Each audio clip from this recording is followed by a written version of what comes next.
power of the people and charismatic leadership of Mr. Narendra Modi, says Union Minister Mr. Kiran Rijiju. Mr. Rijiju, thank you very much for joining us, and once again, congratulations to you on the thumping victory in Arunachal Pradesh.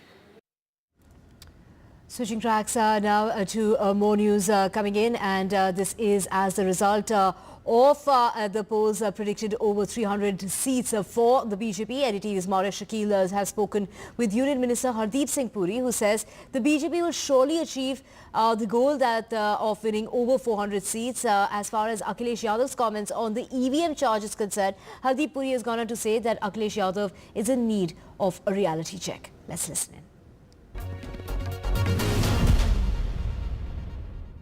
The opposition has dismissed all the polls and the predictions.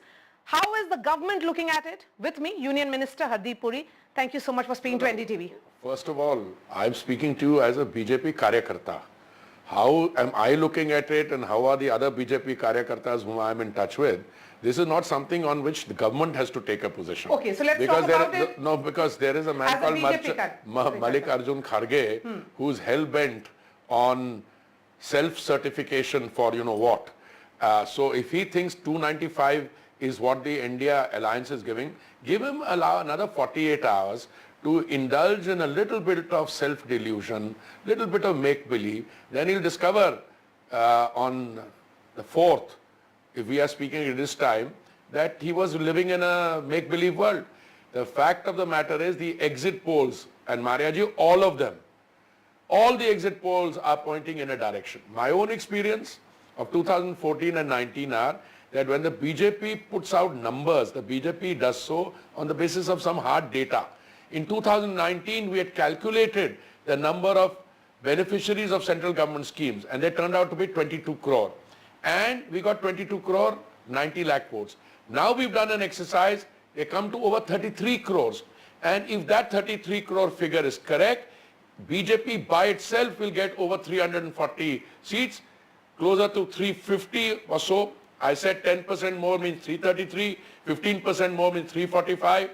I think we are close to 350 plus ourselves. Along with our NDA allies, we'll either be close to 400 or past it. Mallikarjun Kharge, on the other hand, is just, they had a drawing room conversation. Not all the India alliance were there. They said, "Aapka kya number hai? Aapka kya number hai?" उन्होंने उसको एक highest common denominator करके 295 का figure declare कर दिया. उनकी credibility पे क्या impact होने वाला इससे?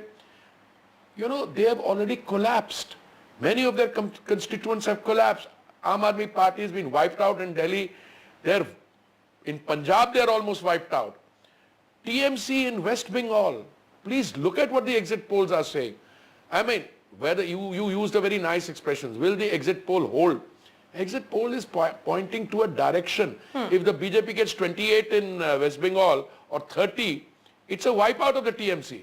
On the other hand, even in Bihar, you look at Karnataka, we've got 52% of the vote share. So it's all pointing in a direction where the Honorable Prime Minister has successfully demonstrated that good governance is good politics, good economics is good politics, the country is on the rise, there's a greater surge of self-confidence, and that's what the exit poll says.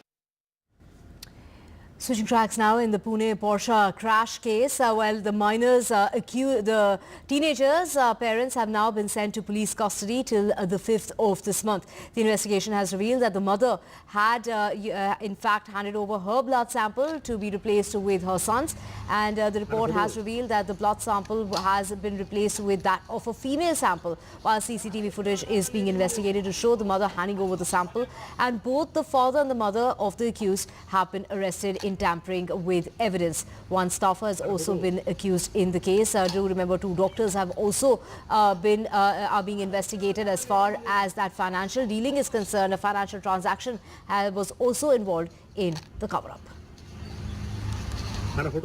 In the Salman Khan firing case, one more accused has been arrested. This is the 5th accused arrested in a plot to kill the actor. AK-47 and also rifles from Pakistan, as well as minor sharpshooters and an escape plan to Sri Lanka is what the police have uncovered. Chilling details of that assassination plot to kill the Bollywood actor. The Lawrence Bishnoi gang had allegedly conspired to strike Salman Khan's car in Maharashtra's area in which this actor has a farmhouse armed with weapons sourced from a Pakistani arms supplier. Mumbai police have uncovered yet another plot to assassinate the Bollywood actor. My colleague Radhika has all the details.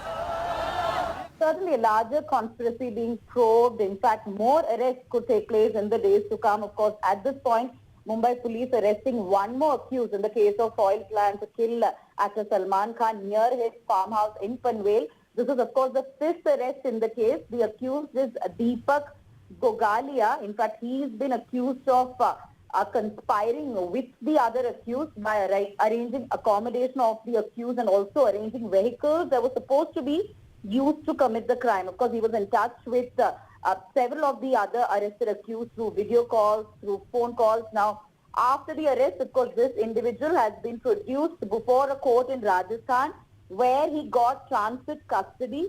Now, Navi Mumbai police team is returning to Panvel with the accused and he will be probed further. Of course, Lawrence Bishnoi gang had planned to kill actor near his farmhouse by stopping his car and shooting him with AK-47 rifles. The police already arresting 4 shooters yesterday of the Bishnoi gang. Now, of course, Lawrence Bishnoi is believed to be involved in both cases in Mumbai as well as Navi Mumbai. According to police sources, more than 17 members of the gang had conducted recce at Panvel as part of this plan to target Salman Khan. Multiple gangs were working independently is what the cops have told us. Of course, FIR filed under multiple sections including conspiracy.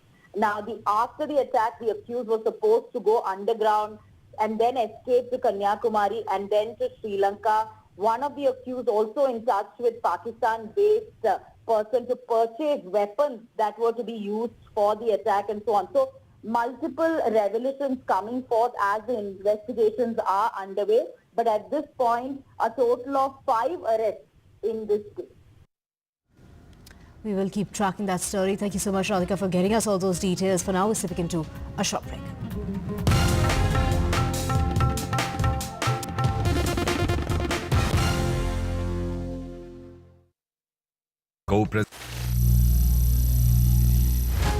Some people say the metaverse will only be virtual. One day this lecture hall will be made of code and driverless cars would be trapped in intersections. But even in this maze of the future, you can't wish away health. It's time to become more resilient.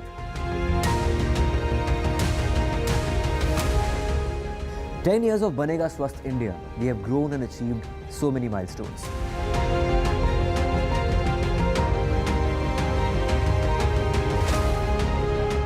And now I have a plan to beat the urgency, to stop breathing with difficulty, to relieve getting choked with inactivity.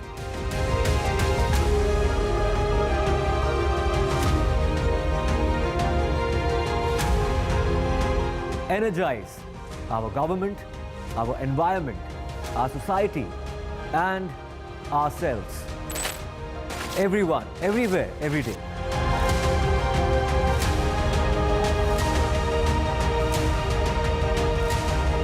Banega Swasth India. One world hygiene. The 2024 Lok Sabha polls are crucial for the future of this country. Having covered elections for 35 years, I hope to cut through the cacophony of a long, hot summer campaign and help to understand and decode the issues, the challenges, and finally, the outcome.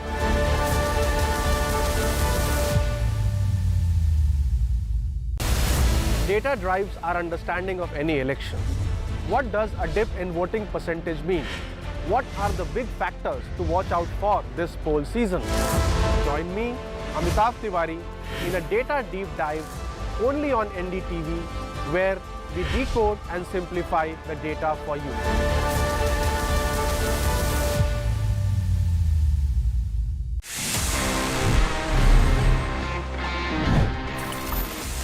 तो friends अभी time आ गया है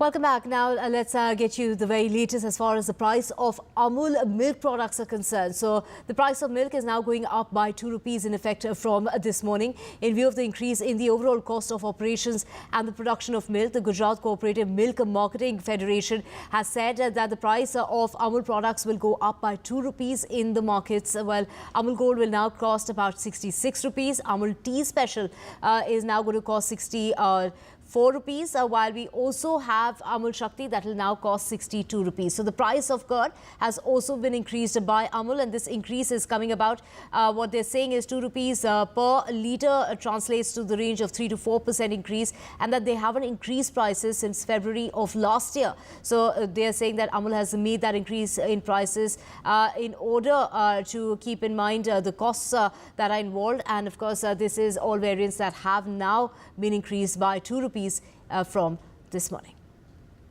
Switching tracks to heatwave now, and heatwave conditions will continue till the 5th of June. A gradual reduction is expected thereafter. Heatwave conditions for now are persisting in the northern part of the country, the central part of the country, as well as the eastern part of the country. The temperatures are up by 5 to 7 degrees in most parts, while on the other side we have the monsoon that's reached parts of Karnataka, Andhra Pradesh as well as Rayalaseema. It's going to cover more ground in these states before it moves further. We have seen that monsoon has been progressing well. In fact, monsoon reached earlier than time. It made its entry into Kerala on the 30th of this month, and we are hopeful that monsoon will reach Mumbai soon, is what the IMD has gone on to say.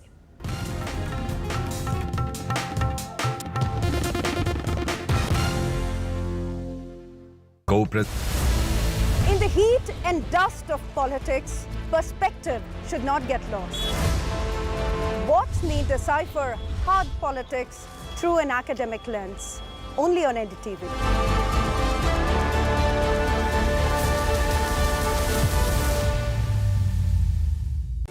Stay informed and entertained with the new and updated NDTV News app. You can watch all our channels live, listen to podcasts, read breaking and exclusive news from around the world and more. Download the NDTV app today and get access to the best journalism and storytelling on your smartphone or tablet. The NDTV app. News that matters to you. The 2024 Lok Sabha polls are crucial for the future of this country. Having covered elections for 35 years, I hope to cut through the cacophony of a long, hot summer campaign and help to understand and decode the issues, the challenges, and finally, the outcome.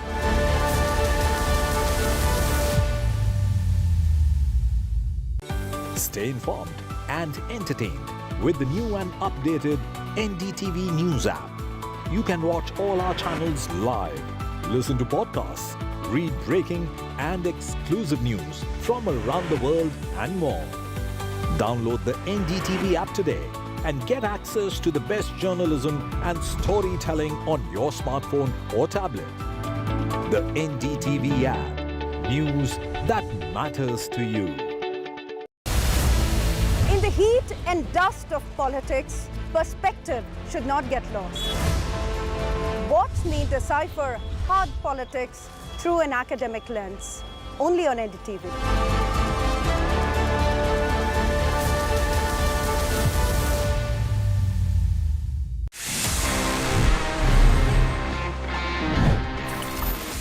This is a Samsung phone और इसमें Android है. You know what happened? सबसे पहले अगर हम जाएं थोड़ा सा पीछे अगर हम rewind करें about the history of Android. Well guys, the creators of Android जब उन्होंने बना लिया ये operating system, they went to Samsung because they wanted कि Samsung उस Android को खरीद ले. So they all went to Seoul in South Korea. They met with the Samsung people, but Samsung was not that impressed. And Samsung said no. और उसके बाद क्या हुआ? Just weeks later, Google in fact bought.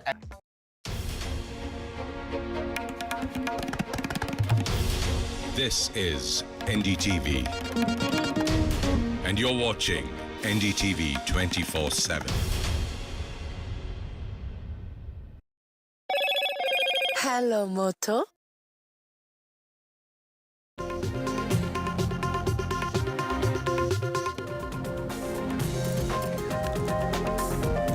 Very good morning. You're watching NDTV 24/7. I'm Divya Wadhwa. We have a whole lot lined up for you over the next 1 hour. But first, let's get you the headlines. Ahead of the poll result, India Bloc and the BJP both moved the poll body, the Election Commission of India. The India Bloc has gone on to say that ensure the norms are followed as far as the D-Day is concerned, the counting day which is on Tuesday. The BJP on the other side says there's a bid to undermine the process as far as the poll results are concerned. The BJP returns to power in Arunachal Pradesh at 46 seats out of 60 seats. The BJP's tally is better than what it was in 2019. While Rijiju has said that the Congress chapter has now been closed in Arunachal Pradesh, while the ruling SKM has retained Sikkim with 31 of the 32 seats. An NDTV poll of polls predicts a third term as far as Prime Minister Modi is concerned. The exit poll says that the BJP will sweep the Congress ruled states as well, and pollsters also have gone on to say that the BJP will make big gains when it comes to the southern states. And the NDTV poll of polls has also predicted that the BJP will open its account in Kerala. And Amul hikes its milk prices by 2 rupees. Amul Gold, Amul Taza have been hiked by 2 rupees, and Amul Buffalo Milk has been hiked by 3 rupees. Amul has gone on to say that they haven't hiked prices since February of last year. This is kept in mind given that the costs have increased. In the Pune Porsche crash case, both the parents of the teenager are in the custody till the 5th of June. 5 people so far have been arrested in the case. And heat wave to continue till the 5th of June. We're talking about heat wave in the northern, the central and the eastern part of the country. Whereas when we talk about versus the southern part of the country, where monsoon has reached parts of Karnataka, Andhra Pradesh as well as Rayalaseema. Monsoon is going to cover more ground there before it moves further.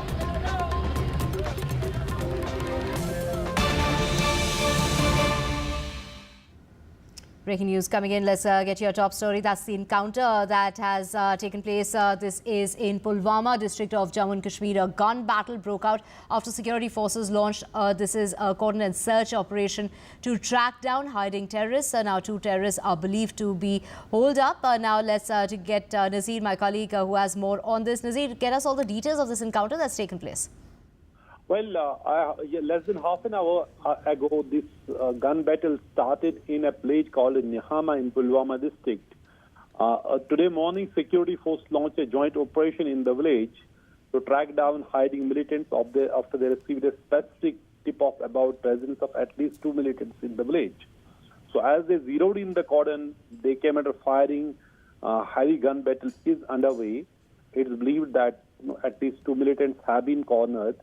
The number of militants has come down drastically. Particularly, there is very little or no fresh recruitment in militancy by the locals. So, in a sense, militancy is in its last leg. There are now few encounters happening in Kashmir. But in this encounter, this is first after this election in Jammu and Kashmir, where security forces were they were trying to track down militants. They came under firing. The gun battle is on in the village. Whole area has been cordoned off. Army, police and this paramilitary force are part of this operation. They have launched this joint operation. So 2 militants are believed to be hiding.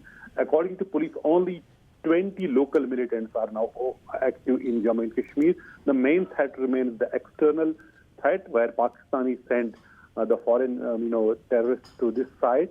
So they have made a robust counter-infiltration grid to prevent any sort of infiltration.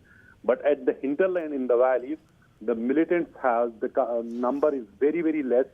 And there have been, as I said, few encounters, but this encounter started today morning, just half an hour ago, in Nihama village, after security force launched a counter-militancy operation in the village. So this gun battle is on. We'll have to wait for a while what exactly happened if the militants are still there in a residential house, where the security force have received a tip-off that they are hiding there. So a fierce gun battle is underway in Pulwama village. Right. Thank you so much, Nazir, for getting us all those details. Moving on to more news now, and this is both the opposition India bloc and the ruling BJP knocked at the doors of the Election Commission of India.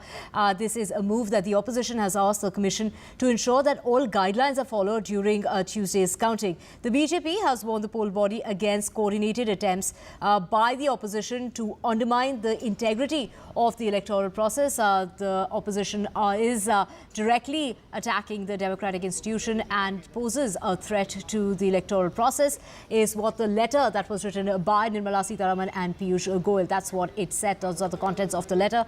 Now, accusing the opposition of working according to a plan that first discredits institutions and then the electoral process. And the BJP mentioned the recent hearing as far as the electronic voting machines, the EVMs, in the Supreme Court is concerned. चुनाव आयोग ने एक जो rule है, प्रावधान है, जो act के अंतर्गत रूल बनता है, जो स्टैट्यूटरी रूल होता है, कोई गाइडलाइन नहीं, कोई चिट्ठी नहीं, उसके अंदर कहा है अंतर्गत कि पोस्टल बैलेट्स की गिनती पहले ली जाएगी, यानी ईवीएम की गिनती के पहले पोस्टल बैलेट्स की गिनती ली जाएगी। ये रूल 54A 54A में लिखा है स्पष्ट रूप से। इसके बावजूद, और ये हमारी याचिका है, ये हमारी कंप्लेंट थी आज चुनाव आयोग से, चुनाव आयोग ने गाइडलाइंस द्वारा इस स्टैट्यूटरी रूल नियम को बदला है। I think the mandates given by the people of India, both in 2014 and 19, and the likely mandate in the 2024 general election expected on 4th of June, has unnerved the opposition parties and certain non-governmental organizations, so-called civil society groups, who cannot accept a popular leader, the leader of the masses, and they are continuously coming out with a toolkit to undermine India's institutions. We have Sunil joining us to get us more on this. Sunil, both the India bloc as well as the BJP knocking the doors of the Election Commission. Take us through the issues that the both are flagging. Well, as you rightly pointed out, two claims from both the opposition as well as the BJP to the Election Commission. The BJP saying that there is an attempt by the opposition to undermine the entire electoral process, as well as work with civil society groups to undermine India's democratic exercise that has taken place.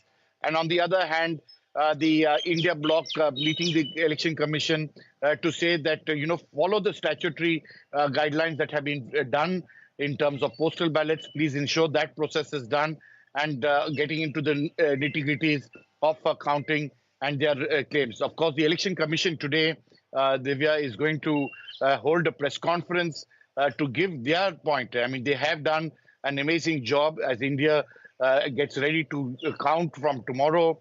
The Election Commission has worked tirelessly with its host of officials, lakhs of them, in fact, across the states as well as in the districts, to ensure that everybody has a right to vote. And it's in that context, we'll have to wait and see what the Election Commission does. It has been an extremely difficult election, both in terms of heat, as well as, of course, in claims and counterclaims by the opposition and the government in power.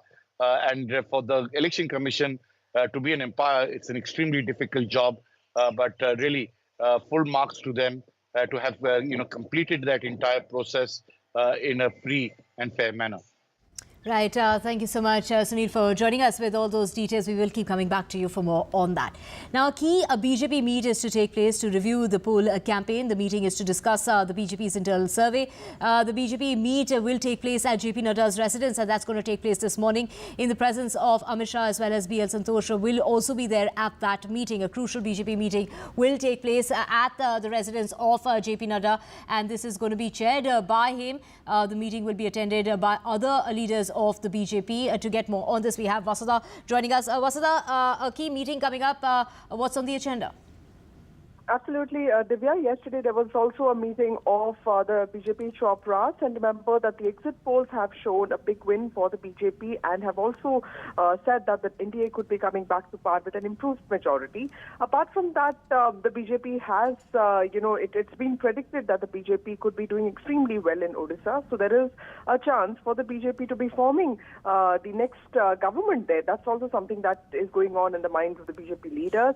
There have been reports of violence from the state of West Bengal that has been famous for post-poll violence. So there have been concerns in the minds of the BJP leaders also when it comes to the safety of EVM boxes and also vigilance of strong rooms. So that is something that they're going to discuss. And also, very importantly, what is going to be the strategy to counter the Congress's charges that could be basically directed towards the BJP with respect to the electoral process. In fact, like Sunil was also saying, Nirmala Sitharaman and Piyush Goyal have led a delegation yesterday to the ECI saying that there are some attempts being made by the opposition to undermine the electoral process, in some ways hinting at the fact that the Congress could be blaming the ECI and EVMs if the results do not go their way and if the results really go the way the exit polls have predicted. So all of that is going to be discussed today is what we hear. Remember that there have been weekly meetings and these two meetings of the BJP brass after elections and before elections in every phase of the 7-phased elections. So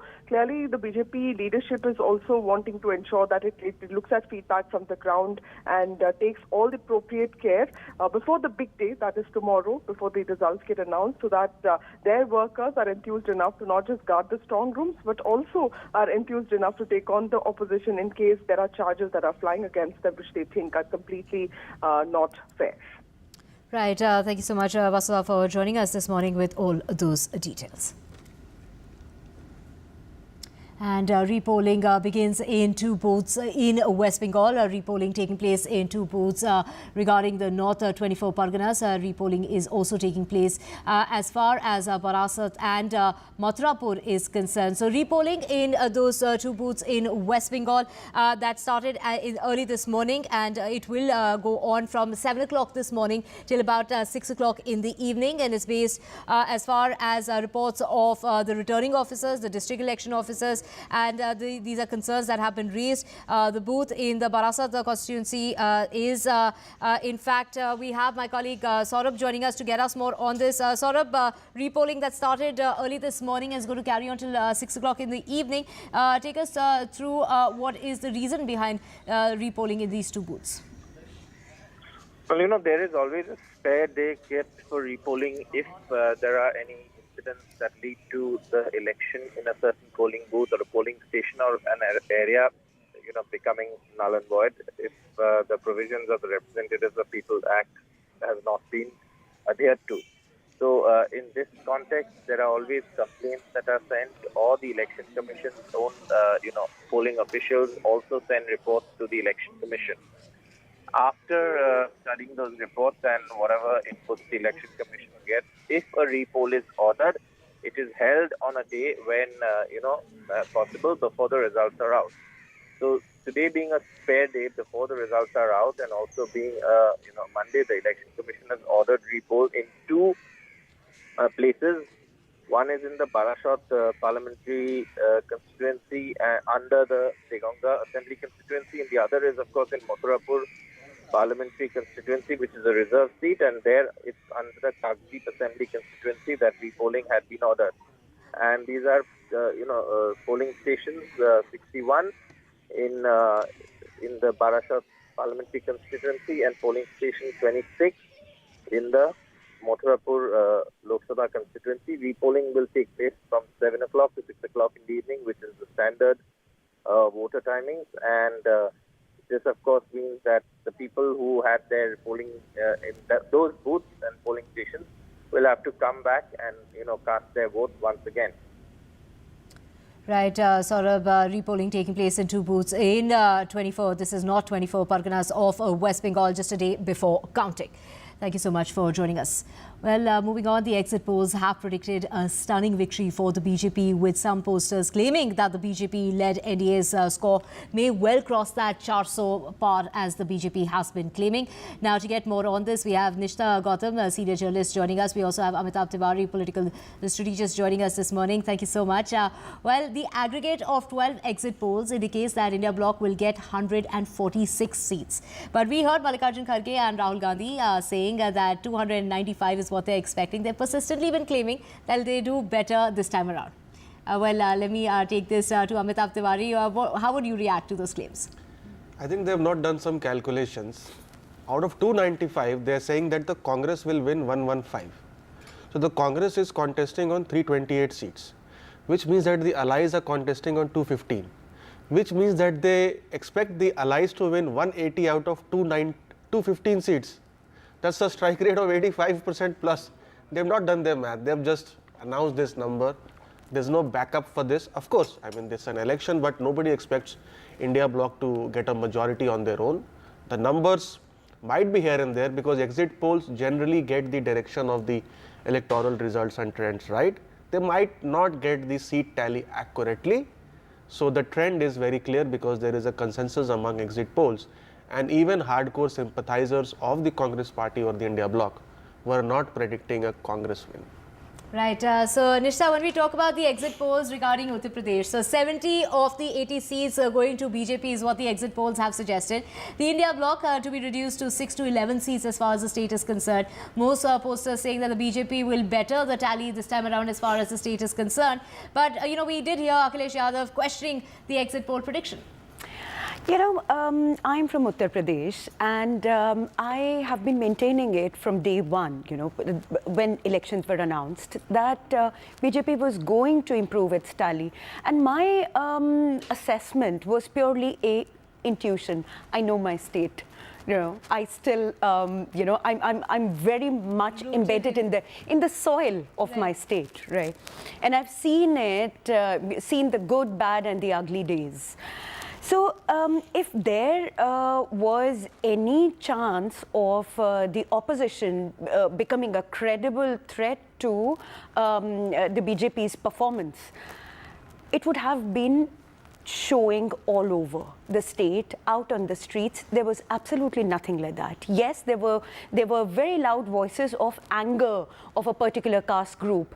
But then we have to understand, when a particular caste group or an individual is angry, it has to take, one of these three approaches: sit at home, not go out to poll. Number two, go out and poll the second best person out of that anger. A third is angry, say things, and yet go and press the button for their own party. Because we have to understand the community, the caste that we are talking about here, the Thakurs, you have to understand the kind of power that they have traditionally held, and a lot of that power stems from BJP being in power in the state and at the center. So would anyone commit a kind of harakiri like that? How would you react to what Akhilesh Yadav is saying? He's gone on to say that, understand the chronology of the exit polls. The opposition had earlier announced that the media will predict that the BJP is crossing 300 so far. There's a scope for scam, and he's gone on to say that he's claimed that these exit poll predictions were prepared months ago. I don't understand this. And every time, and this is not an attack against Mr. Akhilesh Yadav or anybody in the opposition, because BJP also tends to do that. When they are losing, they are also trying to undermine the electoral process, the whole, the institution that has been one of the stellar institutions in the country that democracies across the world actually look up to. It is extremely, extremely unfortunate when it is undermined just because the election results or the predictions. Forget about results, when even predictions go against you. Mr. S.Y. Qureshi, I've had the good fortune of learning from him, from, discussing all sorts of electoral things.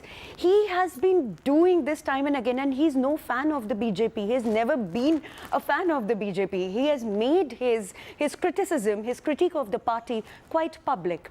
he has said that it is really not done to undermine the entire institution. You have to fight an election, fight the election with faith in the process, otherwise sit out.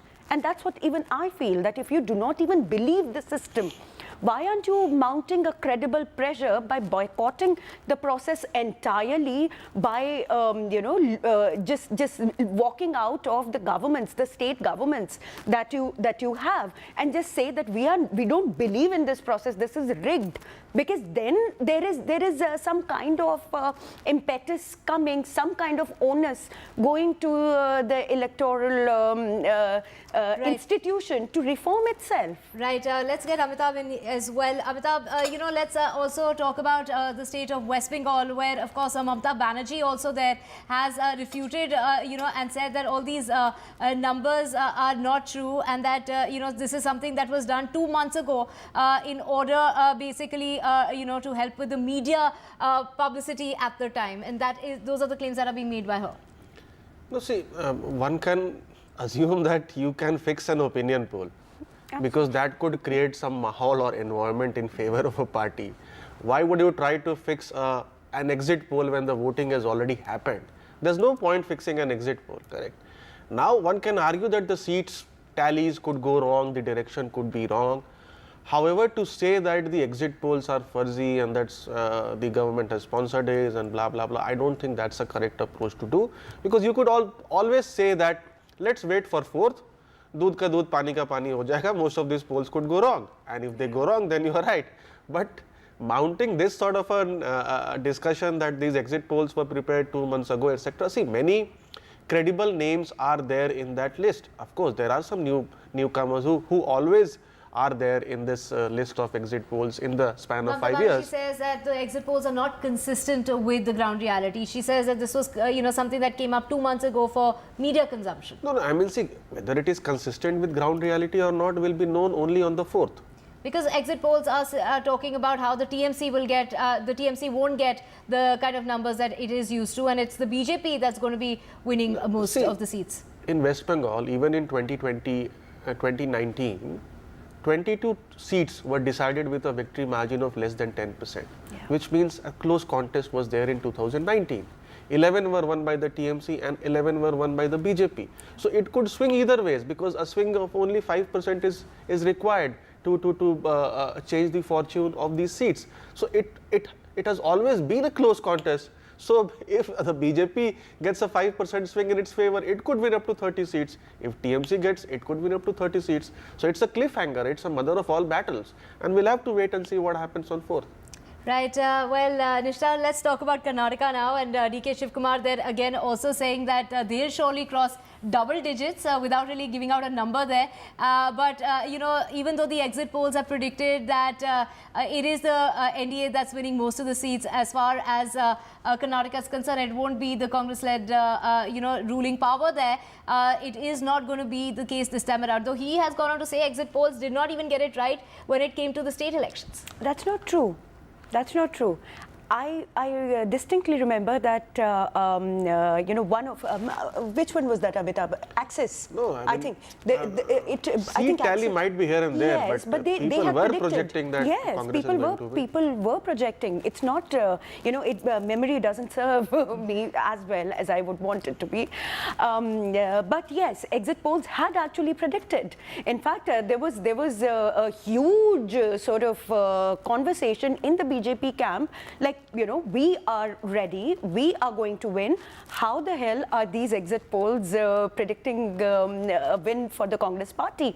But this is what happens, when you feel that you're losing the battle, you get rattled. And I just want to make a point here. 2019 was an election of huge margins, largely, historic margins.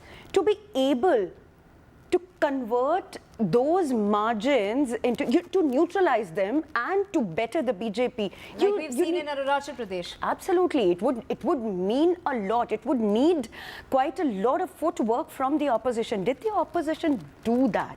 I don't think so. And even if it did something, you know, they were much more active this time on the ground. There were a lot, but only relationally speaking, you know. Right. Their performance was only... talking about making inroads, Amitabh, let's talk about the southern states and where the BJP, I mean, we saw multiple visits by the Prime Minister and the BJP leaders there. And they are saying that they are now going to even open their account as far as Kerala is concerned.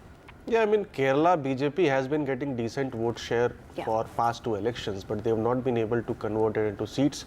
Some seats they have been losing by very thin margins in the past as well. See, people forget the fact that even in 2019, BJP was the single largest party in south of India. Yeah. It had got more seats than Congress and any other party. The fact which helps BJP is that in southern India, all states have different regional parties and they are not on a common platform. They are not with either NDA or India bloc on an aggregate basis. So that helps the BJP to split votes and get the mandate it has got. Now, Karnataka is a state where it is battling a guarantee model of the Congress party. In Andhra Pradesh, it has formed an alliance with TDP. So if the TDP wins state elections, which many exit polls are predicting, then it could likely win more seats in Lok Sabha as well, because it's a simultaneous poll. Most people press the same button if you see the history of simultaneous polls.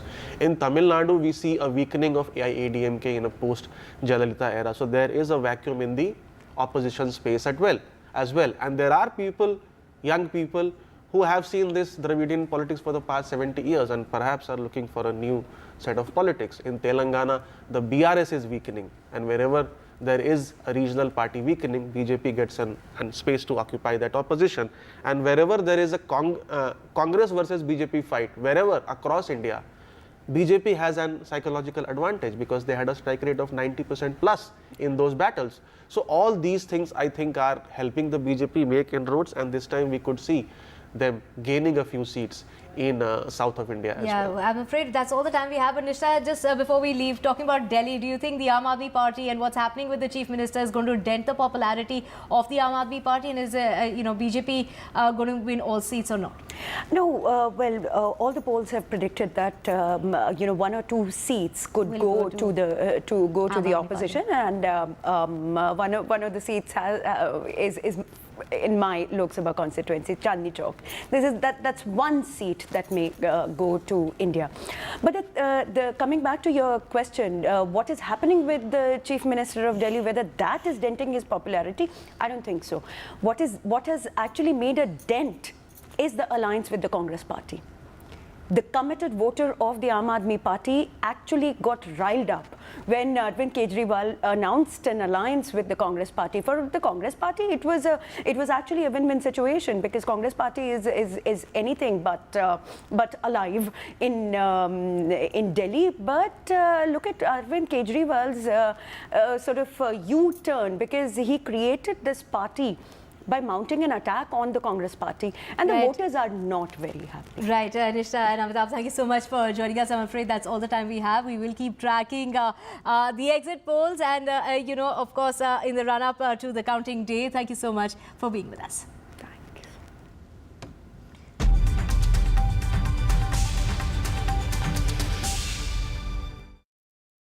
Co-power.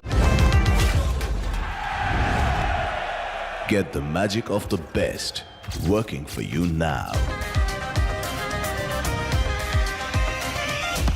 Link your payment cards once, collect rewards forever.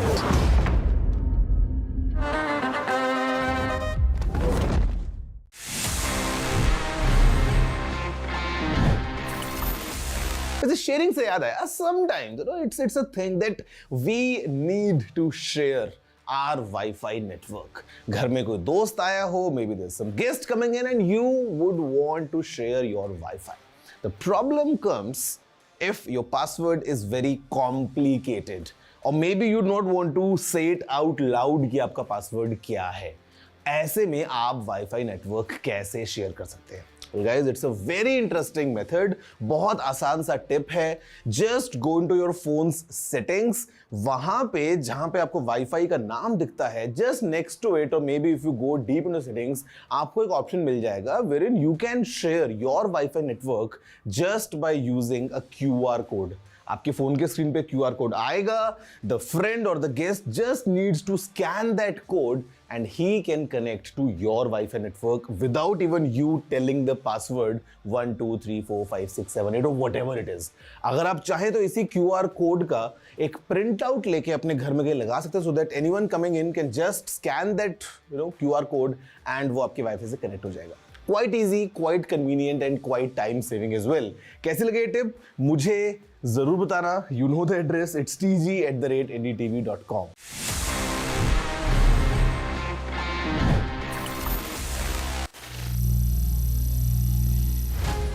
Some people say the metaverse will only be virtual. One day this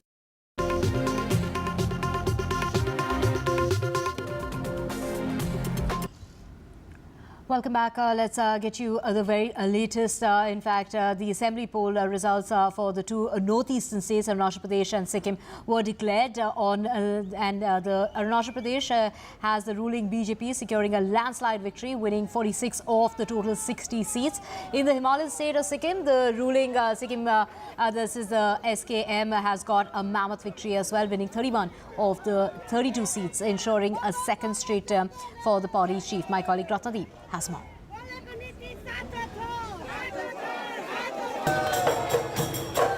The BJP secured a landslide victory in Arunachal Assembly polls, winning 46 of the total 60 seats. It even outperformed its own 2019 tally, where the party had won 41 seats. The main opposition, Congress, could only secure one seat. BJP's big victory was on expected lines as 10 candidates including Chief Minister Pema Khandu had already won unopposed. Party workers accorded a grand welcome to the India's youngest Chief Minister today as he reached the party office. Pema Khandu has been at helm since 2016 and credits Prime Minister Modi for this victory. तो उस दौरान अरुणाचल प्रदेश और कांग्रेस को पूरा एक corrupt system बना के रखा था. केंद्र सरकार से उस वक्त में कुछ जो भी काम लेके आना है तो विदाउट मनी कांग्रेस का जो गवर्नमेंट था वो वहाँ से सैंक्शन भी नहीं करता. और बीजेपी इस पार्टी विद द डिफरेंस यहाँ में करप्शन का इवन सी तक भी नहीं चलता है यहाँ पे. In Arunachal Pradesh, BJP's focus has been on infrastructure development, roads and connectivity, and perhaps the party has got political dividend out of this push. However, for the Congress, the poor show in Northeast continues. In 2019, Congress was able to win 4 seats, but this time only 1. In the Himalayan state of Sikkim, the ruling Sikkim Krantikari Morcha made a clean sweep, winning 31 out of 32 assembly seats. Chief Minister Prem Singh Tamang won from both Renok and Soreng Chakung seat. The main opposition, the Sikkim Democratic Front, which ruled the state for 25 years in a row, till 2019 begged just 1 seat. India's former longest-serving Chief Minister and SDF Chief Pawan Singh Chamling lost from both seats that he contested. Also, former national football team captain Baiching Bhutia lost on SDF ticket, his 6th electoral defeat in 10 years. पवन चामलिंग जो हार गया तो पवन चामलिंग तो 2019 में वो हार चुका था, लेकिन ये डेमोक्रेसी है, प्रजातंत्र है. 2024 में आया तो जो काम 25 साल में उनका सरकार ने नहीं किया था, हम लोग ने 5 साल में किया, इसलिए उनका हार हो गया. Watchers say new jobs and freebies might have given political dividend to the SKM government, but in Sikkim, Prem Singh Tamang's government is only 5 years old, and it takes time for anti-incumbency to set in Sikkim. Before Tamang, Pawan Chamling ruled Sikkim for close to 25 years, and before Chamling, Nar Bahadur Bhandari was the chief minister for more than 10 years. The BJP had served its alliance with SKM and decided to go solo in the state, but the party couldn't open its account. However, there are murmurs that both parties could come closer after the Lok Sabha election results on June 4th. With Ratnadeep Chaudhary, NDTV. Well, Union Minister Kiran Rijiju in an exclusive interview to NDTV's Nikunj Garg says that the BJP will be back in power for a historic third term and that the opposition will soon have a rude awakening as the BJP surpasses the prediction of the exit polls. The Congress will be, in fact, routed in states where they had some little hope, is what Kiran Rijiju has said in this special interview. Let's listen in.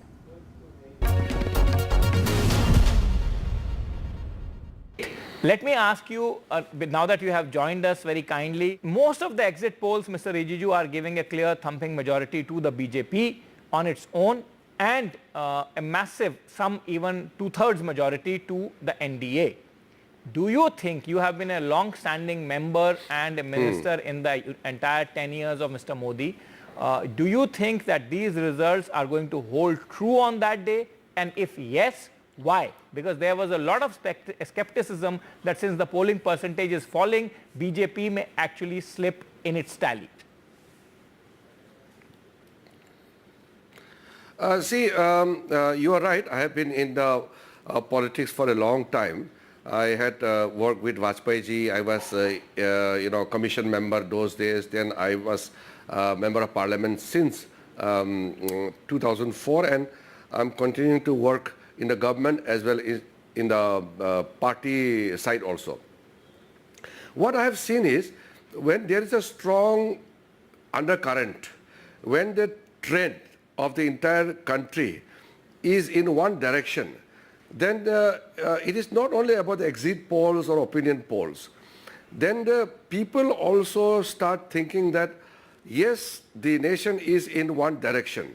So today, after a long time, we have seen that a prime minister is going to become prime minister for the third consecutive time with each election with record margin.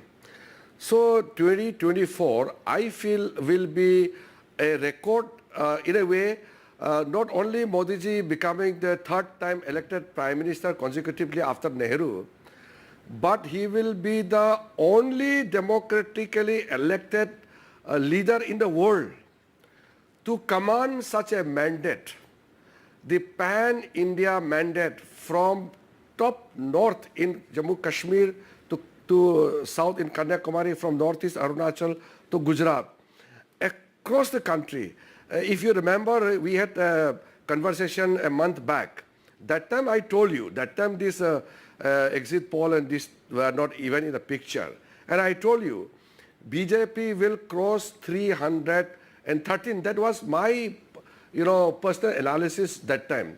BJP will cross 313.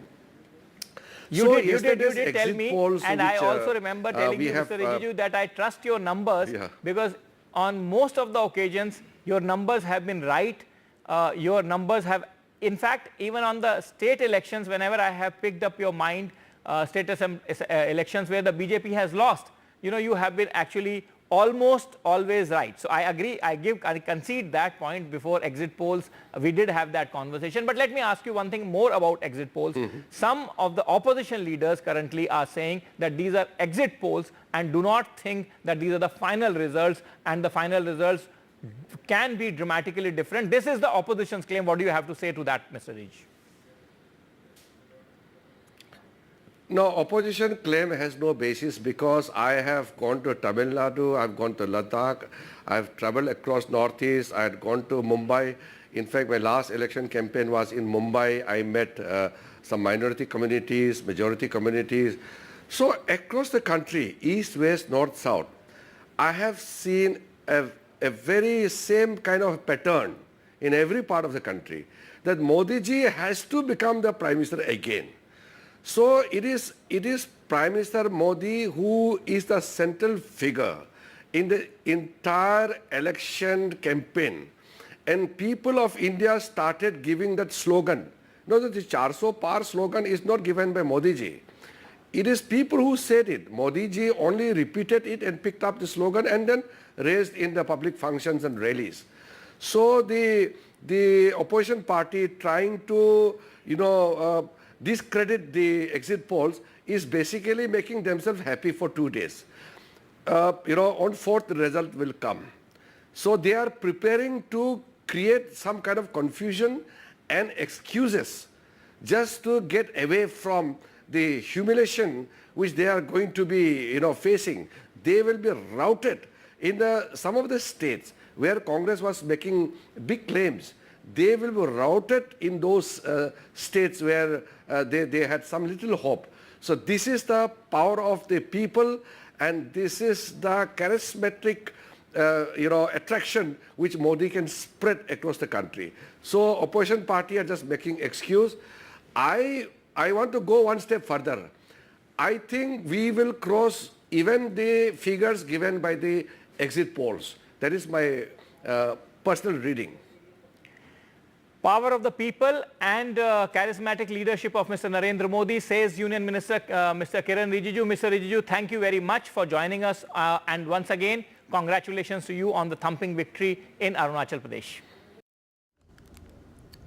Moving on now to more news, and as the exit polls have predicted over 350 seats for the BJP, NDTV's Marat Shakil speaks to Union Minister Hardeep Singh Puri, who says that the BJP will surely achieve that goal of winning 400 par. And he's also commented on the comments made by Akhilesh Yadav regarding the EVM charge. He has gone on to say that Akhilesh Yadav needs a reality check. Listen in. The opposition has dismissed all the polls and the predictions. How is the government looking at it? With me, Union Minister Hardeep Puri. Thank you so much for speaking to NDTV. First of all, I'm speaking to you as a BJP Karyakarta. How am I looking at it, and how are the other BJP Karyakartas whom I'm in touch with? This is not something on which the government has to take a position. Okay, so let's talk about it. No, because there is a man called Mallikarjun Kharge who's hell-bent on self-certification for what. So if he thinks 295 is what the India alliance is giving, give him another 48 hours to indulge in a little bit of self-delusion, little bit of make-believe. Then he'll discover on the 4th, if we are speaking at this time, that he was living in a make-believe world. The fact of the matter is the exit polls, and Mariaji, all of them, all the exit polls are pointing in a direction. My own experience of 2014 and 19 are that when the BJP puts out numbers, the BJP does so on the basis of some hard data. In 2019, we had calculated the number of beneficiaries of central government schemes, and they turned out to be 22 crore. And we got 22 crore, 90 lakh votes. Now we've done an exercise, they come to over 33 crores. And if that 33 crore figure is correct, BJP by itself will get over 340 seats, closer to 350 or so. I said 10% more means 333, 15% more means 345. I think we are close to 350 plus ourselves. Along with our NDA allies, will either be close to 400 or past it. Mallikarjun Kharge, on the other hand, is just, they had a drawing room conversation. Not all the India alliance were there. They said, "Aapka kya number hai? Aapka kya number hai?" Unhone usko ek highest common denominator करके 295 का figure declare कर दिया. उनकी credibility पे क्या impact होने वाला इससे? They have already collapsed. Many of their constituents have collapsed. Aam Aadmi Party has been wiped out in Delhi. In Punjab, they are almost wiped out. TMC in West Bengal. Please look at what the exit polls are saying. I mean, whether you used a very nice expression. Will the exit poll hold? Exit poll is pointing to a direction. If the BJP gets 28 in West Bengal or 30, it's a wipeout of the TMC. On the other hand, even in Bihar, you look at Karnataka, we've got 52% of the vote share. So it's all pointing in a direction where the Honorable Prime Minister has successfully demonstrated that good governance is good politics, good economics is good politics, the country is on the rise, there's a greater surge of self-confidence, and that's what the exit poll says. And with that, we are slipping into a very short break. Back with a whole lot more. To stay with us.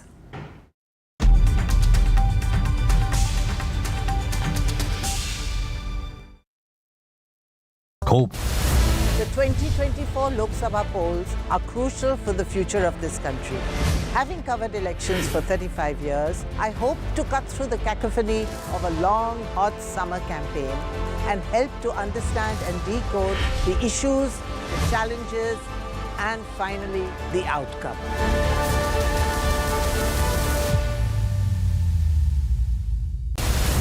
Data drives our understanding of any election. What does a dip in voting percentage mean? What are the big factors to watch out for this poll season?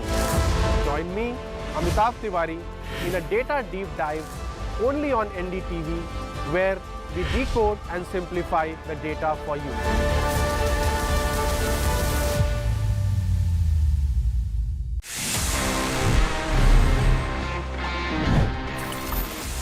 तो friends अभी time आ गया है for me to answer all the questions जो आपने पूछे थे in this segment which is ask TG, one of my personal favourites because मजा आता है आपसे बात करने में, थोड़ा सा सवाल जवाब करने में. Let's see the questions we have for this week's episode. Hi TG, क्या आपको लगता है कि फोन को बैटरी सेवर मोड पे रखने से सही में कोई फायदा है? Well, technically, yes, there is an advantage. See, usually battery saver mode क्या करता है? Basically, वो आपके फोन की कुछ सेटिंग्स को इस तरीके से ट्वीक करता है so that your battery can last for long. अब उसमें कुछ चीजें ऐसी होती हैं जो आप खुद से कर सकते हो. For example, reducing the time जितना आपका स्क्रीन ऑन रहता है while your phone is idle, उसको आप जितना कम रखेंगे, it's good for you. आप जो है वो अपने नेटवर्क्स को बंद कर सकते हैं. You can turn off the background app activities जो बैटरी सेवर मोड में हो जाता है. But there is one more thing काफी फोन्स में जो होता है जहां पे it also limits the maximum brightness जो आप एडजस्ट कर सकते हैं for your display, and also it limits your CPUs.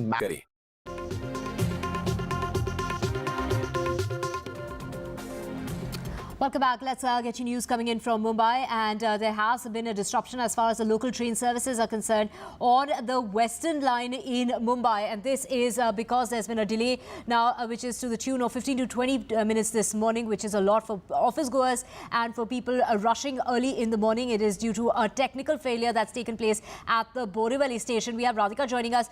Radhika, what is the reason behind this delay? What we're hearing is a technical failure that's taken place at the Borivali station, which is causing a delay as far as local trains are concerned by 15 to 20 minutes.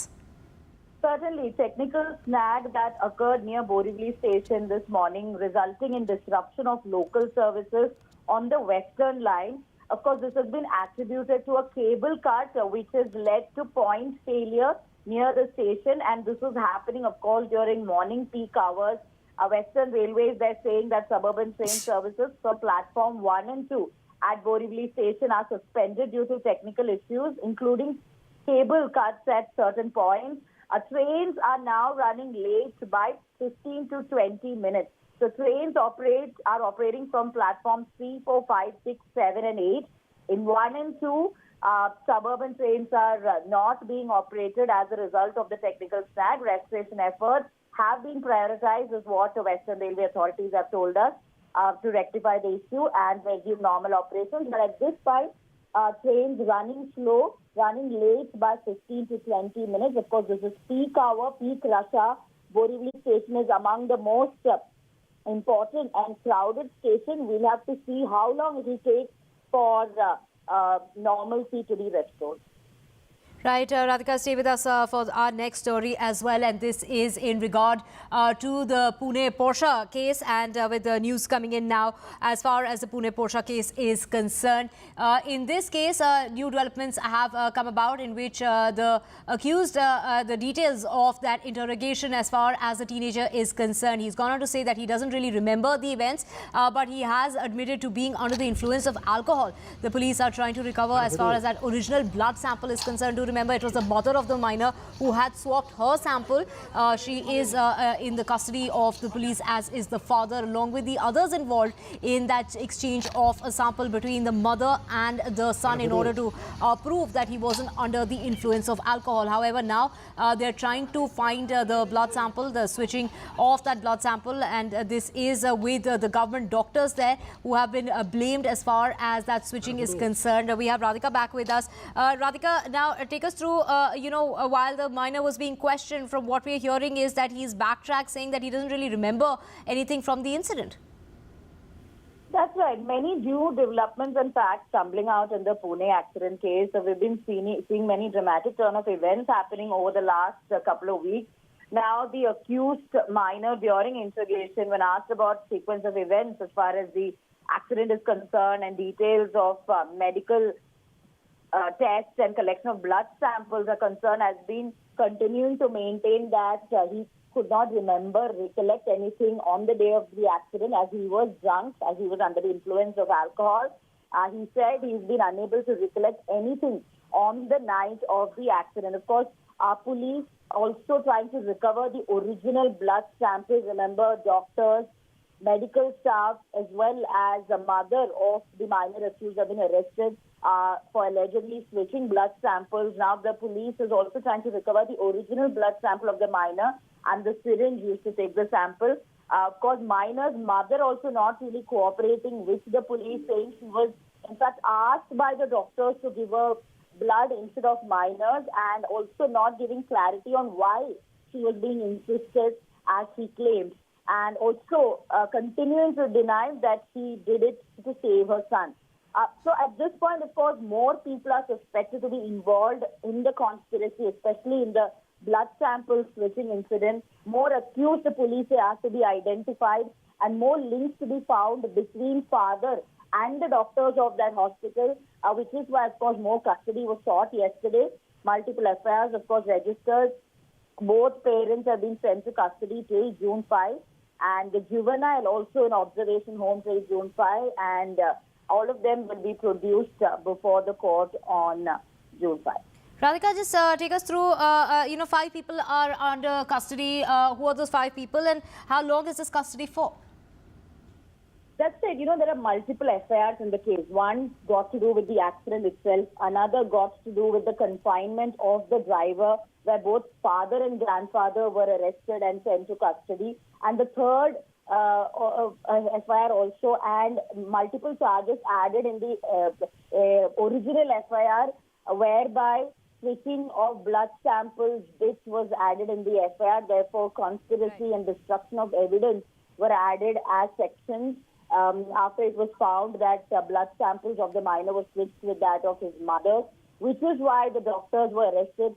So as far as the number of arrested are concerned, yes, multiple arrests taking place that involve family members of the minor accused who try to destroy the evidence, one, and also try to threaten the driver to take the blame. So it includes father, grandfather, and of course mother, whose blood sample was switched. Besides that, the doctors of the Sassoon Hospital, as well as the medical staffer of the Sassoon Hospital, also being arrested in connection to the case. Right. There is a possible more arrest could take place, as a lot of money, power and influence were being used by this powerful family members in order to protect the minorities. Right. Thank you so much, Radhika, for getting us all those details. With that, we're slipping into a short break. Back with a whole lot more.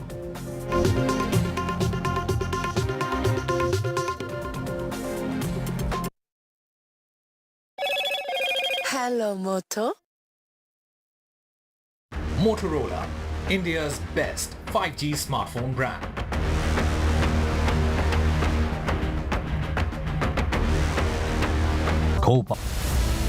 In the heat and dust of politics, perspective should not get lost. Watch me decipher hard politics through an academic lens, only on NDTV.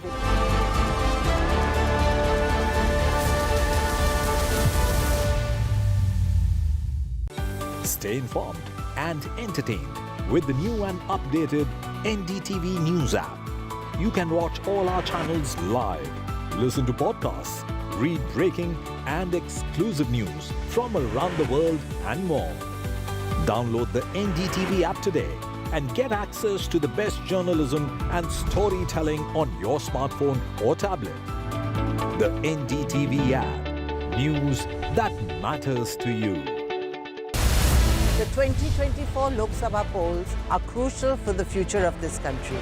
Having covered elections for 35 years, I hope to cut through the cacophony of a long, hot summer campaign and help to understand and decode the issues, the challenges, and finally, the outcome.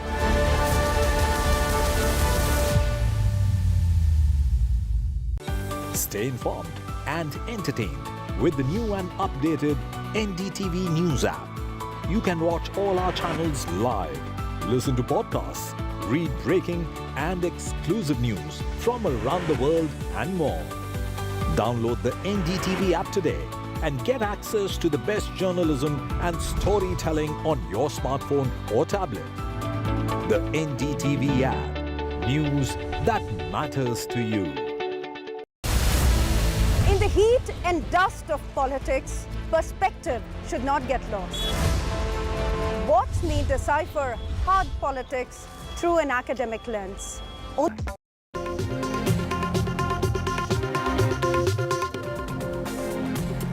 Welcome back. Let's get a check as far as the heat wave situation is concerned, which is going to continue. It persists and it's going to continue till the 5th of this month is what the IMD has gone on to say. It's persisting in the northern, the central and the eastern part of the country versus the southern part of the country where monsoon has covered some ground in Karnataka, Andhra Pradesh and Rayalaseema. Is going to cover more ground before it moves any further. Now, in Odisha, 140 deaths allegedly have been related to heat. Heat-related deaths are being reported. When we talk about the heat-related deaths that are being reported, 26 have been confirmed by the government so far. Now, heat wave conditions that are prevailing at the moment. Let's get you a count of heat wave conditions that have been prevailing in Haryana since the 17th of June, in Uttar Pradesh and Madhya Pradesh since the 18th of June. But when we take into account the last 24 hours, the highest temperature that's coming in is of 46.2 degrees from Fatehpur. Then we have Sirsa at 45.4. So is the case in Sri Ganganagar. Jhansi is 45.2. So is the case in Kanpur. Bhiwani at 45.1 degrees Celsius. But in Odisha, the temperature is above 45 degrees. And as we just reported, heat wave related deaths could be way higher than what the state government has confirmed so far.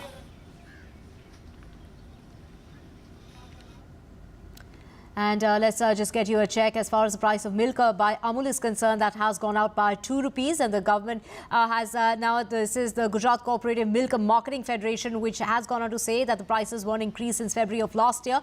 They've increased the prices now by 2 rupees, which basically means that 1 litre of milk is going to cost about anywhere between 62 to 66, depending on the variant that you are purchasing as far as Amul is concerned. They've also gone on to say that this was necessary in order to compensate the farmers for the increased costs of production.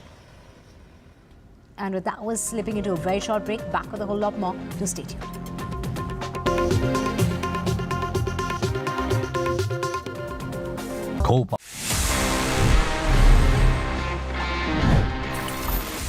This is a Samsung phone और इसमें Android है. You know what happened? सबसे पहले अगर हम जाएं थोड़ा सा पीछे अगर हम rewind करें about the history of Android. Well guys, the creators of Android, जब उन्होंने बना लिया, ये operating system, they went to Samsung because they wanted कि Samsung उस Android को खरीद ले. So they all went to Seoul in South Korea. They met with the Samsung people, but Samsung was not that impressed, and Samsung said no. और उसके बाद क्या हुआ? Just weeks later, Google in fact bought Android for $50 million. Imagine करो अगर Samsung ने उस time पे Android खरीद लिया होता, would have been the case that Android would have been Samsung's own exclusive operating system. Like today we see how Samsung is the king of Android. They basically rule the Android market. But वो एक ना आज कैसे mobile history को पूरा बदल चुकी है. It's all for you. Did you know this? If yes, then amazing. If no, then please let me know by writing all your emails to tg@ndtv.com.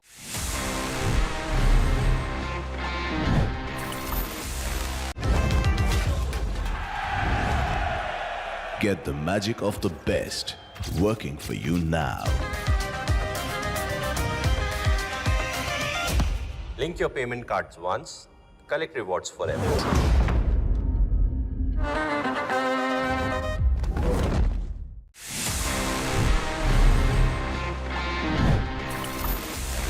Sharing से याद आया, sometimes it's a thing that we need to share our Wi-Fi network. घर में कोई दोस्त आया हो, maybe there's some guest coming in and you would want to share your Wi-Fi.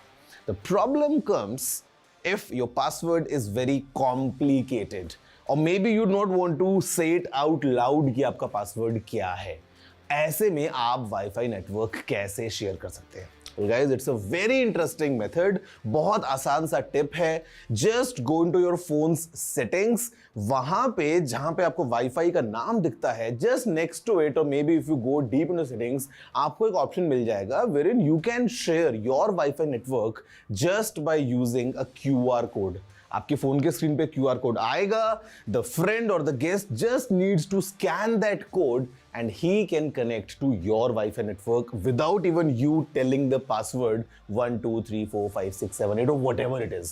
अगर आप चाहें तो इसी QR कोड का एक प्रिंट आउट लेके अपने घर में लगा सकते हैं so that anyone coming in can just scan that QR code and वो आपके Wi-Fi से कनेक्ट हो जाएगा. Quite easy, quite convenient and quite time saving as well. कैसी लगी ये टिप? मुझे जरूर बताना. You know the address. It's tg@ndtv.com.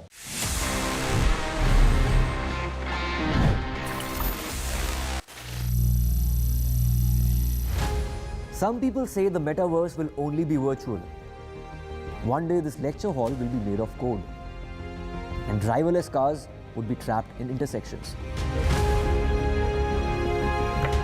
But even in this maze of the future, you can't wish away health. It's time to become more resilient.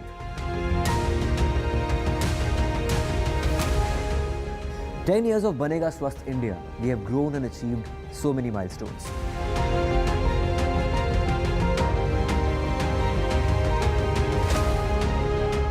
And now I have a plan to beat.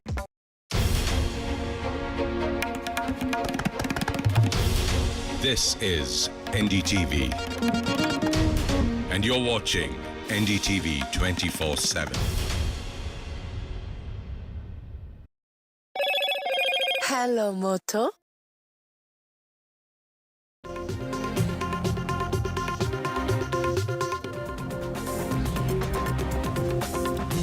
That's well ahead of the poll results. India bloc as well as the BJP moved the poll body. Election Commission of India. Bloc has gone on to tell Election Commission that they need to ensure the norms are followed on D-Day, that's counting day on Tuesday, while the BJP has spoken to the Election Commission saying that the bid to undermine the poll process is what is being attempted by the India bloc. The BJP returns to power as far as Arunachal Pradesh is concerned. At 46 seats out of 60, the BJP betters its tally than what it was in 2019 in the state.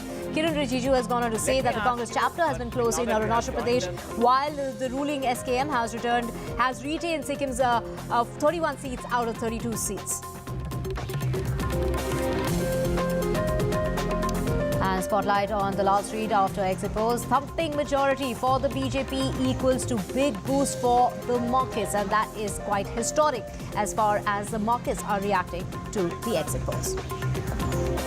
NDTV poll of polls predicts third term for the Prime Minister. The exit polls have predicted that the BJP will sweep the Congress-ruled states. The pollsters have also gone on to say that the BJP will make big gains when it comes to the southern states, and it is the BJP that could open its account in Kerala, according to the poll of polls. And the price of milk is now going to go up by 2 rupees from early this morning. Amul has increased its rates by 2 rupees, whether it's Amul Gold, Amul Taza and other variants as well. Amul Buffalo milk has been hiked by 3 rupees. The company has gone on to say that they haven't increased rates since February of last year, and this is kept in mind with the increase in costs. In the Pune Porsche crash case, both the parents are in the custody till the 5th of June. Now, information coming out regarding the interrogation of the teenager, who now says he doesn't remember the events that took place on that dreadful night. He's also gone on to say that he was under the influence of alcohol, but the search is on for the sample that was switched, as far as the sample that was switched by the mother's blood sample. Now, heatwave to continue till the 5th of June. Heatwave persisting in North, Central and East India. When we talk about Haryana, heatwave has that started from the 17th of May, continues. In Uttar Pradesh and Madhya Pradesh, heatwave has been continuing from the 18th of May. Some respite in sight only after the 5th, and monsoon has touched parts of Karnataka, Andhra Pradesh and Rayalaseema, expected to cover more grounds before it moves further. A very good morning. You are watching NDTV 24/7. I'm Divya Vadva. We have a whole lot lined up for you over the next 1 hour, including both the opposition India bloc as well as the ruling BJP knocking the doors of the Election Commission of India in a move in which the opposition has asked the Commission to ensure that all guidelines are followed during the counting that will take place on Tuesday. The BJP has warned that the poll body against the coordinated attempts by the opposition to undermine the integrity of the electoral process. They, that is the opposition, are directly attacking the democratic institutions and pose a threat to the electoral process. And that is what was said in that letter that was signed by Nirmala Sitharaman as well as Piyush Goyal, accusing the opposition of working according to a plan that first discredits institutions and then the electoral process. The BJP mentioned the recent hearing as far as the EVMs are concerned in the Supreme Court.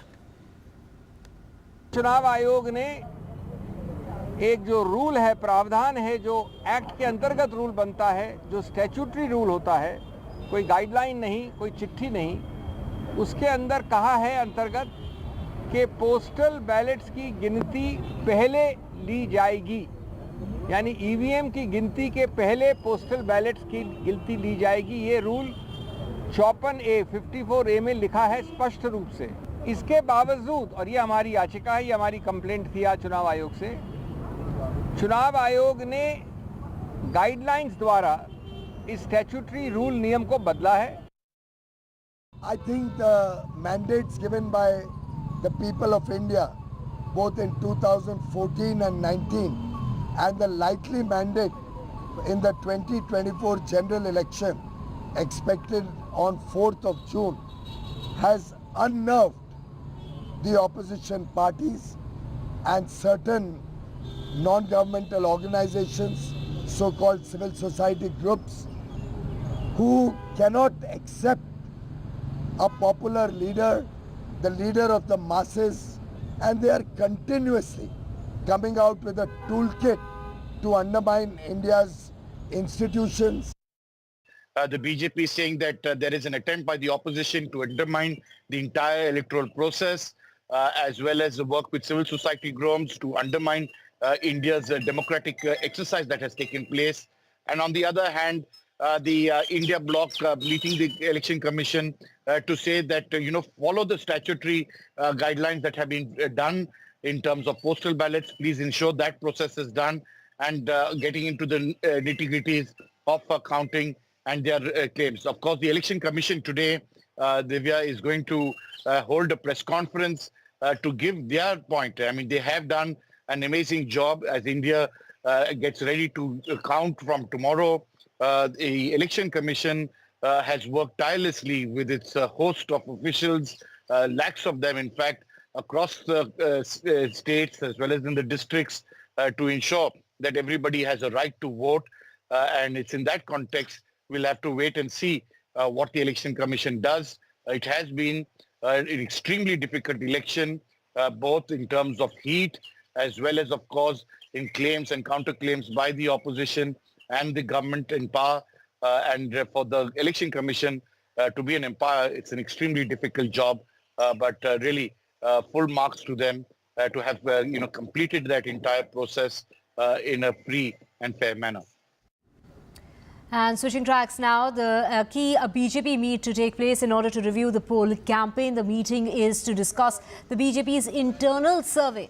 The BJP meet will be taking place at JP Nadda's residence in the presence of the Home Minister Amit Shah, as well as BL Santosh will be also present at that meeting. A very crucial meeting that's coming up this morning at JP Nadda's residence in order to discuss the campaigning. This is the poll campaigning as far as the BJP is concerned, and also they will be discussing the internal survey is what the reports are suggesting in terms of that very crucial meeting that's coming up by the BJP at the BJP's JP Nadda's residence. Amit Shah is expected to be there. BL Santosh is expected to be there. A very crucial meeting coming up. This is a meeting followed by that meeting that took place yesterday on Sunday. So this is a meeting in order to discuss the election campaigning as well as the internal survey of the BJP, a meeting that's scheduled for early this morning.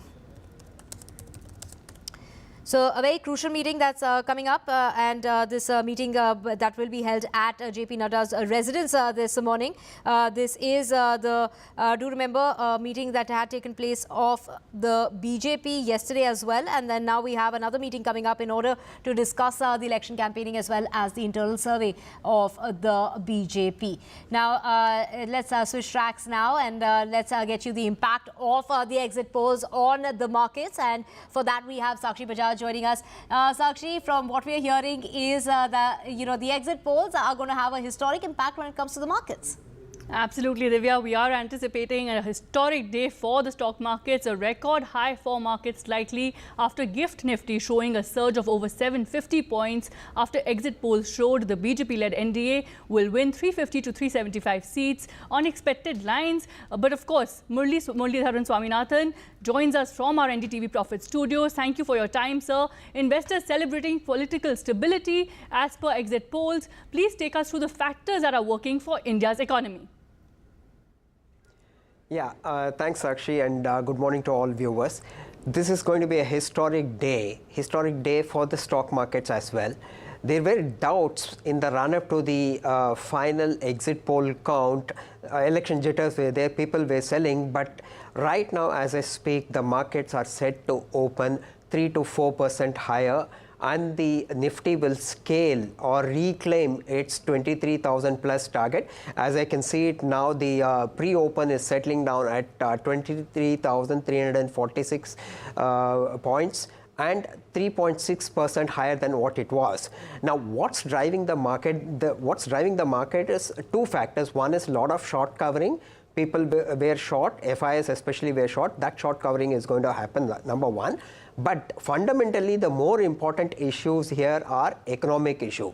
The focus now clearly shifts from elections to economy. Why economy? Because economy has got multiple strong points, and what's working for the economy, number one, the latest one being the GDP growth was a stunning 7.8%, way above all the estimates that we had. Number two, the S&P has upgraded India's outlook to positive from stable. You know, this has been there for the last more than 14 years. They did not upgrade us, and that is a big step forward. Number three, you know, the RBI has given a special dividend bonanza to the government. That's about an extra 1 lakh crore. That's the third point. And the fourth one being the GST collections which have come in. So all this put together, you will see that they become a strong platform for the government to push its next agenda for the next 5 years, which is lofty and quite ambitious, but we are on a very strong footing as far as the economy is concerned. Economic fundamentals are working and they are very strong now, which is why the market cannot be behind. Absolutely. Thank you so much for sharing your thoughts with us. So, of course, fundamentals are strong for India's economy. And as far as exit polls are concerned, political stability is also likely going forward. As we heard from our NDTV Profit Studios, an uptick of at least 3 to 4% is being anticipated just in trade today alone. Of course, tomorrow again, markets will be looked at with great anticipation as far as traders are concerned. We have, remember, in the past few days also seen markets hit a record high consistently. We've also seen volatility spike in the run-up to the elections. So, sir, just a last word from you on GDP data being better than expectations for the full year as well. FY24 also, remember, the GDP data was upbeat, better than expectations. And do you really think, going forward, we are going to see a market reacting to that? No, so the markets will now react today and tomorrow because the markets were behind, and then they will adjust to a certain reality. So what's the strategy going forward? The strategy going forward is going to be very, very specific after the market scale a certain level. Say it will settle around 23,200, 23,500 after the initial burst. Now, the next big action will come from the 100-day agenda that the Prime Minister has set, which will start rolling, once the new cabinet is sworn in, and it will lead to the budget. So, the budget will become a tool to implement the Modi 3.0 action plan or vision that he has in mind, which is very, very big. So we should not forget that one. So for the long-term investor, even if they miss today or tomorrow, it doesn't matter. It's going to be a continuous investment opportunity. Every dip can be bought. So the strategy will shift very clearly to the fundamentals of the economy, the strong growth sectors that will lead the economy, infrastructure, financial services, digital play, you name it, almost everything is there. And in addition, if the monsoons, as predicted, are going to be above average, the FMCG sector will also be a great opportunity for investors to look at. Right. Thank you so much for sharing your insights and the larger picture of the economy with us really going forward. Now, we also have Nasir Salim, managing partner at Flexi Capital, joining us. A record high anticipated for markets in just minutes from now. Nasir, exit polls showing the BJP-led NDA will win 350 to 375 seats. All of this really on expected lines? Good morning, Sakshi. Yes, absolutely. I think, we've been looking out for triggers and 3rd June seems to be the day for triggers, which are essentially, macro financial stability. There's obviously belief that there is a government of the day which comes in full, majority, will bring in focus on capex, investments in manufacturing. There is also improvement in foreign flows. Cash has been waiting on the sidelines, Sakshi, for many, many weeks now.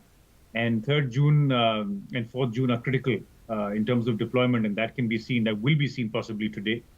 I think the other very quick thing that my fellow panelists just mentioned before I came in on your show is about GDP numbers. So, close to heels of strong GDP numbers and the recent build-up of FII in positions in derivatives gives you a very, very clear indication of how and where the markets will, in terms of rise, and it could be a euphoric rise,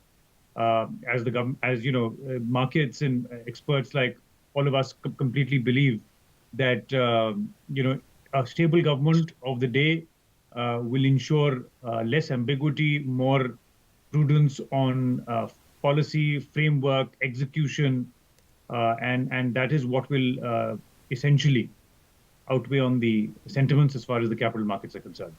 That's right. Mithali, do you agree? Better than expected GDP data also coming in, boosting the market sentiment and likely to boost the market sentiment today as well? Absolutely, Sakshi. We've been discussing this for, all of last week. The GDP data has been very encouraging. And as I was pointing out last week as well, the biggest aspect of the GDP data being encouraging is the growth in the manufacturing sector. So, when we look at the growth in the manufacturing sector coming out in the GDP for the entire year of FY 23-24, it is standing at a staggering 10%. And that's never been seen before in recent years. Post-COVID, this is the first time that we're seeing a number like this. Last year, we actually had a contraction in the manufacturing sector. So, this kind of an encouraging trend shows and makes the market confident that when you have a stable government coming in, there will be policy continuity. The manufacturing sector will continue to get priority. The services sector, which was already doing well, particularly financial services doing very well, real estate doing very well. All of these are sectors which are traded on the stock market. So, that linkage between the real economy and the financial economy becomes very strong when you see that it's somewhere around an election time. How is my policy continuity going to impact the valuation of the equities that I hold? And then, of course, the GDP data coming out like this, both of those are creating a very positive sentiment in the market. There will definitely be some buying today, and then maybe some, short selling on Thursday. But at the same time, this week is going to be very exciting for the markets. Well, the moment we were waiting for is here. Nifty surging over 800 points, a fresh record high. The Nifty and the Sensex surging over 3%. We are seeing markets react to what was anticipated as per the GIFT Nifty and, of course, the exit polls at the moment. We are seeing, of course, markets surge to record highs. Many, of course, also feel that, look, these are historical times, Nasir, going forward as well, not just for this day, but for the week ahead. Your thoughts? We saw the GIFT City numbers a while ago. It was on expected lines. Sensex and Nifty today is opened up now, and you can see it clearly, showing up in terms of its momentum. I think clearly I agree with my fellow panelist. There's going to be some short selling on Thursday. And of course, triggers are going to continue to be looked at. Hopefully tomorrow is going to be another very interesting day, and where one is assuming the broad assumption is that these exit polls will hold, and the markets will continue to. Experts believe that the exit polls will continue to hold, and the markets will continue to go upwards. I think the few things that I would want to say here is, more for your viewers is that please don't get carried away. You have to understand your own objectives in investing. It comes in with its own risks. Don't be short-term in your goal. Don't be myopic. Please don't get carried away. I think the other quick thing is that there are sectors which we feel we are overweight on. Those are financials. Is something which is looking very positive amidst this euphoric rise in the stock markets. Then there is FMCG and consumption. We are expecting a better than forecasted monsoon for this year, and this entire consumerism play is picking up very, very strongly, looking very favorable. The other sector that we are very, overweight on, and we are looking very carefully, and we feel that there will be some great catch-up to do is manufacturing. Because all of these sectors, barring consumption, if you see financial services and the BFSI space, and especially X of banks, and if I look at NBFCs, that space, along with manufacturing and some support to infra in terms of capex and growth, will ensure, because if interest rates come down at some point in time, we're also expecting interest rates to come down. And I'm sure you would also want to note today that the rupee dollar has also, the rupee has gained as we speak. Sakshi, I'm looking at the numbers, it's now at 82.99. Right. There has been a substantial increase in the rupee as well. And we also expect that the government GSEC will also fall today. We expected the rates to signify this current burst in the stock markets. Absolutely. Right. A strong uptick in markets, just as we were anticipating. Mitali, do you agree that this will not just impact today, but also the week ahead? The exit polls showing the BJP-led NDA government will win 350 to 375 seats. Now, if this is true, do you feel the week ahead could also be historic for India's stock markets? So, Sakshi, I think it's going to be an interesting week. There's definitely going to be a lot more trading activity. But are we going to definitely see those highs towards the end of the week? I would say probably not. I think we'll see the highs today because, today is anticipation. Then there is a confirmation, right? Because on Tuesday, we'll actually know the real picture and the real data of where the government is getting formed. How is it, what is it going to look like? Is there going to be policy continuity or not? And then I think through the rest of the week, there will be an adjustment. Exactly as your expert from NDTV Profit also pointed out, the rest of the week is going to be an adjustment week. So today is the day when we are going to see a huge uptick and huge amount of trading activity. But is it going to be a historic high? I don't think so. Okay, so Nasir, do you agree that these gains really could be limited just to today and not for the week ahead? Perhaps, what is your first thoughts? And you feel the euphoria is just related to exit polls alone? Actually, this euphoria is purely event-based. I agree. Exactly. This is because of, everybody was anticipating 3rd June to have, and the right word is actually anticipation. I like that word. Subsequently tomorrow we'll get to know what exactly are the real numbers. Today there is more of aspiration and anticipation to kind of make good money, and that is where the fear comes in as well. So this is very short term. We have to see where the results will come out tomorrow and where they will stand in actual, and thereafter what will stand out is the next few days in terms of the government formation, the other contours to a government formation for a more stable government, and then thereafter the next 100 days in terms of the execution. So this could be a short gain that we expect on expected lines. Historically, if you've seen after every Lok Sabha exit polls, given if there is continuity, the stock market rewards you for a day or two, and then subsequently it kind of adjusts to the reality. I think, when we're saying there is a lot of euphoric rise in the stock markets, it also comes in with a sense of responsibility to make sure that, we are aware of the risks in equity as an asset class. And I think that is something which needs to be kept in mind. Right. Be mindful of the risks, you say. So gains really were expected on both technical and fundamental basis, Nasir. What would you say? Well, frankly, both fundamentally a little less, because it's obviously, nothing can change fundamentally between a Friday and a Monday.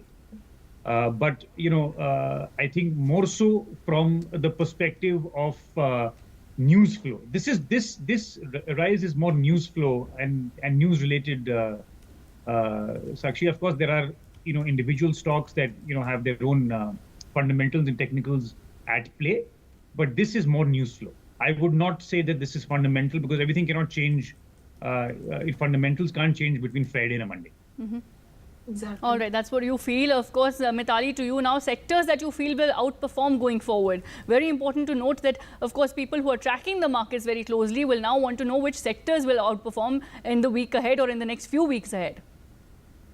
Thanks, Sakshi. So I think, there are two types of performances that we can talk about. And I think in economics, we always separate the financial performance from the economic performance. So we know that manufacturing as a sector is set to, take off, logistics is going to take off.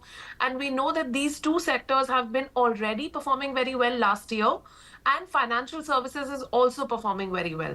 Now, linked to these sectors, I definitely feel that companies that are linked to these sectors, which are supply chain, participants, will be performing very well in the financial markets as well. But as Nasir said, there are certain stocks which are doing very, very well.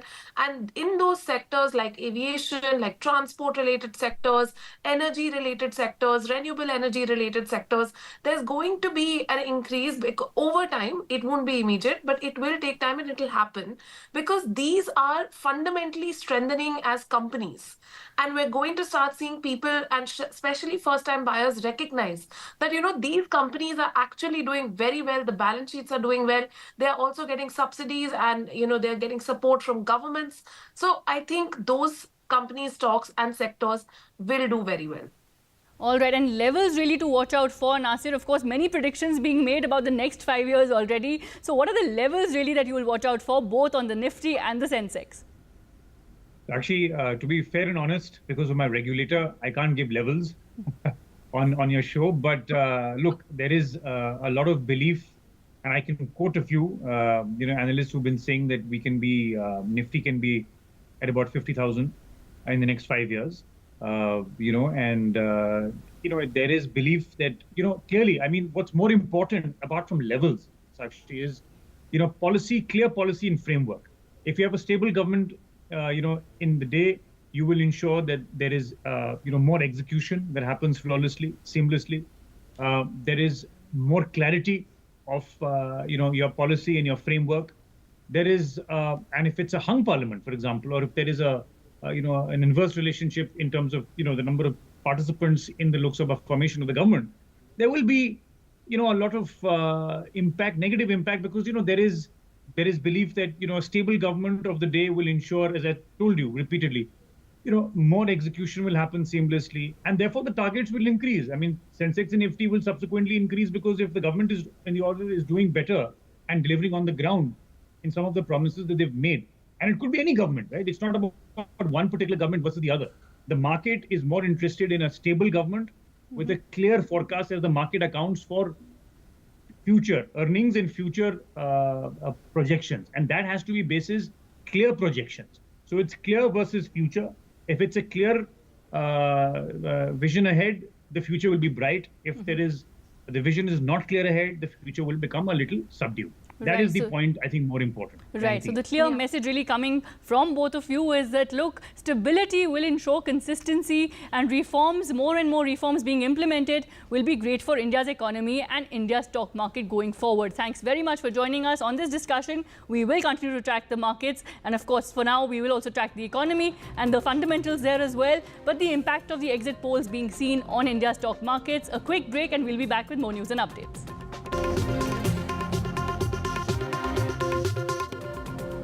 Co-power.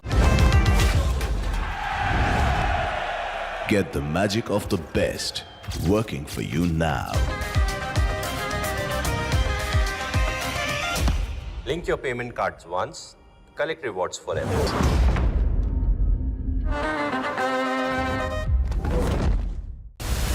Data drives our understanding of any election. What does a dip in voting percentage mean? What are the big factors to watch out for this poll season? Join me, Amitav Tiwari, in a data deep dive only on NDTV, where we decode and simplify the data for you.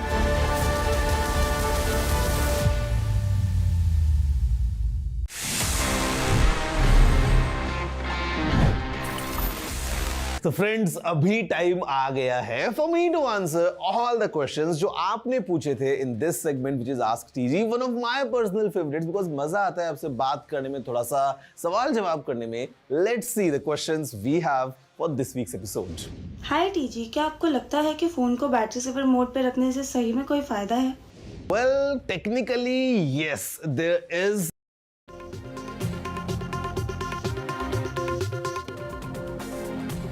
Welcome back. Let's get you the latest as far as the BJP meeting is concerned. This meeting is going to be taking place at JP Nadda's residence this morning in the presence of Home Minister Amul Shah as well as BL Santosh. They will be attending that crucial meeting which is going to come up in regard to the campaigning and other key issues will be discussed during that meeting. To get more on this, we have my colleague Vasudha joining us. Vasudha, what time is this meeting scheduled for? What time is it going to start? And basically take us through the agenda of this meeting, which is on the lines of reviewing the election campaigning, but also a lot more. Absolutely, Divya. You know, just a few hours to go for the big day, for the results to come for the Lok Sabha 2024, and all exit polls have predicted a comfortable win for the BJP, and they've also said that the NDA could be coming back to the government to form the government with improved mandate. So the BJP, of course, is holding a series of important meetings. Yesterday, in fact, the top BJP brass met each other, and they also in some ways devised a plan on how this kind of Janadesh or people's mandate will have to be disseminated to different parts of the country, and how the party could actually utilize this. There were also discussions around celebrations. Two important states, Bengal and Odisha, are particularly at the center of the BJP's discussions. In Bengal, the BJP is also ensuring that there is proper vigilance of the strong rooms and the EVM counting takes place. Remember, in Bengal, it's a TMC that's organizationally stronger than the BJP, but the BJP is hoping to make bigger gains in Bengal as compared to 2019 when it won 18 seats. The BJP is hoping to get at least over 23 seats this time. So Bengal, and we also know that in some booths of Barasat and Mathurapur, polling has been asked to, repolling will be done today. That's what we hear. That's what the ECI has said. ECI is also going to have a press conference today. So the JP Nadda meeting, the meeting at JP Nadda's residence is going to take place around 11:30 is what we've been told. Top BJP leaders could be part of it.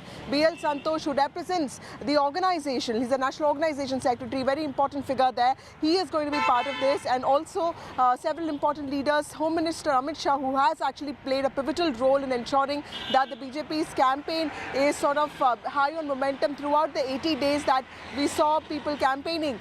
He is going to be part of this. All of that is going to happen around noon is what we've been told, and that meeting is happening at his residence. So the pivotal point, of course, is on celebrations that need to take place today, so that the whole party across the country is energized, and the BJP wants to also make it about the nation, about the country. So that kind of Jan Bhagidari approach will be taken when it comes to celebrations. But other than that, the BJP is also meeting to formulate a strategy to take on the opposition's charges when it comes to undermining or alleged undermining of the electoral process. This is something that the BJP delegation also approached ECI with yesterday, with Nirmala Sitharaman and Piyush Goyal, hinting at the fact that some civil society organizations and opposition are trying to undermine the electoral process and deny the BJP the victory that it deserves. Right, Vasudha, discredit the poll process. Thank you so much for updating us with all the developments. We will keep tracking the story and coming back to you for more on that. For now, we're slipping into a short break.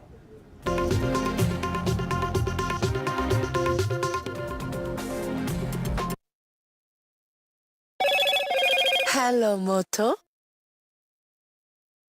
Motorola, India's best 5G smartphone brand.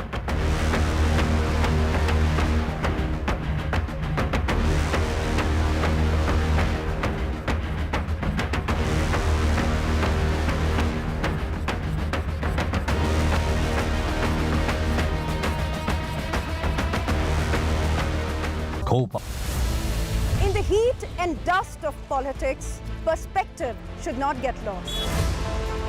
Watch me decipher hard politics through an academic lens. only on NDTV.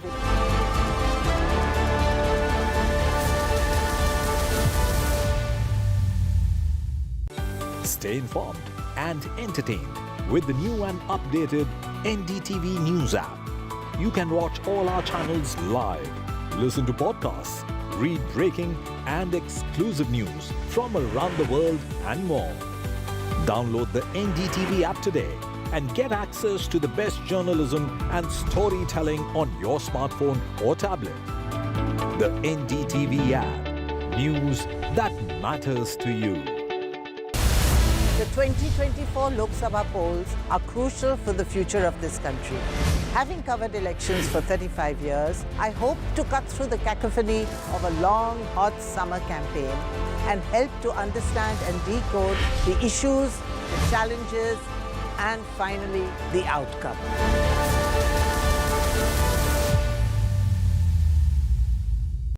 Stay informed and entertained with the new and updated NDTV News app. You can watch all our channels live, listen to podcasts, read breaking and exclusive news from around the world and more.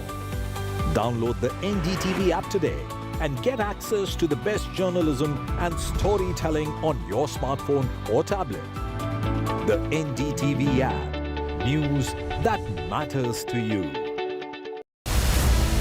In the heat and dust of politics, perspective should not get lost. Watch me decipher hard politics through an academic lens, only on NDTV.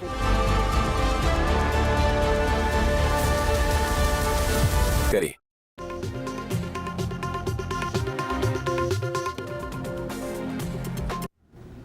Welcome back. Let's get you the latest when it comes to the Pune Porsche car crash case in which the teenager has now been interrogated, and we have details coming out as far as the interrogation is concerned, in which the teenager has gone on to say that he doesn't really remember the events that took place at the night of that car crash. He's also gone on to say that he did drive under the influence of alcohol. So he is admitting to being under the influence of alcohol, but however, he says that he doesn't really remember what really transpired that night. The police are now trying to recover that original blood sample. Do remember, it's the mother of the teenager who swapped the blood sample. She had given her own sample, and that's what came out in the results, that it was the blood sample of a woman instead. Do remember that it was the head of forensics at that Sasun hospital in Pune who was responsible, along with another doctor and a peon, a staff member, who had helped switch the samples around, and they had taken money for it. Allegedly, it was 3 lakh rupees that was paid to them in order to switch the samples. So for now, what we do know is that the mother, the father, the grandfather, all in the custody of the police, as well as the people responsible for switching those samples. Questioning taking place as far as the family members are concerned. Do remember that the father and the mother have been taken into custody on grounds of tampering with evidence, which is why they have been taken into custody. Do remember, the mother is the one whose sample was used instead of the son's sample. What they were trying to achieve with that is that they did not want to show that the son was under the influence of alcohol, which is why they swapped that blood sample at the Sasun hospital. That's why he had gone for a medical examination after the car crash. Do remember, he was at the Yerewada police station. From there, he was taken for a medical examination to the Sasun hospital, where that medical test was conducted, in which his blood sample was swapped with that of his mother. So right now, what they're looking for is that original sample of the son. Do remember, 2 samples were taken. One was taken at the time that he was taken in, and one was taken hours later in order to make it a watertight case, is what the police has gone on to say. Many questioning a lot of details that are coming out at the moment, many twists and turns when it comes to the Porsche case in Pune that claimed 2 lives of 2 techies, 2 lives that were cut short because of that incident that took place. So we also know that it is the teenage driver who's admitting to the police that he was drunk, and in fact, it is the 17-year-old boy who fatally knocked down those, allegedly, those 2 young IT professionals with his luxury Porsche car on the 19th of last month.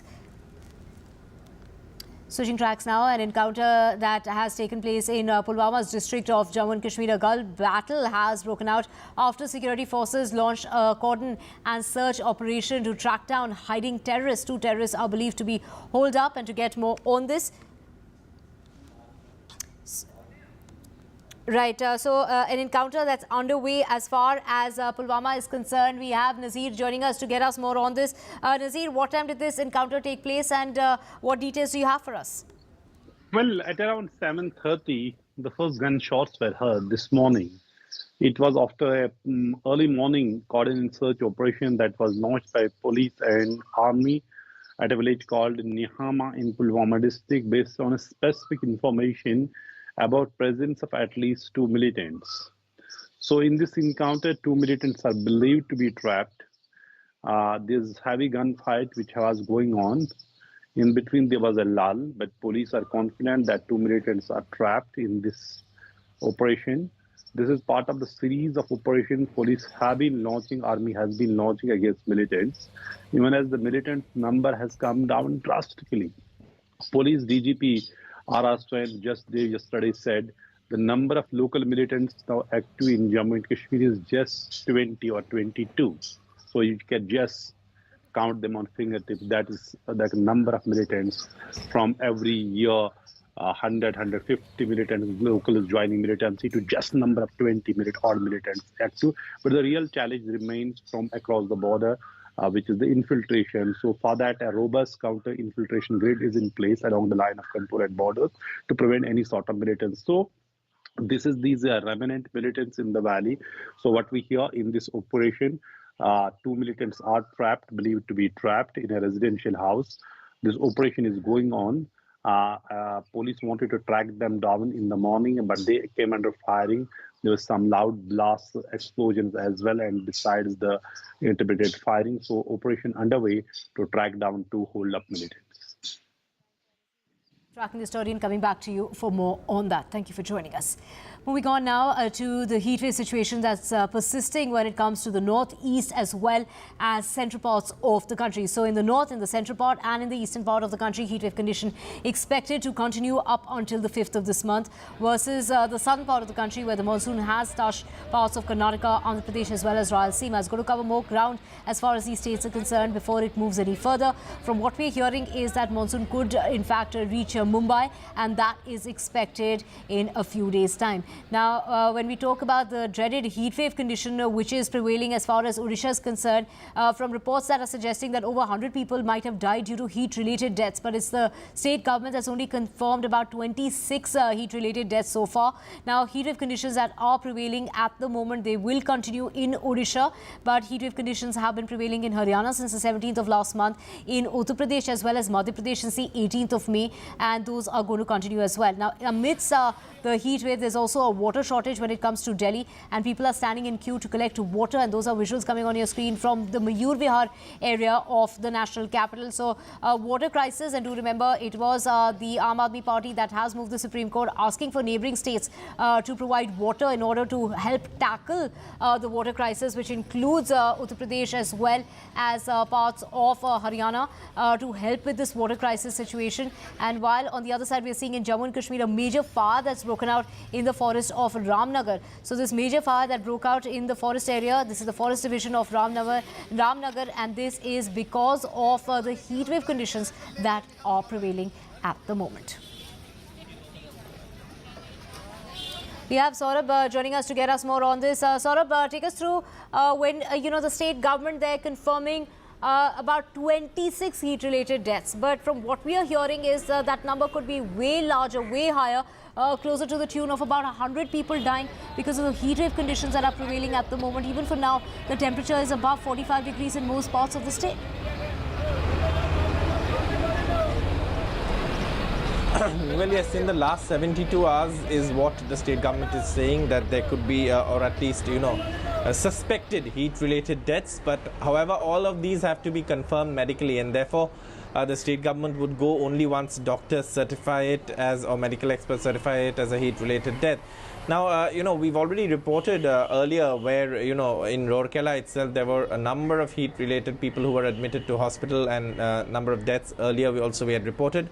That trend seems to be continuing in Odisha with heatwave-like conditions prevailing in several parts of the state, and therefore these numbers seem to have gone up. And we have, of course, the Odisha State Special Relief Commissioner also speaking on that as far as the heatwave conditions are concerned. So it's a situation that's an ongoing situation as far as the heat wave is concerned. There several districts of western Odisha also seeing heat wave like conditions, and unlikely that there's going to be relief very soon from the heat wave, but Odisha already has special heat wave related wards which are there set up to deal with heat wave related patients who are coming in, and those hospitals of course and those wards are treating those patients who are being brought in.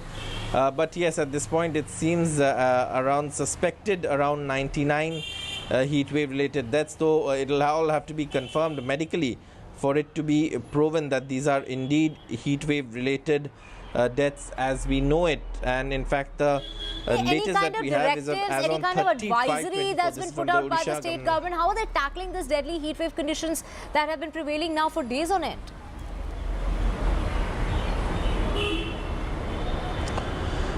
Well, the advisories are already there in summers during heat waves. The IMD also puts out advisories, and that is stay indoors, drink water, keep yourself hydrated, and avoid, going out as much as possible. But those advisories are largely, there, which cannot, of course, be adhered to by everyone, because people have to go to work sometimes, and some people have to work in the heat.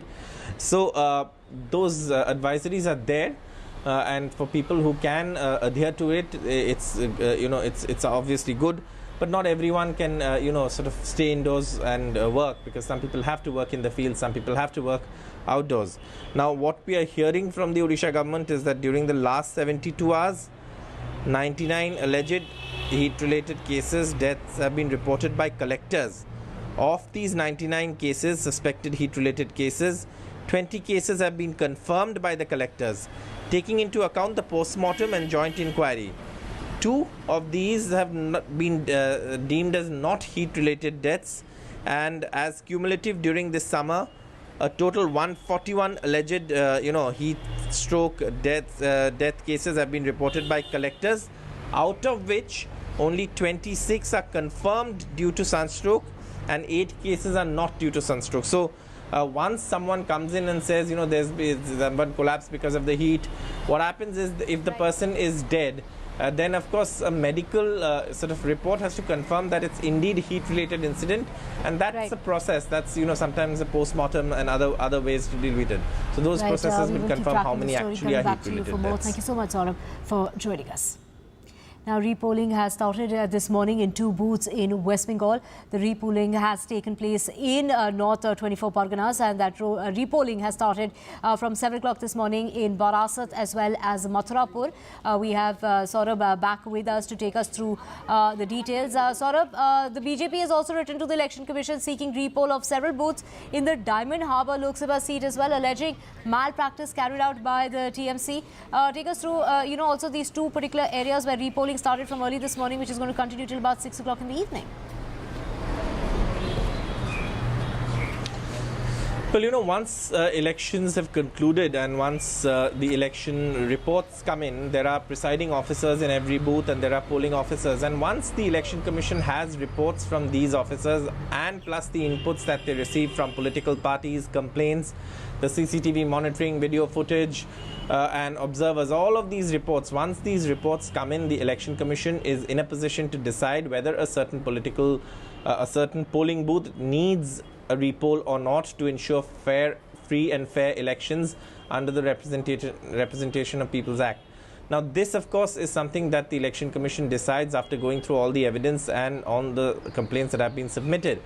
In this case, the Election Commission has decided that there are 2 polling stations, one in the Barasat parliamentary constituency, one in the Mathurapur parliamentary constituency that needs a repoll to ensure free and fair franchise and exercise of the right to vote in these areas. And therefore, repolling has been ordered in these 2 booths. The Election Commission has started the repolling from 7 in the morning. It will continue like normal election timings till 6 in the evening. And of course, then all of these results will be counted together tomorrow when the Election Commission finally begins the counting process early in the morning, with those EVMs being opened and the fates of the candidates being decided in these constituencies as well. Right, Saurabh, thank you so much for joining us with all those details. Well, switching tracks now, the assembly poll results by the two northeastern states, Arunachal Pradesh and Sikkim, were declared, and in which the Arunachal Pradesh has in fact secured a landslide victory. We're talking about 46 seats out of 60 seats, while in Sikkim, 31 seats have been won out of 32 seats, ensuring a second straight term for the party chief. My colleague Ratnadeep gets us more. The BJP secured a landslide victory in Arunachal Assembly polls, winning 46 of the total 60 seats. It even outperformed its own 2019 tally, where the party had won 41 seats. The main opposition, Congress, could only secure 1 seat. BJP's big victory was on expected lines, as 10 candidates, including Chief Minister Pema Khandu, had already won unopposed. Party workers accorded a grand welcome to the India's youngest chief minister today as he reached the party office. Pema Khandu has been at helm since 2016 and credits Prime Minister Modi for this victory. उस दौरान अरुणाचल प्रदेश और कांग्रेस को पूरा एक corrupt system बना के रखा था। केंद्र सरकार से उस वक्त में कुछ जो भी काम लेके आना है तो विदाउट मनी कांग्रेस का जो गवर्नमेंट था वो वहाँ से सैंक्शन भी नहीं करता और बीजेपी इस पार्टी विद द डिफरेंस यहाँ में करप्शन का इवन सी तक भी नहीं चलता है यहाँ पे। In Arunachal Pradesh, BJP's focus has been on infrastructure development, roads and connectivity, and perhaps the party has got political dividend out of this push. However, for the Congress, the poor show in Northeast continues. In 2019, Congress was able to win 4 seats, but this time only 1. In the Himalayan state of Sikkim, the ruling Sikkim Krantikari Morcha made a clean sweep, winning 31 out of 32 assembly seats. Chief Minister Prem Singh Tamang won from both Renok and Soreng Chakung seat. The main opposition, the Sikkim Democratic Front, which ruled the state for 25 years in a row till 2019, begged just 1 seat. India's former longest-serving Chief Minister and SDF Chief Pawan Singh Chamling lost from both seats that he contested. Also, former national football team captain Baichung Bhutia lost on SDF ticket, his 6th electoral defeat in 10 years. पवन चामलिंग जो हार गया तो पवन चामलिंग तो 2019 में वो हार चुका था, लेकिन ये डेमोक्रेसी है, प्रजातंत्र है। 2024 में आया तो जो काम 25 साल में उनका सरकार ने नहीं किया था, हम लोग ने 5 साल में किया, इसलिए उनका हार हो गया। Watchers say new jobs and freebies might have given political dividend to the SKM government, but in Sikkim, Prem Singh Tamang's government is only 5 years old, and it takes time for anti-incumbency to set in Sikkim. Before Tamang, Pawan Chamling ruled Sikkim for close to 25 years, and before Chamling, Nar Bahadur Bhandari was the chief minister for more than 10 years. The BJP had served its alliance with SKM and decided to go solo in the state, but the party couldn't open its account. However, there are murmurs that both parties could come closer after the Lok Sabha election results on June 4th. With Ratnadeep Chaudhary, NDTV. And with that, we're slipping into a very short break. Back with a whole lot more. To stay with us.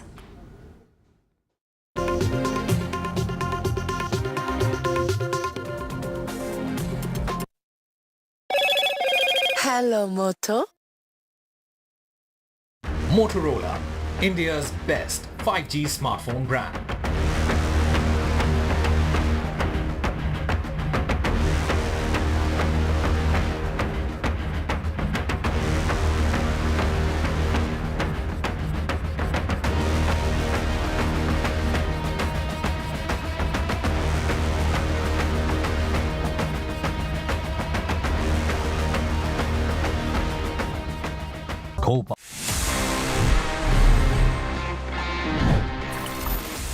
This is a Samsung phone और इसमें Android है. You know what happened? सबसे पहले अगर हम जाएं थोड़ा सा पीछे अगर हम रिवाइंड करें about the history of Android.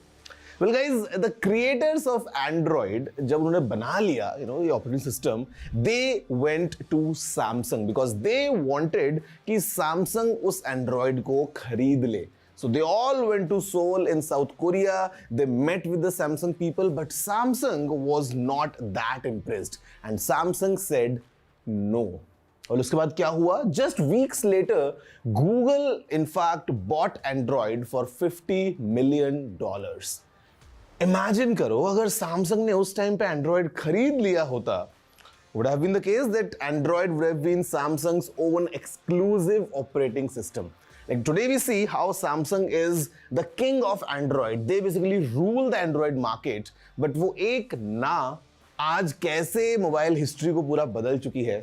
It's all for you. Did you know this? If yes, then amazing. If no, then please let me know by writing all your emails to tg@ndtv.com.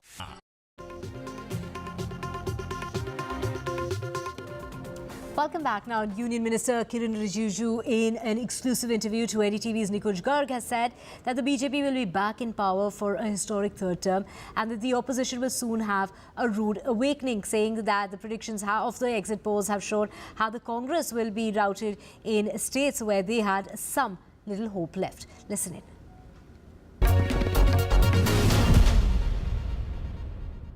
Let me ask you, now that you have joined us very kindly, most of the exit polls, Mr. Rijiju, are giving a clear thumping majority to the BJP on its own and a massive, some even two-thirds majority to the NDA. Do you think, you have been a long-standing member and a minister in the entire 10 years of Mr. Modi, do you think that these results are going to hold true on that day? And if yes, why? Because there was a lot of skepticism that since the polling percentage is falling, BJP may actually slip in its tally. You are right. I have been in the politics for a long time. I had worked with Vajpayee ji. I was, commission member those days. Then I was member of parliament since 2004, and I'm continuing to work in the government as well as in the party side also. What I have seen is when there is a strong undercurrent, when the trend of the entire country is in one direction, then it is not only about the exit polls or opinion polls. Then the people also start thinking that, yes, the nation is in one direction. So today, after a long time, we have seen that a prime minister is going to become prime minister for the third consecutive time with each election with record margin. So 2024, I feel, will be a record in a way, not only Modi ji becoming the third time elected prime minister consecutively after Nehru, but he will be the only democratically elected leader in the world to command such a mandate, the pan-India mandate from top north in Jammu Kashmir to south in Kanyakumari, from northeast Arunachal to Gujarat, across the country. If you remember, we had a conversation a month back. That time I told you, that time this exit poll and this were not even in the picture. And I told you, BJP will cross 313. That was my, personal analysis that time. BJP will cross 313. You did tell me, and I also remember telling you, Mr. Rijiju, that I trust your numbers because on most of the occasions, your numbers have been right. Your numbers have, in fact, even on the state elections, whenever I have picked up your mind, state elections where the BJP has lost, you have been actually almost always right. So I agree, I concede that point before exit polls. We did have that conversation. But let me ask you one thing more about exit polls. Some of the opposition leaders currently are saying that these are exit polls and do not think that these are the final results, and the final results can be dramatically different. This is the opposition's claim. What do you have to say to that, Mr. Rijiju? No, opposition claim has no basis because I have gone to Tamil Nadu, I've gone to Ladakh, I've traveled across Northeast, I had gone to Mumbai. In fact, my last election campaign was in Mumbai. I met some minority communities, majority communities. So across the country, east, west, north, south, I have seen a very same kind of pattern in every part of the country, that Modi ji has to become the prime minister again. So it is Prime Minister Modi who is the central figure in the entire election campaign. And people of India started giving that slogan. No, the 400 par slogan is not given by Modi ji. It is people who said it. Modi ji only repeated it and picked up the slogan and then raised in the public functions and rallies. So the opposition party trying to, discredit the exit polls is basically making themselves happy for 2 days. On 4th the result will come. So they are preparing to create some kind of confusion and excuses just to get away from the humiliation which they are going to be facing. They will be routed in some of the states where Congress was making big claims. They will be routed in those states where they had some little hope. So this is the power of the people, and this is the charismatic attraction which Modi can spread across the country. So opposition party are just making excuse. I want to go one step further. I think we will cross even the figures given by the exit polls. That is my personal reading. Power of the people and charismatic leadership of Mr. Narendra Modi, says Union Minister Mr. Kiran Rijiju. Mr. Rijiju, thank you very much for joining us, and once again, congratulations to you on the thumping victory in Arunachal Pradesh.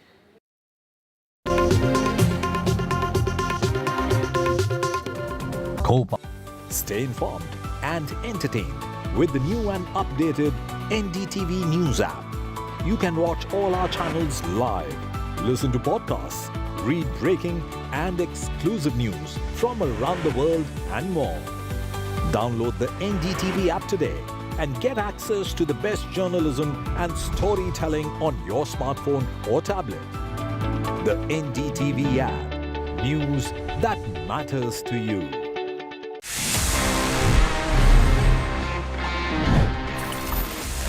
Sharing se yaad hai, sometimes it's a thing that we need to share our Wi-Fi network. Ghar mein koi dost aaya ho, maybe there's some guest coming in and you would want to share your Wi-Fi. The problem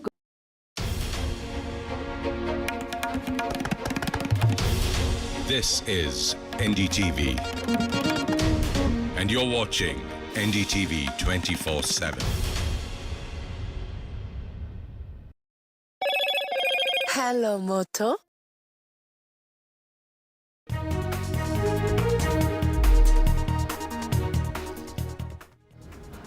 You are watching NDTV 24/7. I'm Parmeshwar Bava. We've got an action-packed bulletin lined up for you, but let's begin with the top stories you need to know. Well, markets surge after exit polls predict a big win for the BJP. The rupee strengthens sharply against the US dollar. Ahead of the poll result, the India bloc and the BJP move the poll body. The India bloc tells the EC that they should ensure norms are followed on D-Day. Meanwhile, the BJP tells the EC there's a bid to undermine the poll process. And the Prime Minister's blog after the Kanyakumari meditation session, he says the development of Bharat fills us with pride. NDTV poll of polls predicts the third term for Mr. Modi. The exit polls state that the BJP will sweep Congress-ruled states. Pollsters say BJP will make big gains in the south. The NDTV poll of polls says BJP will open an account in Kerala. Amul hikes milk prices by 2 rupees per litre. Amul Gold and Amul Taza, the prices for these two have been hiked by 2 rupees per litre. Meanwhile, Amul Buffalo Milk has been hiked by 3 rupees per litre. The heat wave will continue till the 5th of June. A heat wave persists across north, central and east India. The monsoon, meanwhile, reaches Karnataka, Andhra Pradesh and Rayalaseema.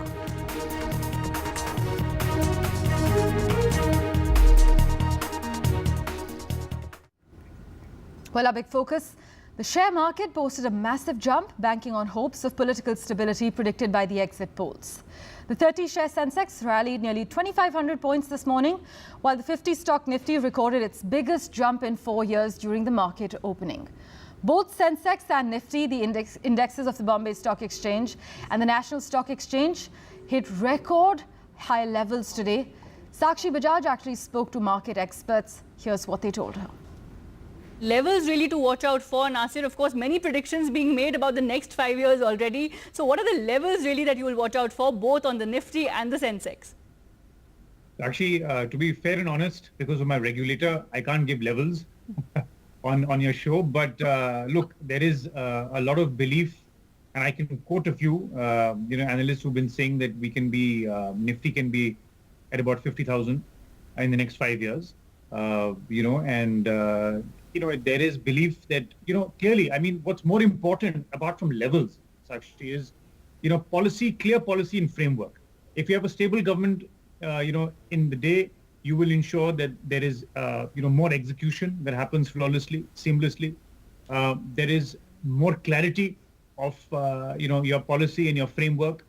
There is, and if it's a hung parliament, for example, or if there is an inverse relationship in terms of, the number of participants in the Lok Sabha formation of the government, there will be, a lot of impact, negative impact, because, there is belief that, a stable government of the day will ensure, as I told you repeatedly, more execution will happen seamlessly, and therefore the targets will increase. I mean, Sensex and Nifty will subsequently increase, because if the government is, and the order is doing better and delivering on the ground in some of the promises that they've made, and it could be any government, right? It's not about one particular government versus the other. The market is more interested in a stable government with a clear forecast, as the market accounts for future earnings and future projections. And that has to be basis clear projections. So it's clear versus future. If it's a clear vision ahead, the future will be bright. If the vision is not clear ahead, the future will become a little subdued. That is the point, I think, more important. Right. So the clear message really coming from both of you is that, look, stability will ensure consistency, and reforms, more and more reforms being implemented, will be great for India's economy and India's stock market going forward. Well, meanwhile, hours since multiple exit polls signalled a likely third consecutive term for Prime Minister Narendra Modi-led NDA government at the centre, BJP leaders already had multiple meetings. This is what our sources are informing us. In fact, sources say one of these meetings entailed a review of the 100-day agenda of the new government. But a crucial BJP meeting will take place at JP Nadda's residence today at around 11:30 a.m. Now, what we can share with you is that this meeting is going to be chaired by JP Nadda. It will be attended by Amit Shah, BL Santosh, as well as other key members. As far as the agenda is concerned, the plan of action includes a review of the election campaigning, as well as a discussion on the internal survey reports of the BJP. But for the further inside details, let's go across to my colleague Vasudha, who joins us live at the moment. Vasudha, take us through the plan of action. Well, Parmeshwar, just a few hours to go for the big results to come out, and all exit polls have in some ways predicted a comfortable win, a big win for the BJP. They've said that the NDA could be coming back with a renewed, with an improved mandate. So this is good news for the BJP, but like we know, the BJP always likes to be prepared for every big event, and they would want to ensure that this people's mandate, and remember that the historicity and the intensity of this win is going to be very high. This is for the first time that a Prime Minister in independent India is coming back for the third term with an improved majority. So the BJP's meeting today, that's going to happen at JP Nadda's house, and which will have the participation of senior BJP leaders and ministers, including Amit Shah, who is a Home Minister and has played a pivotal role in ensuring that the campaigning across the country of the BJP is sort of like mobilized throughout the 80 days of the campaign. So basically the BJP would want to ensure that this people's mandate, or Janadesh is what they call in their language, is disseminated to different parts of the country. The intensity of it, the scale of it is something that every cadre of the party, every supporter of the party, and everyone who's not even voted for the party understands, so that the party optimizes the win and ensures that it also benefits from the other assembly polls that will come in. Remember, the BJP never stops thinking and working, because one election is over, it starts working on the other election. The other thing that the BJP is wanting to work upon is also to put forward a very powerful counter to the opposition's charges that some of the electoral processes could be undermined. Remember that both Congress and BJP delegations went to ECI yesterday to talk about how provisional processes, prescribed processes need to be followed. So BJP would also want to ensure that it puts forward a powerful rebuttal to anything that the Congress says with respect to ECI or EVMs. Thanks so much, Vasudha, for joining us with that update. We will, of course, touch base with you at 11:30 when that crucial meeting begins. Meanwhile, there are press conferences scheduled by India bloc allies. We are told the Samajwadi Party chief, Akhilesh Yadav, will be addressing the media. Meanwhile, there's also going to be a press conference by RJD leaders in Bihar. We will, of course, disclose further information with you as soon as our reporters have it. Well, let's switch tracks now. Chief Minister M.K. Stalin on Sunday paid rich tributes to his father and former Chief Minister M. Karunanidhi, whose birth centenary is celebrated today. In fact, we're getting fresh visuals. M.K. Stalin, in his tribute, he had recalled the achievements of the DMK patriarch and said he was actually the driving force behind the party cadre and they were working on the path shown by Karunanidhi. In fact, in a poetic tribute, Stalin described Karunanidhi as a multifaceted personality, a politician, a writer, a philosopher. Sam's with us at the moment as these fresh visuals come in. Sam, M.K. Stalin has paid rich tributes to his father. Take us through the fresh visuals coming in. That's right. Today marks the 101st birth anniversary of late Chief Minister M. Karunanidhi, who also is the father of present Chief Minister M.K. Stalin Parameshwar. He began his day paying his tributes at the Karunanidhi Memorial along the Marina Beach in Chennai, besides garlanding a few other statues of Karunanidhi, one along the Anna Salai just outside the Omandurar Government Hospital. He would also be visiting two other locations to pay his tributes, and today officially it marks the culmination of the centenary birth celebrations of Karunanidhi by the Tamil Nadu government. M.K. Stalin has also launched a souvenir besides launching a special short film on Karunanidhi. He also watched it from the mini auditorium inside the Karunanidhi Memorial along the Marina Sam, I Beach. sincerely apologize. I'm told Sonia Gandhi is currently addressing the event. Let's just listen in to what Mrs. Gandhi has to say. On this celebratory day, and thank you.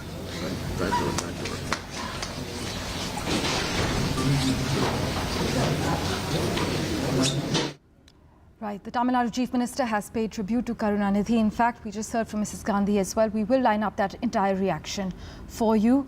Meanwhile, let's get you the other big story we're tracking. Well, the Prime Minister has written another blog, I'm told.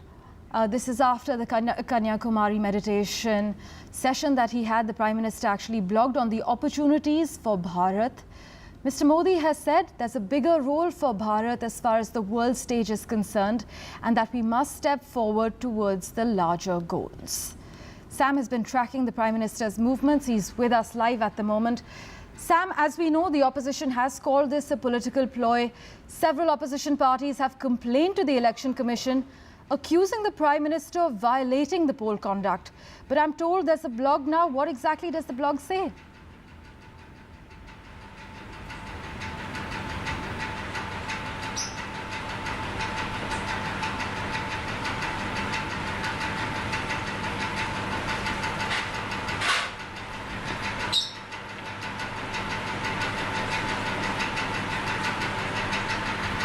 Right, we seem to have lost that audio connection with my colleague Sam Daniel.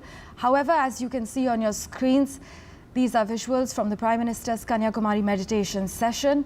In fact, there is a blog post as well. He has blogged after this meditation session in Kanyakumari to say that there are opportunities for the country and a bigger role for Bharat on the world stage. In fact, the Prime Minister has also said that one must step forward towards the larger goals. I'm told Sam's back with us.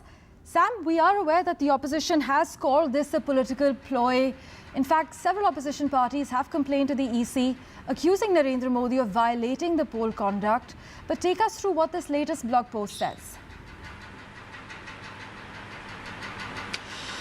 Well, Parameshwar, it's titled Kashmir to Kanyakumari is our common identity, and it was written by Prime Minister Modi as he flew back from Kanyakumari to Delhi. And he says the meditation was an energizing experience, drawing inspiration from Vivekananda himself. And that completely got him get rid of the bitter campaign period, which was filled with attacks, heated political debates, counter-attacks, everything, he says, vanished. And it was also a kind of a moment to realize the challenges and the responsibilities. He says Vivekananda's inspiration made these challenges and responsibilities effortless. The rising sun in Kanyakumari, he says, took his thoughts to greater heights, and the vastness of the oceans empowered his thoughts. He says he recollects how a few decades ago he was able to work together with Eknath Ranade, under whose leadership the Vivekananda Rock Memorial was built. And he says, just like the way the rivers flowing in different directions, going to the sea and ultimately all the oceans converging in Kanyakumari, that area is also a convergence of ideas across India, pointing out to the Vivekananda Rock Memorial, the giant statue of Thiruvalluvar, and the memorials in Kanyakumari to Gandhiji and Kamaraj. He says it gave him a great inspiration to the process of nation building. He also refers to how Vivekananda's meditation there in 1892, it took 50 years for India to get independence after that. And likewise, he says, everyone in India should contribute or should allot the coming 25 years for nation building. And he says India has always been a cradle of ideas for thousands of years, and India's progress always contributed to the welfare of the world community. And it's time India realizes its capabilities, he says, and India has become a model, and we should dedicate the next 25 years to make India a greater nation. This also comes amid criticism by the opposition that the meditation itself violated the spirit of the model code of conduct. And this could be seen in two different ways. One, a confident Modi writing this, sharing his vision, hoping that he would get a third term. Or this could also be seen as a parting message by an outgoing Prime Minister, if there is a change of guard, sharing his vision to the new government that may take over. Parameshwar. As always, Sam, thank you so much for joining us with all the details. Meanwhile, West Bengal Chief Minister Mamata Banerjee has said the exit poll predictions were not consistent with the ground reality, as they were, and I quote, manufactured at home 2 months back. Meanwhile, a day after most exit polls predicted a massive win for the BJP in the Lok Sabha polls, Rahul Gandhi termed the exercise Prime Minister Narendra Modi's fantasy poll. When he was asked how many the India opposition bloc will win, Rahul Gandhi referred to the popular song by Sidhu Moosewala and stressed that the India bloc will win 295 out of the 543 Lok Sabha seats. Exit polls, though, as you know, and as we've covered, they have predicted a stunning victory for the BJP, with some pollsters claiming that the BJP-led NDA score may well cross the 400 mark, a target set by the BJP with its Ab Ki Baar 400 Par slogan. But a key health warning, however, is that exit polls do not always get it right. Keeping that in mind, for further clarity, we have with us Manisha Priyam, political analyst and researcher in studio with us, and Aditi Fadnis, consulting editor of the Business Standard. Thank you so much, as always, for making time for us. Ms. Priyam, besides maintaining their winning streak, the exit polls are also predicting that the BJP has been able to make inroads in states where they've previously struggled, like Kerala. What do you think has worked for the BJP? So, you can see that it's a party that's incessant in its quest for new territories. It doesn't shy away from any geographical barriers or ideological barriers. The state of West Bengal, for example, a linguistically held regional party ruling it, a feisty woman leader holding the women together, the important women vote and her developmental programs, etc. Resounding victory in the last assembly elections, and still the BJP is hammered at its doors and wants to not just keep its tally of 18 seats but also up it. Now, on the other side, Mamata Banerjee and her developmental schemes, but the BJP hammering in Sandesh Khali, the BJP hammering in misgovernance and wanting to keep its tally alive. In Kerala and in Tamil Nadu, none of the polls predict anything more than maybe a handful of 1 or 2 seats. But that's not the point. Even if it were a footprint in neither of these territories, in Tamil Nadu, I think they've won a seat somewhere in the past history. But Kerala, no-go territory for them. During the part of the campaigning, at least 3 of their candidates were supposed to be doing quite well. Now, they may not be converting into seats, but the messaging quite strong on the ground that in Thiruvananthapuram, in Thrissur, in Pathanamthitta, all these 3 places, the campaigning of the BJP was quite strong and they hold ground. So, success or defeat doesn't, put them on the back foot. They finish one election.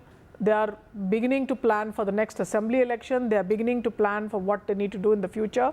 Also, a lot of pragmatism. Who are the new people they need to ally with? I think in Tamil Nadu, you see that their ally, the Patakali Makkal Kachi, for example, Ambumani Ramadas and Somaya Ramadas, for example, may do very well from Dharmapuri. We don't know as yet, but the ground reports are that the allies have, stood the ground. Whether the BJP gets a seat or not, all health warnings are there, and 4th June is the day. It's very close. It's tomorrow, isn't it? Of course. Yes. The countdown is indeed on. Yes. But Ms. Fadnas, if the exit polls are to be believed, the India bloc, it seems, has not been able to put up a decent fight as far as the NDA is concerned. But then we also have politicians like Akhilesh Yadav who are questioning the efficacy of these exit polls altogether. Rahul Gandhi saying it's the Prime Minister's fantasy poll. Well, wouldn't you if you were part of the India bloc? And of course, they have a right to question the exit polls, although maybe exit polls are not done in as capricious and as random a manner as they believe they are. There is a scientific basis to them, and we should not decry from that. But the fact is that the India bloc is on the defensive as a result of the exit polls, so they are trying to say that the exit polls are wrong. This always happens, and when a party feels that it's losing, even before the results are out, they say that the EVMs were rigged or that the election process was wrong, etc. So far, at least we haven't heard the EVM narrative. Precisely. So that is the clearest indication that their sense is that they are not winning. Right. Also, Ms. Priyam, in retrospect, issues like the electoral bond, do you think the opposition did justice by taking it to the voters, or were they lacking in pushing the narrative, pushing their point? I mean, why should the opposition not take the electoral bond issue to the people? The point is, were they able to turn it into a popular narrative on the ground? I think that's where it lagged. And suddenly, one of their most potent weapons, which should have been the electoral bond, by the 6th or 7th round, I didn't see the Mahagathbandhan pushing for it. I was on the ground in Bihar, most certainly for the 6th and 7th round. It was not being pushed that much. So the arrests of important leaders became important, and the issue that was consistently hammered by the Mahagathbandhan was the issues in Uttar Pradesh of Samvidhan, Kisan Jawan, the PDA.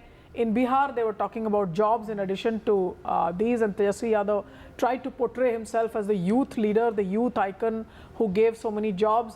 I don't think electoral bonds were being heard in the rallies at all. So if they picked up the issue, they didn't have the conviction to take it down to the people in their language, nor did they carry it on till the very end. So, people would ask that, look, how serious are they about this issue if they are not taking it home?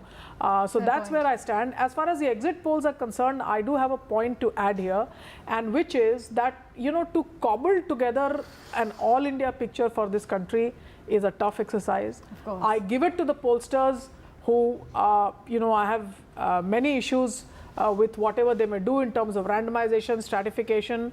But what I believe is that cobbling together an all India picture, putting their prestige and reputation at stake, I mean, they do it. And for those 2-3 days, they become what I have been saying for the last 2-3 days. They become the temporary Baba Saheb Ambedkars who are holding together some picture of India which can be given to the people. But on the other side, this time around, you can see the number of debates that have happened, and appropriately so, the people, not parties, people have pointed even small mistakes they've found in polls, their totaling, their calculations, etc. Not just political leaders who are not being taken seriously if they counter the polls, but people are pointing to small errors, and the pollsters are saying, sorry, we got that wrong, sorry, we need to total it up. So it's a far more open space for people to debate, and that's healthy for a democracy.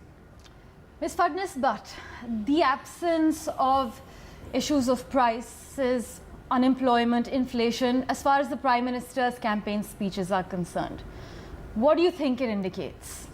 Well, it indicates a big khatre ki ghanti. If you ignore these things, and these things are palpable, they're there, they're very present on the ground. So you can't just gloss them over. They are concerns of people. Absolutely. So if you ignore them in your policy and in your in flagging them in your speeches, well, you do so at your peril. You may win the election, but you are not really addressing what people want to hear. Of course. In fact, Ms. Priyam, you know, when we talk about just this morning, Amul hiking its prices for milk by 2 rupees. I'm told, if I'm not mistaken, there's a 5% increase in toll tax across the country. Many fear that fuel's next on the radar. There are valid concerns about the cost of living crisis, about the increase of prices. And it is obviously disheartening for a voter because this is happening on the eve of the results, and there are valid concerns that it could deteriorate going forward as far as the cost of living is concerned. Do you share those concerns as well? You know, I am a voter and I live in an urban area. I'll hold myself aside because I'm just out of seeing the ground.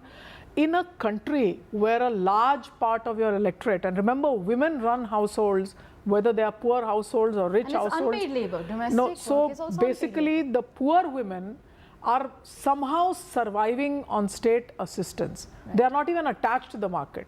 So cylinders, since Karnataka, we've been pointing it out even openly to the government.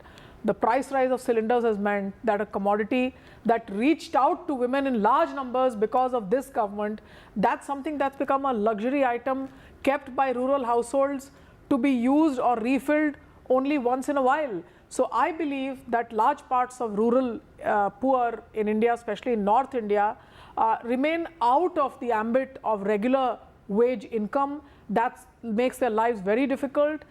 Inflation, of course, is a huge mar, and the state is somehow stabilizing that risk by giving the households what they need most is ration. But the households need more. They need for their future of their children. How do they invest in the future? For people who don't have the money and can't do FDs. Of course, the urban middle class is going to feel the pinch a lot, but it's a very vocal class. It's drinking the Amul milk. Remember, the rural woman is still chasing her goat. Maybe once in a while the milk that they get is milk once in a while for the family, not even for her. So I think food, futures, nutrition, these will be very important.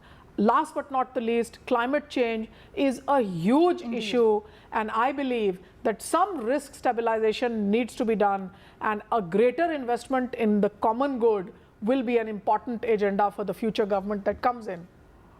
In fact, the other crucial topic, Ms. Fadnis, is the fact that the Modi government's tenure has witnessed some very intense farmers' protests. But if these exit polls are to be believed, the opposition has not been able to take the farmers' concerns to the masses on the ground. Do you also feel that? Well, farmers' protests largely in North India have affected the outcome. Even the exit polls are telling us that. In Punjab, for instance, the BJP is not figuring in any big way. Similarly, in Haryana, the BJP is actually losing seats. And also in Western UP, there is an attrition. So it's not that people are unconcerned about their situation, but there are a whole lot of issues. And a very famous farmer leader, Vijay Javandia, who works in Vidarbh, said that the tragedy of this country is that the farmer does not think like a farmer when he votes. he votes like an ordinary Indian citizen. So the farmer constituency is not in that sense a political constituency, which there was a potential, but it has not developed as one. And if I can add to the farmers issue, which is so important, the issues for farmers in Bihar are slightly different because the size of the landholdings is very small. So the Bihar farmer actually doesn't reach the market. They are largely subsistence oriented. But a very important constituency of Karakat, where a prime member of the NDA alliance, Upender Kushwaha leader, is fighting as a part of the NDA Gathbandhan. Now, we were tracking his speeches, and we had 2 women researchers who were assisting me in this job, and we found that the most important references that Upender Kushwaha is making in that constituency is to the farming issues, the issues of farmers, and his competitor is also talking about farming issues. So the big issues that we hear in the national narrative were absent on the ground, and it was a farmer versus farmer battle happening in Karakat. So these issues have been there. Whether, as Madam has said, they are able to dent a national narrative or not, a national picture or not, we do not know, but they have been of significance on the ground. Right. Also, Ms. Fadnis, when we talk about the exit polls, they have predicted a landslide victory for the BJP-led alliance as far as Karnataka is concerned. Keeping in mind the entire fiasco, the explosive sexual abuse allegations against Prajwal Revana, knowing very well it's been all over the news, it doesn't seem to have really affected the party's prospects as far as this election is concerned, right? If the exit polls are to be believed. Janata Dal S is confined to a certain pocket in Karnataka. The allegations are very serious, and they tell us a lot about the feudal way in which many leaders operate, even in today's day and age. To say the least. And it is completely appalling that this kind of thing should be happening. Yeah. But the fact is that there is a whole other slate of issues which are causing problems for both the BJP and the Congress and the JDS. So ultimately, at the end of the day, don't be surprised if you find JDS coming back in the areas where it is supposed to be powerful, the 3 seats that it's contesting in South Karnataka. And Prajwal Revana is treated as nothing more than a criminal. Which is what he is. Well, he is also a political leader, and he could not have done all this without a certain authority and power. Of course, that case is still being investigated. So fair to say, Ms. Priyam, as far as West Bengal and Kerala and Tamil Nadu are concerned, the BJP is expected to gain ground? Which were the states? Kerala, Tamil Nadu? West Bengal, Tamil Nadu, Kerala. So in Kerala seats, in Tamil Nadu and Kerala, in West Bengal seats, in Tamil Nadu and Kerala, greater footprints, we don't know about the seats. Right. Ma'am, what about you? West Bengal, certainly, I think seats will go up. That's largely because of incumbency brings its advantages, it also has its disadvantages. So basically the state government will be paying in the Lok Sabha for errors of omission and commission in the state, but in West Bengal, in Tamil Nadu and in Kerala, I'm expecting a definite increase in vote share. Well, as always, Aditi Fadnis and Manisha Priyam, thank you so much for making time for us. We really appreciate it. Let's wait and watch what happens in the next few hours. It is going to be an exciting 18 hours for us indeed. Thank you so much for joining us.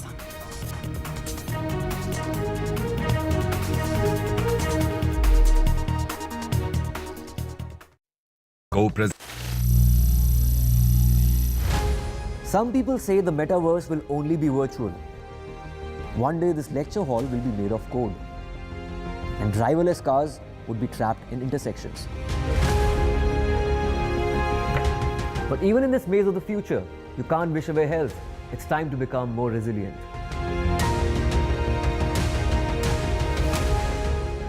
10 years of Banega Swasth India, we have grown and achieved so many milestones.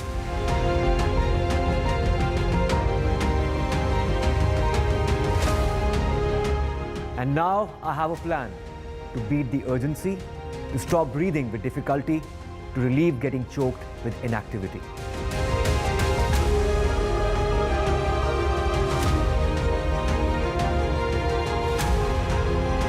Energize our government, our environment, our society, and ourselves. Everyone, everywhere, every day.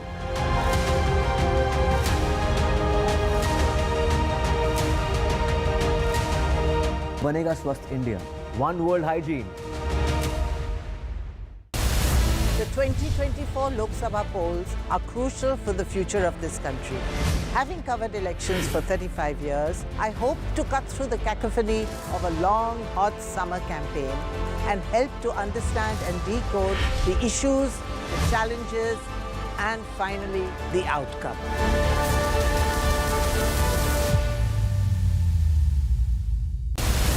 Data drives our understanding of any election. What does a dip in voting percentage mean? What are the big factors to watch out for this poll season? Join me, Amitav Tiwari, in a data deep dive only on NDTV, where we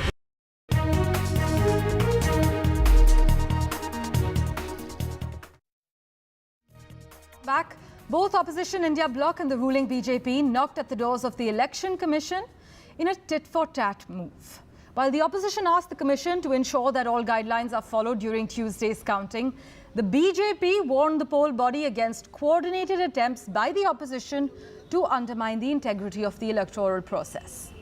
They, as in the opposition, are directly attacking the democratic institutions and pose a threat to the electoral process. This is what the BJP claims in a letter that was signed by Union Ministers Nirmala Sitharaman as well as Piyush Goyal. Accusing the opposition of working according to a plan that first discredits institutions and then the electoral process, the BJP further claimed and mentioned the recent hearing on the electronic voting machines in the Supreme Court. We have a string of reactions lined up for you. Listen in. चुनाव आयोग ने एक जो rule है, प्रावधान है, जो act के अंतर्गत रूल बनता है, जो स्टैट्यूटरी रूल होता है, कोई गाइडलाइन नहीं, कोई चिट्ठी नहीं, उसके अंदर कहा है अंतर्गत कि पोस्टल बैलेट्स की गिनती पहले ली जाएगी, यानी ईवीएम की गिनती के पहले पोस्टल बैलेट्स की गिनती ली जाएगी। ये रूल 54A 54A में लिखा है स्पष्ट रूप से। इसके बावजूद, और ये हमारी याचिका है, ये हमारी कंप्लेंट थी आज चुनाव आयोग से, चुनाव आयोग ने गाइडलाइंस द्वारा इस स्टैट्यूटरी रूल नियम को बदला है। I think the mandates given by the people of India, both in 2014 and 19, and the likely mandate in the 2024 general election expected on 4th of June, has unnerved the opposition parties and certain non-governmental organizations, so-called civil society groups, who cannot accept a popular leader, the leader of the masses, and they are continuously coming out with a toolkit to undermine India's institutions. Well, as always, news and updates continue here on NDTV 24/7. We're slipping into a very short break for now.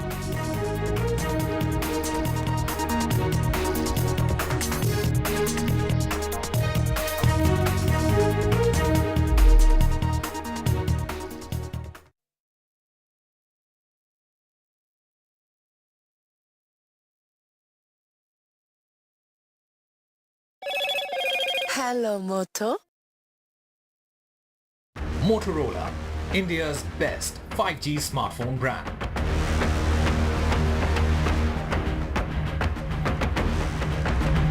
Markets surge after exit polls predict a big win for the BJP. The rupee strengthens sharply against the US dollar.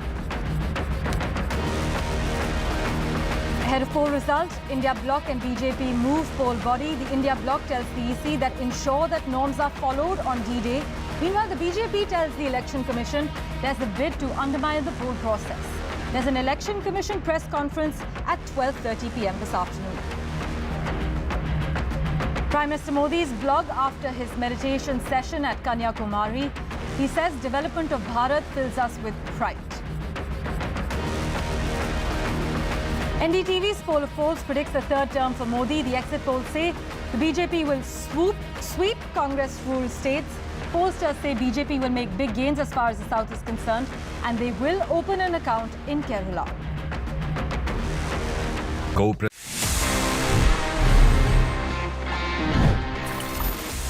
तो friends, अभी time आ गया है for me to answer all the questions जो आपने पूछे थे in this segment which is ask TG, one of my personal favourites, because मजा आता है आपसे बात करने में, थोड़ा सा सवाल जवाब करने में. Let's see the questions we have for this week's episode. Hi TG, क्या आपको लगता है कि फोन को बैटरी सेवर मोड पे रखने से सही में कोई फायदा है?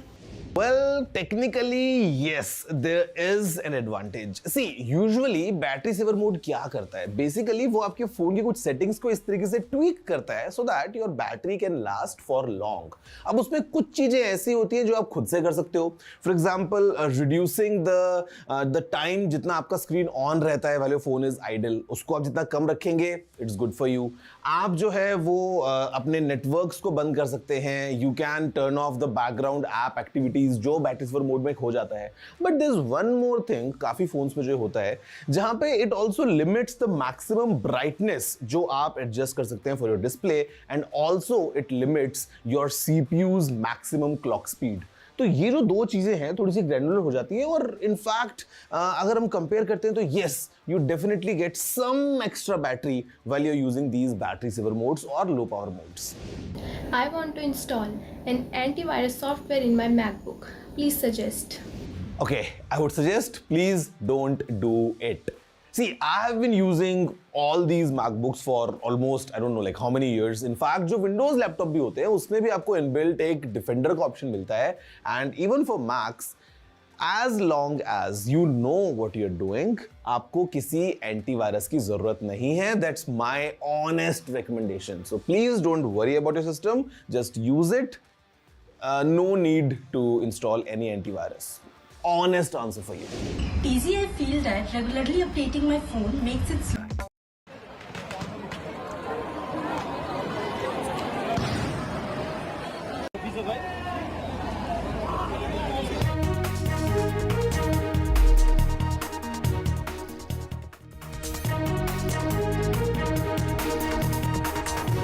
Welcome back. The assembly poll results for the two northeastern states, Arunachal Pradesh and Sikkim, have been declared. In Arunachal Pradesh, the ruling BJP secured a landslide victory, winning 46 of the total 60 seats. In the Himalayan state of Sikkim, the ruling Sikkim Krantikari Morcha got a mammoth victory, winning 31 of the total 32 seats, ensuring a second straight term for its party chief, Prem Singh Tamang. My colleague Ratnadeep Chaudhary has been tracking the latest developments for us. Here are the details for you. The BJP secured a landslide victory in Arunachal Assembly polls, winning 46 of the total 60 seats.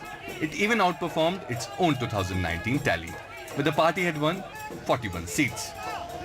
The main opposition, Congress, could only secure one seat. BJP's big victory was on expected lines as 10 candidates, including Chief Minister Pema Khandu, had already won unopposed. Party workers accorded a grand welcome to the India's youngest Chief Minister today as he reached the party office. Pema Khandu has been at helm since 2016 and credits Prime Minister Modi for this victory. उस दौरान अरुणाचल प्रदेश और कांग्रेस को पूरा एक corrupt system बना के रखा था. केंद्र सरकार से उस वक्त में कुछ जो भी काम लेके आना है तो विदाउट मनी कांग्रेस का जो गवर्नमेंट था वो वहाँ से सैंक्शन भी नहीं करता. और बीजेपी इस पार्टी विद द डिफरेंस, यहाँ में करप्शन का इवन सी तक भी नहीं चलता है यहाँ पे. In Arunachal Pradesh, BJP's focus has been on infrastructure development, roads and connectivity, and perhaps the party has got political dividend out of this push. However, for the Congress, the poor show in Northeast continues. In 2019, Congress was able to win 4 seats, but this time only 1. In the Himalayan state of Sikkim, the ruling Sikkim Krantikari Morcha made a clean sweep, winning 31 out of 32 assembly seats. Chief Minister Prem Singh Tamang won from both Renok and Soreng Chakhung seat. The main opposition, the Sikkim Democratic Front, which ruled the state for 25 years in a row till 2019, begged just one seat. India's former longest-serving Chief Minister and SDF Chief Pawan Singh Chamling lost from both seats that he contested. Also, former national football team captain Baichung Bhutia lost on SDF ticket, his 6th electoral defeat in 10 years. पवन चामलिंग जो हार गया तो पवन चामलिंग तो 2019 में वो हार चुका था, लेकिन ये डेमोक्रेसी है, प्रजातंत्र है। 2024 में आया तो जो काम 25 साल में उनका सरकार ने नहीं किया था, हम लोग ने 5 साल में किया, इसलिए उनका हार हो गया। Watchers say new jobs and freebies might have given political dividend to the SKM government, but in Sikkim, Prem Singh Tamang's government is only 5 years old, and it takes time for anti-incumbency to set in Sikkim. Before Tamang, Pawan Chamling ruled Sikkim for close to 25 years, and before Chamling, Nar Bahadur Bhandari was the chief minister for more than 10 years.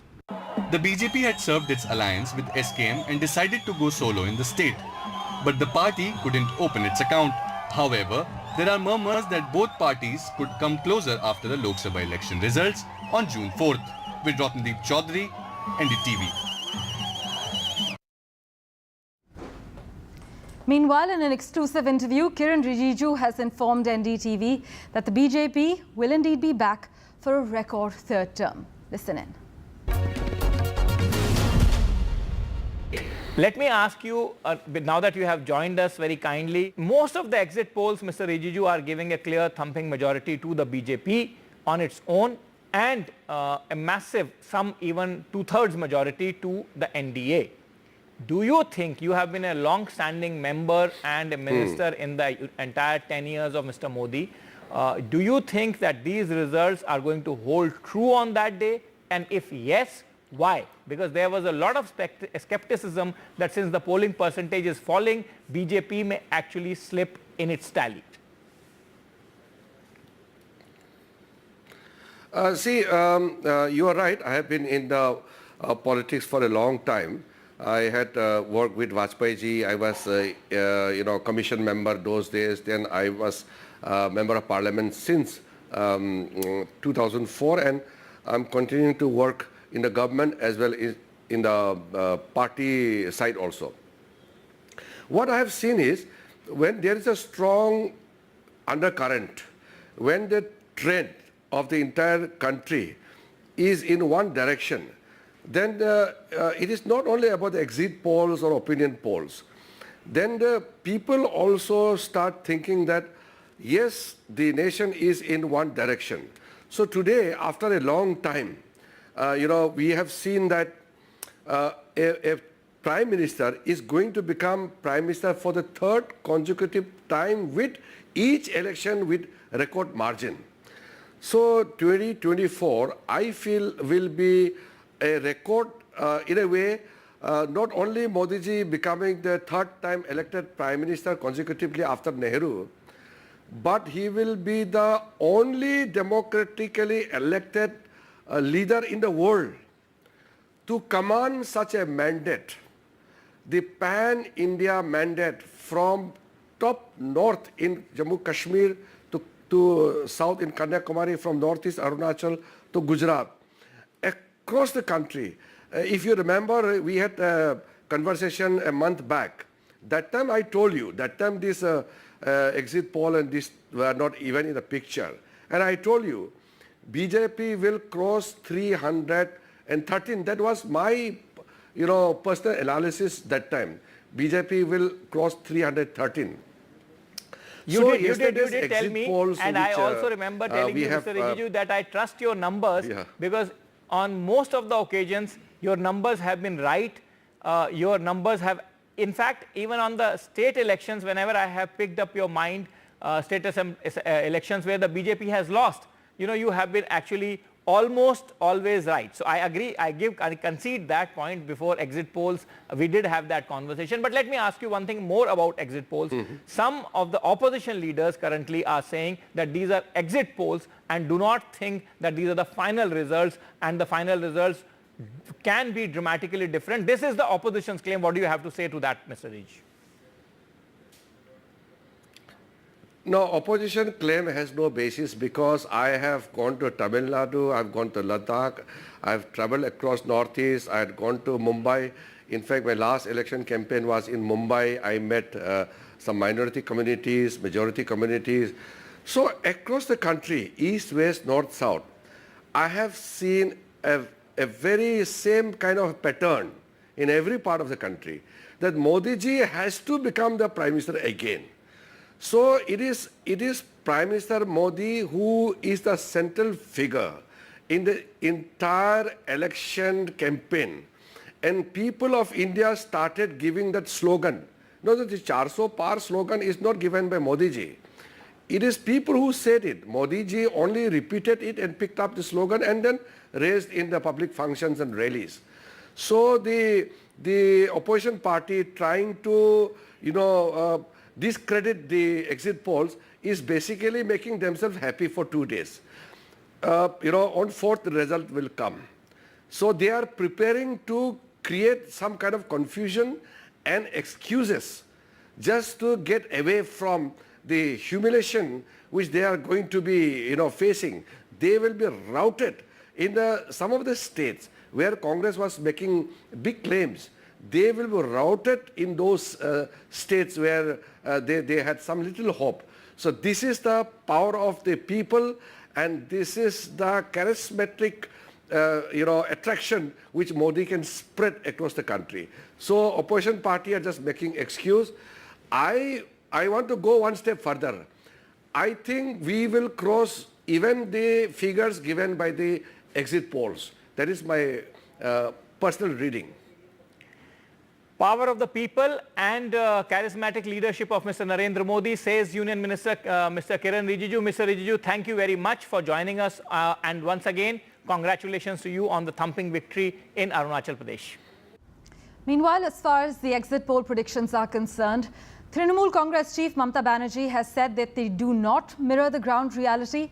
In fact, Rahul Gandhi went on to say that it's the Prime Minister's fantasy poll. Sonia Gandhi has just spoken and she says she's hopeful of the results. Listen in to what Mrs. Gandhi has told the media. What is the expectation of tomorrow's result? We have to wait. Just wait and see. How hopeful you are to form the government now? Well, we are very hopeful that our results are completely the opposite of what the exit poll is saying. Well, as always, news and updates continue here on NDTV 24/7. Do stay tuned.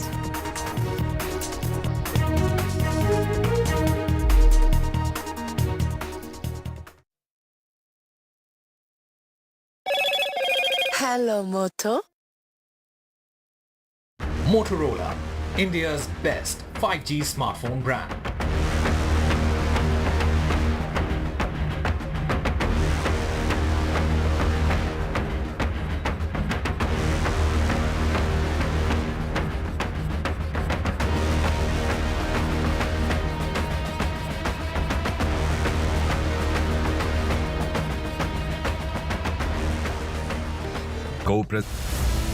In the heat and dust of politics, perspective should not get lost. Watch me decipher hard politics through an academic lens, only on NDTV.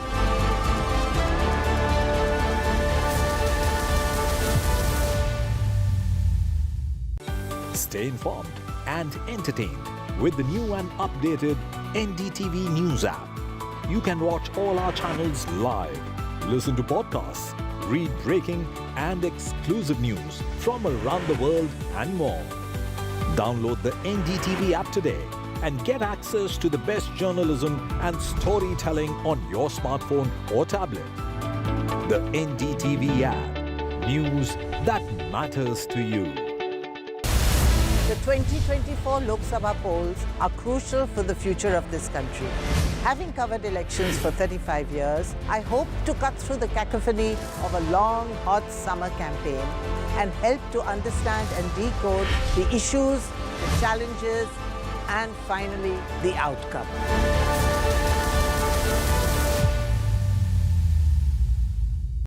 Stay informed and entertained with the new and updated NDTV News app. You can watch all our channels live, listen to podcasts, read breaking and exclusive news from around the world and more. Download the NDTV app today and get access to the best journalism and storytelling on your smartphone or tablet. The NDTV app. News that matters to you. In the heat and dust of politics, perspective should not get lost.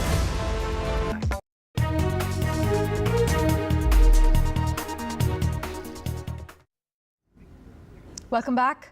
The 17-year-old whose late-night Porsche dash on a Pune road that left two 24-year-old engineers dead has now told the police that he cannot remember what happened that night because he was drunk. This is what our sources have informed us. Further, the teen, who is now in an observation home as the Juvenile Justice Board takes a call on the police request to try him as an adult, was caught on camera drinking shortly before the accident occurred and had allegedly spent about 50,000 rupees at a pub, 48,000 to be precise. During the interrogation, the 17-year-old has been unable to recollect what happened that night. This is what our sources have informed us.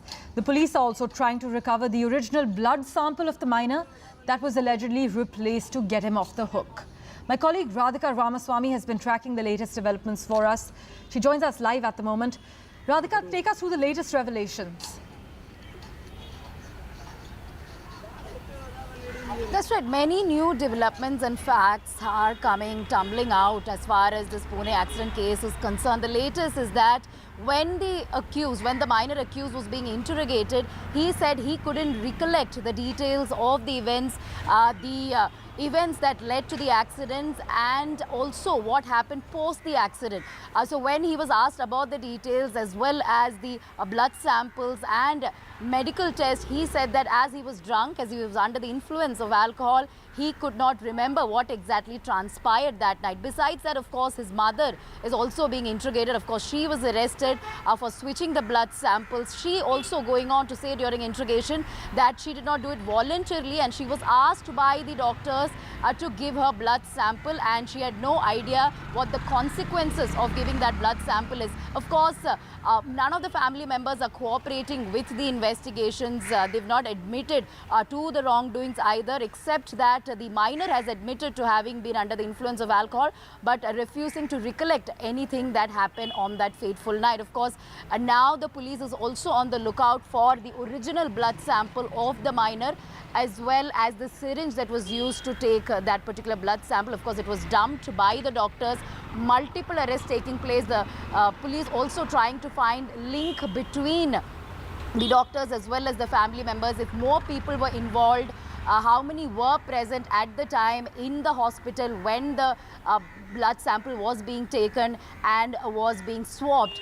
So many people being interrogated at this point, all angles being looked into, multiple teams being formed. At this point, 3 FIRs have been registered in the case. Many of the family members arrested, doctors arrested. Remains to be seen if the family did influence more people, perhaps more government authorities to impact the outcome of the case. So investigations underway, more arrests likely. As always, Radhika, thanks so much for joining us. As Radhika Ramaswamy is reporting, the minor's mother is now pinning the blame on government doctors and there are more suspects emerging in the blood sample switching. Thanks so much, Radhika. We will, of course, revert to you for regular updates. An encounter broke out between terrorists and security forces in Jammu and Kashmir. Meanwhile, this morning, a search operation was launched after police received input about the presence of terrorists in the Nihama area of Pulwama districts. And now officials say that 2 terrorists are believed to be hiding in the area.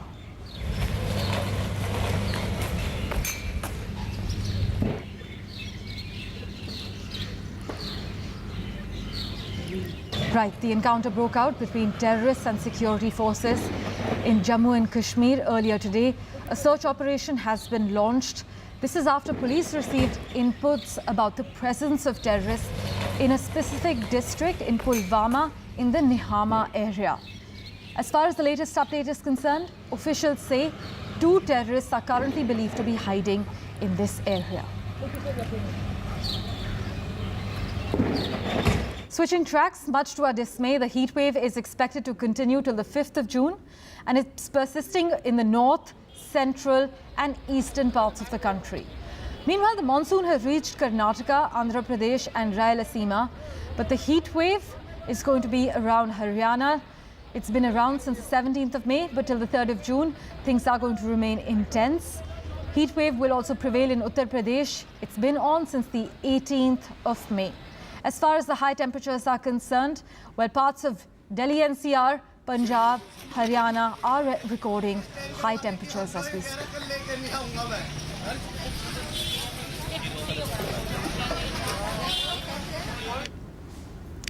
Meanwhile, parachutists have recreated D-Day jumps from planes that were used in World War II to mark the 80th anniversary. The jump pad from the World War II era planes hurling themselves into now peaceful Normandy skies where war once raged, heralding a week of ceremonies for the fast disappearing generation of Allied troops who fought from D-Day beaches 80 years ago to Hitler's fall, helping free Europe of his tyranny.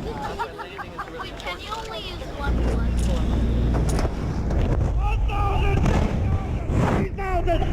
1,000! 4,000!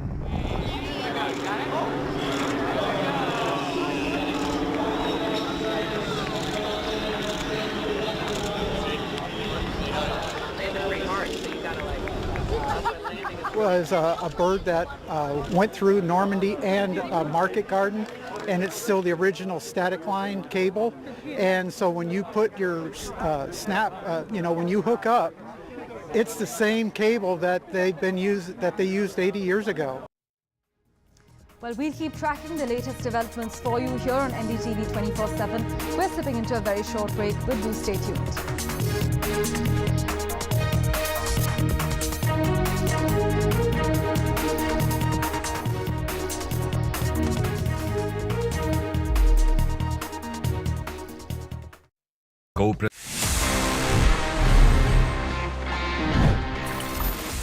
This is a Samsung phone और इसमें Android है. You know what happened? सबसे पहले अगर हम जाएं थोड़ा सा पीछे अगर हम rewind करें about the history of Android. Well guys, the creators of Android जब उन्होंने बना लिया ये operating system, they went to Samsung because they wanted कि Samsung उस Android को खरीद ले. So they all went to Seoul in South Korea. They met with the Samsung people, but Samsung was not that impressed. And Samsung said no. और उसके बाद क्या हुआ? Just weeks later, Google in fact bought Android for $50 million. Imagine करो अगर Samsung ने उस time पे Android खरीद लिया होता, would have been the case that Android would have been Samsung's own exclusive operating system. Like today we see how Samsung is the king of Android. They basically rule the Android market. But वो एक ना आज कैसे mobile history को पूरा बदल चुकी है. It's all for you. Did you know this? If yes, then amazing. If no, then please let me know by writing all your emails to tg@ndtv.com.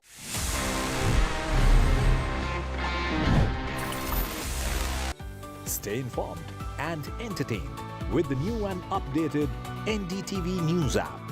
You can watch all our channels live, listen to podcasts, read breaking and exclusive news from around the world and more.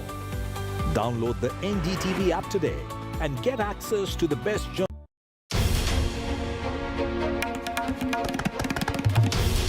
This is NDTV, and you're watching NDTV 24/7. Hello, Moto.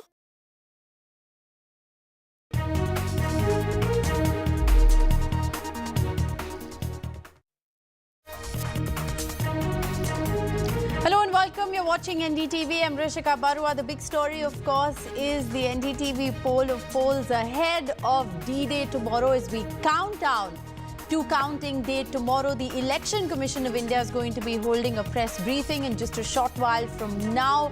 What's happening in Camp NDA? What's happening in Team India? We'll get you a 360-degree view of all the latest political developments ahead of counting day. All that and more coming up. First up, the headlines. Lok Sabha polls, we are all set for counting day tomorrow. The Election Commission of India is going to brief the media shortly. The India bloc tells the Election Commission to ensure processes are followed. The BJP tells the poll body this is a bid to undermine the poll process. Ahead of counting day tomorrow, there's a key BJP meet that is underway in the national capital. Top BJP leaders are meeting at BJP President JP Nadda's residence to review the poll campaign. The meeting is to discuss the BJP strategy post the poll result. Key India bloc leaders are meanwhile in Chennai as they unite to pay tribute to ex-Chief Minister Karunanidhi on his 101st birth anniversary. Top leaders will be addressing press conferences today. Akhilesh in Lucknow and RJD in Patna. And well, Dalal Street is celebrating the exit polls. Market surge after exit polls predict a big BJP win. The rupee has strengthened sharply against the US dollar.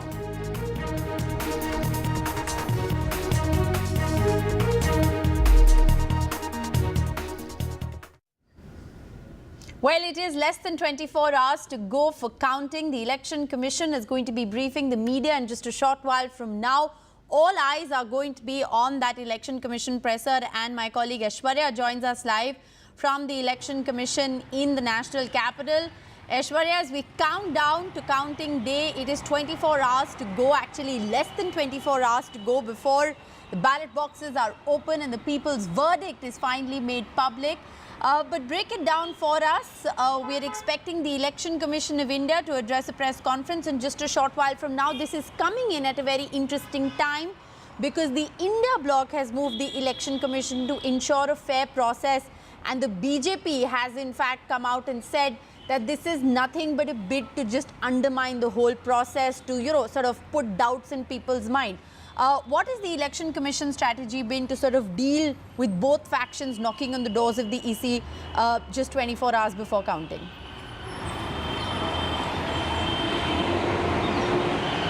Well, first, this is for the very first time in the history of our country that the Election Commission of India will be holding its press conference just before the election results are announced. This is a day before election results. Normally, we used to see after every election ends, after the counting, the Election Commission of India holds its press conference, but this is a pre-press conference that they are doing. Certainly, Chief Election Commissioner and both the Election Commissioners of India will be addressing this press conference, and it is most likely that they will be telling the people of this country that how fair and free elections have been done in the entire country, and wherever they have got the reports, there are repolling which is done, which currently we are seeing in 2 constituencies in West Bengal. On the other side, yes, of course, both India bloc leaders and the Bharatiya Janata Party leaders met the Election Commission of India yesterday. It was 7 demands that was put forward by the India bloc leaders yesterday in front of the Election Commission. The major demand is, of course, the postal ballots should be counted before the entire, the EVMs that are being counted, and that's the demand that they had put forward. They have stated about the conduct of election process that, this is the rule and they should not forego this rule as far as the norms are concerned. On the other side, it is Piyush Goyal yesterday, Union Minister, who also met the Election Commission and stated that this is just a deliberate attempt of the India bloc leaders to undermine the entire electoral process.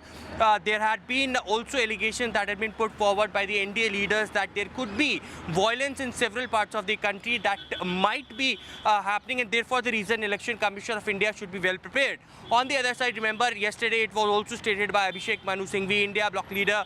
He stated that there should be a pre-movement and a CCTV cameras should be installed wherever this counting machines are being shifted, and the movement should be easy. There should be heavy deployment of the police forces, and the timing should be noted as far as what time the movement has been started, and the pay slips have been should be given to all those nominated members from the political parties who are there at the time of the results being counted. So clearly, yes, of course, after the exit polls, both NDA and India faction had been claiming their own numbers and they are well confident that they will be winning, but it will be interesting to see how Election Commission of India will be responding to it and whether these demands that had been put forward by India bloc leaders and the NDA will be entertained by the Election Commission or not. But as I mentioned, this would be very interesting because it is the first time in the history when Chief Election Commissioner and both the election commissioners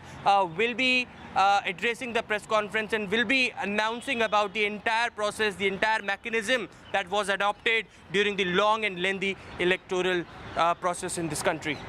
All right, so very interesting, Aishwarya, that you point out that the timing of this press conference is indeed interesting.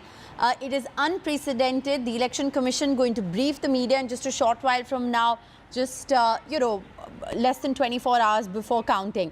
But we're also, as promised, going to get our viewers a 360-degree view of what's happening in the run-up to counting. There's a crucial BJP meeting that is taking place at JP Nadda's residence, and Vasudha is joining us live from there. So, Vasudha, it's a key BJP huddle. The reports emerging are that there is, of course, going to be a look back onto what the campaign has been. But, of course, buoyed on the exit poll results, this meeting is also going to strategize on what's to come in the next couple of days. Absolutely, Rishika. If the exit polls are to stand true, the historicity, the scale of victory and the intensity of this win, because remember that Narendra Modi would be the first Prime Minister after independent India to come back for the third term with an improved majority. So this is something that the BJP is very cognizant of, and it would want to optimize on what it calls the Janadesh, the people's mandate. So celebrations form the top priority of the BJP right now. But remember, this is a party that does not stop working. Election to election is something that it has consistently worked on, apart from also focusing on governance and continuity. And all of this is coming at a time when the Prime Minister has just written has penned down an article talking about the new sankalps, the new convictions and the new decisions he has taken after his visit to Kanyakumari, where he spent 3 days meditating. So today's key meeting that's happening at JP Nadda's residence, I'm coming to you live from outside his residence. Home Minister Amit Shah arrived here some 40 minutes ago. There are other people like General Secretaries of the BJP like Tarun Chugh and Vinod Tavde, and senior ministers of the Modi cabinet, including Rajnath Singh and also Ashwini Vaishnav. People who have been in charge of various departments, including organization, publicity, communication, several other narratives. All of them are going to be part of this. They're going to assess what kind of feedback they're getting from different parts of the country. BJP is a party that likes to be prepared. So what kind of vigilance measures have been put in place with respect to guarding of strong rooms, specifically with regard to one state called West Bengal, where the BJP is expecting a lot of gains from, but TMC is also not going to let that happen very easily. Odisha specifically, where the BJP is hoping to make another big victory from, and of course also is hoping to create history by instituting a state government that it's expecting to get again not just from parliamentary seats but from assembly seats. So all of this are going to be part of the discussions today, but largely on what kind of celebrations need to take place, what kind of grand road shows will have to happen. So we'll have to be prepared for big grand road shows that the Prime Minister himself will lead. Remember, if the results are true, Prime Minister himself will talk to the cadre tomorrow, which he usually does. He has done that in 2014 and 2019 as well. There'll be a grand roadshow, and there'll also be state-level events which will take place so that the BJP optimizes and ensures that people across the country know about the historicity, the record-breaking nature of this win. So, while Vasudha, from what you're saying, celebrations appear to be top of mind as far as the BJP is concerned, I also want to quickly bring you in on the fact that it's unprecedented, as Aishwarya was saying, that in a short while from now, we'll have the Election Commission of India hold a press conference. This is, of course, coming in less than 24 hours ahead of counting beginning. And it's also coming in a day after, remember, both the India Alliance as well as the BJP have knocked on the doors of the Election Commission. The India Alliance once again has demanded fairness as far as the counting process is concerned. Ballot boxes should be counted earlier, etc. The BJP's counter to that has been very interesting because they've gone back to the Election Commission to say that this is the India bloc's bid to try and undermine the polls. What is the BJP's strategy as far as this is concerned? And what are you sort of picking up on this very unprecedented timing of a press conference by the Election Commission?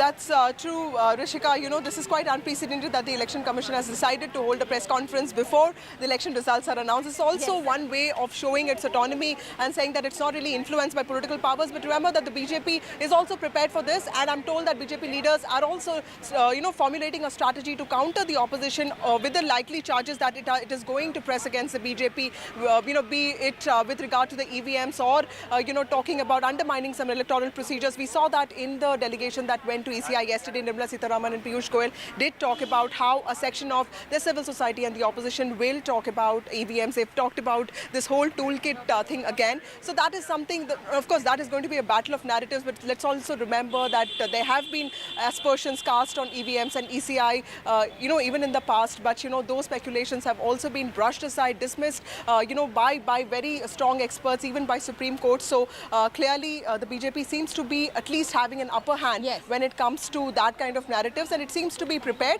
But right now, the preparation of the BJP is centered around, taking the Janadesh mandate to the people of the country, and of course expecting huge gains, big gains from places that it has never seen gains before in the past of that level, including the south of India and states like Odisha. Okay.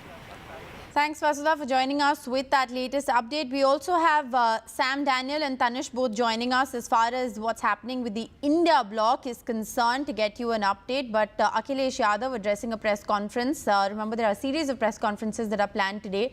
So before we get in a word from the reporters, let's listen in to what Akhilesh is saying.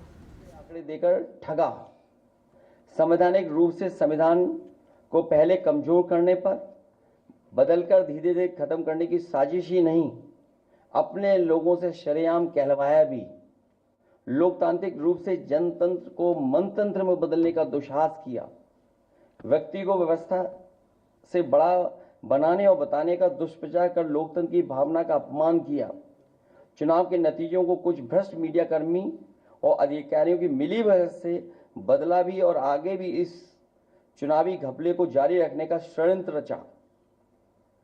Bhajpa ने इन्हीं सब कारणों से देशवासियों की जिंदगी को खतरे में डाल दिया है। साथ ही भाजपा ने अग्निवीर जैसी अल्पकालिक भर्ती जो देश की सुरक्षा व सीमाओं से समझौता करके देश को खतरे में डाल दिया है। भाजपा का झूठा राष्ट्रवाद, चीन की घुसपैठ से रजांगला मेमोरियल जैसे शहीदों के बलिदान का स्मारक तक नहीं बचा पाए। भाजपा की भ्रष्ट नीतियां बीते कल के लिए नहीं बल्कि भविष्य में भी देश की रक्षा के लिए असमर्थ व अक्षम है। इसलिए जनता इस बार गांधी जी को याद करते हुए करो या मरो की तरह आंदोलित हो गई है और अपने देश के भविष्य बचाने के लिए नया स्वतंत्रता आंदोलन लड़ने के लिए तैयार बैठी है। जनता स्वतंत्रता सेनानियों की तरह बलिदान करने के लिए तैयार है, क्योंकि भाजपा काल में उसका जीवन तो वैसे ही दूभर हो गया है। जनता की सकारात्मक सक्रियता से देश नकारात्मक ताकतों से आजाद होने जा रहा है। देश प्रेमी 140 करोड़ जनता की शक्ति के आगे भ्रष्ट और संकीर्ण सोच के चंद देश विरोधी लोग टिक नहीं सकते। देश का युवा फिर से कफन सर पर बांधकर कह रहा है, मेरा रंग दे बसंती चोला। मैं कहना चाहता हूं, इंडिया की जीत देश और देश की जनता की जीत साबित होगी। जय हिंद। आप सबका बहुत बहुत धन्यवाद। All right, so that was Akhilesh Yadav there addressing a press conference. In fact, there are several India leaders who are in fact going to be addressing press conferences today. Joining us for the latest, Sam Daniel, Tanish Punjabi and Prabhakar Kumar. We will, of course, get a 360-degree view of what's really happening in the opposition camp. Tanish, to you first. Interesting press conference there by Akhilesh, and this is a whole host of press conferences that are going to be taking place through the course of the day. But break it down for us. What's the operative part? What was the motive behind having this press conference just hours ahead of counting? Well, Rishika, since the exit poll results came out, Akhilesh Yadav has constantly been hitting out at the government and also at the administration. In fact, In fact, one of his tweets said that exit polls EVM nahi DM ka natija hai. So of course hitting out the administration that it is that administration is influenced by the BJP, and this press conference was somewhat an extension of that. Hitting out at the BJP ahead of the polls. But of course, tomorrow are the results in exit polls. It was somewhat shown that the India bloc here in Uttar Pradesh will be, if you look at the poll of exit polls, it shows around 12 seats to the India bloc. But of course, since the beginning, Akhilesh Yadav has said that the BJP will maximum be able to get around 40 to 45 seats. But the exit polls show something else. So of course, Akhilesh Yadav today hitting out at the BJP over there. But tomorrow are the results. We will know how much of the exit polls are true. Around 12 seats have been predicted for the India bloc and around 68 for the BJP tomorrow. Yes. All right. Well, we will know in just a short while from now, won't we, on what really is happening. We're going to go across to Sam Daniel as well, because the whole host of opposition leaders are actually in Chennai, in fact, paying tributes to former Chief Minister Karunanidhi on his birth anniversary. But I'm told we're going to go back and listen in to Akhilesh Yadav once more, and then we'll come back to Sam and Prabhakar.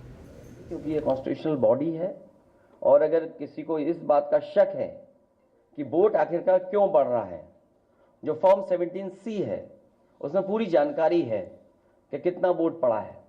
मुझे उम्मीद है कि election commission तमाम नियमों का पालन करेगा और एजेंट से लेकर के जो जानकारी है वो भी सही देंगे. एजेंट जो मौके पर रहेंगे उनको भी सुरक्षा का इंतजाम इलेक्शन कमीशन करेगा, क्योंकि जब भारतीय जनता पार्टी कमजोर दिखेगी, हार की तरफ जाएगी, तो शासन प्रशासन उनका है. उनकी कोशिश होगी कि एजेंटों को भी डराएं धमकाएं.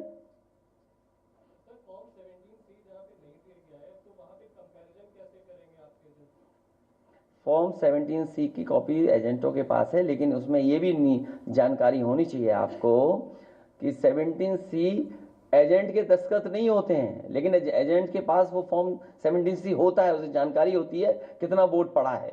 ये हमारी पार्टी के कार्यालय में हमारे पास पूरे हैं, क्योंकि हमें पता था कि बीजेपी किसी भी साजिश षड्यंत्र में शामिल हो सकती है, इसलिए जानकारी पूरी हम लोगों ने डे 1 से रखी है. अरे एक ही बिरादरी के सब सवाल पूछोगे, इसका मतलब प्रेस धन्यवाद दे दें. बहुत धन्यवाद आपका, क्योंकि एक ही बिरादरी से पूछवा रहे हो सवाल. धन्यवाद. ये सब सेटिंग आपकी भी है. चलिए धन्यवाद. ये इसलिए है कि मुनाफा कुछ लोग कमा कर कल विदा हो जाएंगे कुछ लोग. एक बात बताइए, जो गठबंधन आपका है, इस गठबंधन में कुछ माया, जैसे आपकी ममता बनर्जी है और टीडीपी है, ये दो अलग रह गए.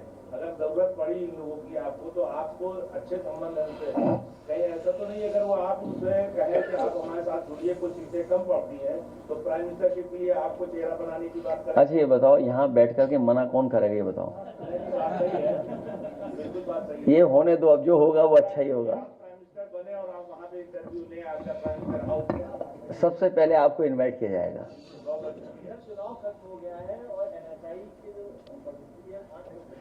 ये क्यों बताते आपके स्वास्थ्य. All right, so that was the Samajwadi Party chief Akhilesh Yadav making a couple of important points there in that press conference, including talking about the relevance of Form 17C. Now remember, there have been a lot of questions that have been asked over the Election Commission not making public the total voter data. The Election Commission told the Supreme Court that there is actually no legal mandate to provide Form 17C to any person other than the candidate of that particular constituency. This comes, of course, amid questions, like I said, over the final voter turnout data and the delay in releasing absolute figures. Remember, the EC's only released percentages, not absolute figures. The opposition has asked several questions, and Akhilesh Yadav continuing to ask those questions ahead of counting day. Like I said, our team of reporters, of course, getting us the very latest political action in the run-up to counting. Sam, I want to come to you first because we've seen all top leaders of the India Alliance, including the former Congress President Sonia Gandhi, who was there in Chennai. They're all paying tributes to Karunanidhi on his 101st birth anniversary. In fact, Sam, before I come to you, let's just play out for our viewers what Sonia Gandhi has said. What is the expectation of tomorrow's results? We have to wait. Just wait and see. How hopeful you are to form the government, ma'am? Well, we are very hopeful that our results are completely the opposite of what the exit poll is saying. All right, so Sonia Gandhi, they're saying she's hopeful that the exit poll results are not true and the results are contrary to what the exit polls are saying. Sam, break it down for us. It's a big show of strength as far as the opposition is concerned in Chennai right now, coming together, to pay tributes to Karunanidhi, all top leaders of the India bloc there. Well, Sonia Gandhi is not in Chennai. That was at a program in Delhi. But yes, today the DMK under the Chief Minister's leadership, they are paying the tributes to late DMK Chief and former Chief Minister Karunanidhi, celebrating his 101st birth anniversary. MK Stalin visited the memorial along the Marina, paid his tributes there, besides garlanding his statue at a few other points, besides releasing a souvenir and also a short film on Karunanidhi. The India Alliance in Tamil Nadu is quite upbeat with the projections or results given by the recent poll of polls or the exit polls. Although they don't believe that the BJP would be opening its account in Tamil Nadu, and they don't believe the projections given to the BJP across India, saying that they believe that India Alliance will win more seats and will be able to form its own government. But in terms of preparedness, the India Alliance had a kind of a meeting with all their counting agents and those involved in counting across Tamil Nadu in terms of their preparedness, in terms of the areas where they ought to be alert, and they've also activated their legal wing to be able to swing into action if required. But they're extremely confident that with their formidable alliance in place, they'll be able to sweep both Tamil Nadu and Puducherry, winning all 40 seats together. They have certain seats, they feel certain seats there could be a tough fight where they expect there could be a thin margin. But on the other hand, you have the BJP, of course, quite confident that as the exit polls suggest, they'll be able to open their account in this Dravidian heartland. All right. Well, speaking of the Dravidian heartland, let's also go across to Prabhakar. Prabhakar, as far as the Hindi heartland is concerned, it's not a clean sweep as the exit polls are predicting for the BJP-led NDA this time around. But I want to understand from you what's happening there. We're given to understand that there's also going to be a crucial RJD press conference in just a short while from now. Yeah, exactly. The India Alliance would be here in the full strength, and they are holding a press conference here at around 11:30. So the series of press conferences to be held by India Alliance leaders, and that has been decided when India Alliance leader actually met day before yesterday in Delhi. So it was decided in that particular meeting that they have to build a counter narrative to, because of the exit polls, the kind of results which the numbers which exit polls are showing, and even the poll of polls which NDTV did, the kind of numbers which are showing are completely going in favor of NDA and BJP. So they are here actually on the ground today, holding series of press conferences across the country to counter that narrative, till the results are out tomorrow. So there will be a press conference here held in Patna as well. The Congress would be then again holding a separate press conference. The RJD will be holding a press conference, but there will be a joint press conference of senior India Alliance leaders in Patna at around 11:30, and that would basically be to kind of give a counter narrative to the narrative which exit polls have actually built. And remember, they are completely writing off the numbers of the exit polls. If you talk to the India Alliance leaders out here, they are saying that out of 40 seats in Bihar, they are in any case they are winning not less than 20 seats, whereas the exit poll numbers are showing exactly the opposite. Okay. Well, the opposition is writing off the exit polls. They are saying that the result on the ground, they are confident, is going to be very different from what the exit poll numbers are predicting. But Sam, as far as the Congress and DMK is concerned, they'd be happy to see what the exit polls have to say, with the DMK retaining its stronghold, with the BJP, of course, making crucial inroads in the south as well. Again, these are exit polls. They come with health warnings. It's a crucial day ahead of counting day. We've got you a sense of what's happening in both camps. We'll continue to get you all the latest political developments. Thanks very much, Prabhakar and Sam, for joining us with the very latest. But at the same time, speaking of this being election day, a day ahead of counting day rather, it's going to be very interesting to see what happens tomorrow. But the big headline that has happened 24 hours ahead of counting is, of course, the surge in the markets. Dalal Street is celebrating on account of just the exit poll numbers, the prediction of continuity, the prediction that the exit polls are giving Prime Minister Narendra Modi a third term in government has seen the market surge this morning. So what's happening on Dalal Street? Well, here's an analysis of the latest. Levels really to watch out for, Nasir. Of course, many predictions being made about the next 5 years already. So what are the levels really that you will watch out for, both on the Nifty and the Sensex? Actually, to be fair and honest, because of my regulator, I can't give levels on your show. But look, there is a lot of belief, and I can quote a few, analysts who've been saying that we can be, Nifty can be at about 50,000 in the next 5 years. There is belief that, clearly, I mean, what's more important apart from levels, Sakshi, is, policy, clear policy and framework. If you have a stable government, in the day, you will ensure that there is, more execution that happens flawlessly, seamlessly. There is more clarity of, your policy and your framework. There is, and if it's a hung parliament, for example, or if there is an inverse relationship in terms of, the number of participants in the Lok Sabha formation of the government, there will be, a lot of impact, negative impact, because, there is belief that, a stable government of the day will ensure, as I told you repeatedly, more execution will happen seamlessly, and therefore the targets will increase. I mean, Sensex and Nifty will subsequently increase, because if the government is, and the order is doing better and delivering on the ground in some of the promises that they've made, and it could be any government, right? It's not about one particular government versus the other. The market is more interested in a stable government with a clear forecast, as the market accounts for future earnings and future projections. And that has to be basis clear projections. So it's clear versus future. If it's a clear vision ahead, the future will be bright. If the vision is not clear ahead, the future will become a little subdued. That is the point, I think, more important. Right. So the clear message really coming from both of you is that, look, stability will ensure consistency, and reforms, more and more reforms being implemented, will be great for India's economy and India's stock market going forward. All right, so you've heard from the market experts. The stock market's clearly celebrating the exit polls. It remains to be seen what the actual numbers are tomorrow. We're going to slip into a very short break. We'll get you a lot more on the other side. To stay with us.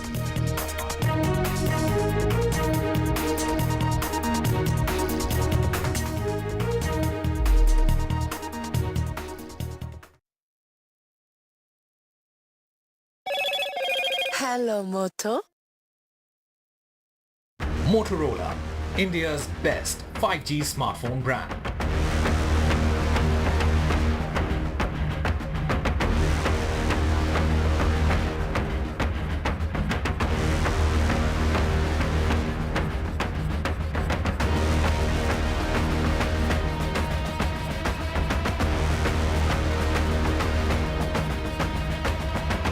Co-presented by Motorola Edge 50.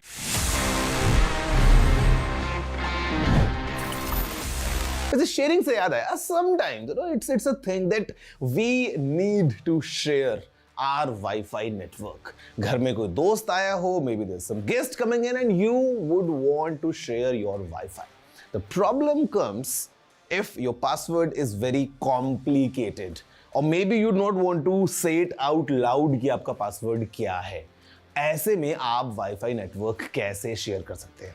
Well guys, it's a very interesting method. बहुत आसान सा tip है. Just go into your phone's settings. वहां पे जहां पे आपको Wi-Fi का नाम दिखता है, just next to it, or maybe if you go deep into settings, आपको एक ऑप्शन मिल जाएगा wherein you can share your Wi-Fi network just by using a QR code. आपके फोन के स्क्रीन पे QR कोड आएगा. The friend or the guest just needs to scan that code and he can connect to your Wi-Fi network without even you telling the password 1 2 3 4 5 6 7 8 or whatever it is.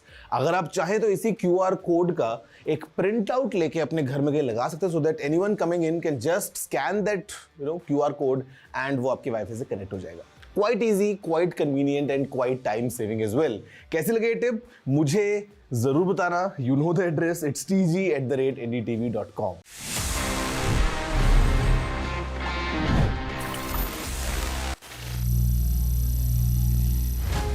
Some people say the metaverse will only be virtual. One day this lecture hall will be made of code, and driverless cars would be trapped in intersections. But even in this maze of the future, you can't wish away health. It's time to become more resilient.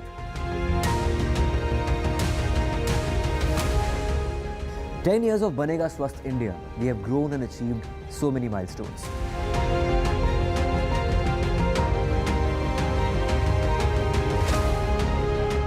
And now I have a plan to beat the urgency."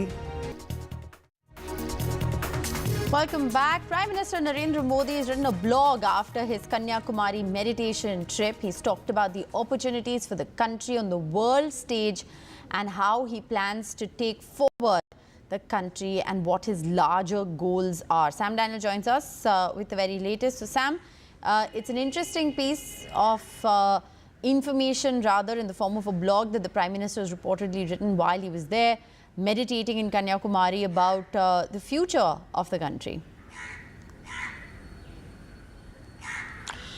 Well, Rishika, that's right. It's titled "Kashmir to Kanyakumari is Our Common Identity," and it's believed to have been written by Modi as he was flying back to Delhi after his 3-day meditation at the Vivekananda Rock Memorial in Kanyakumari down south. And he's explaining the kind of feelings he had.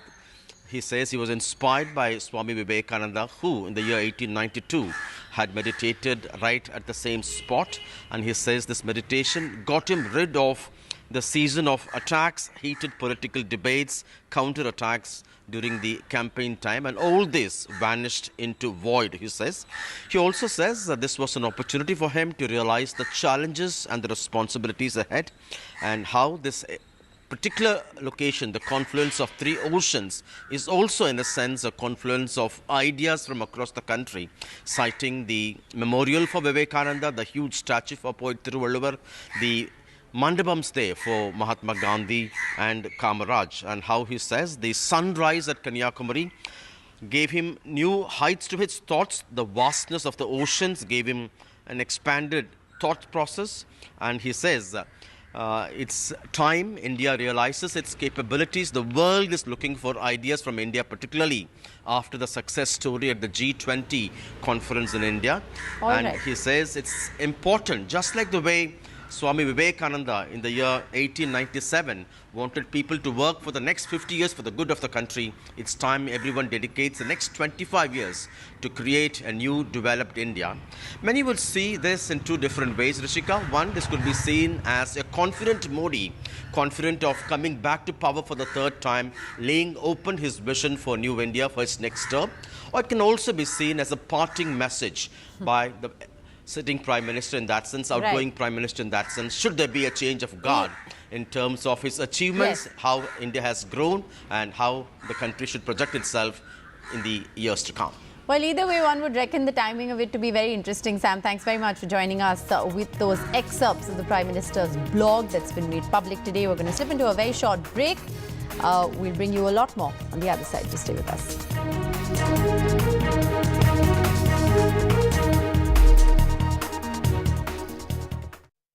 The 2024 Lok Sabha polls are crucial for the future of this country.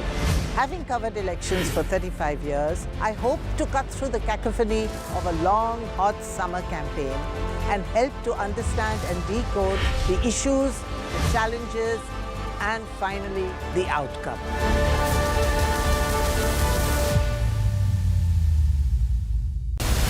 Data drives our understanding of any election. What does a dip in voting percentage mean?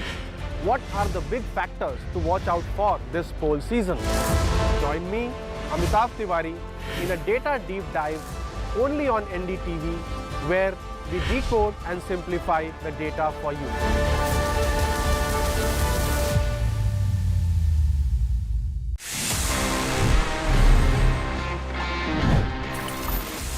So friends, अभी time आ गया है for me to answer all the questions जो आपने पूछे थे in this segment which is Ask TG, one of my personal favorites because मजा आता है आपसे बात करने में, थोड़ा सा सवाल जवाब करने में. Let's see the questions we have for this week's episode. Hi TG, क्या आपको लगता है कि फोन को बैटरी सेवर मोड पे रखने से सही में कोई फायदा है? Well, technically, yes, there is an advantage. See, usually battery saver mode क्या करता है? Basically, वो आपके फोन की कुछ settings को इस तरीके से tweak करता है so that your battery can last for long. अब उसमें कुछ चीजें ऐसी होती हैं जो आप खुद से कर सकते हो. For example, reducing the time जितना आपका screen on रहता है while your phone is idle, उसको आप जितना कम रखेंगे, it's good for you. आप जो है वो अपने networks को बंद कर सकते हैं. You can turn off the background app activities जो बैटरी सेवर मोड में हो जाता है. But there is one more thing काफी फोन्स में जो होता है जहां पे it also limits the maximum brightness जो आप एडजस्ट कर सकते हैं for your display and also it limits your CPUs maximum clock speed. तो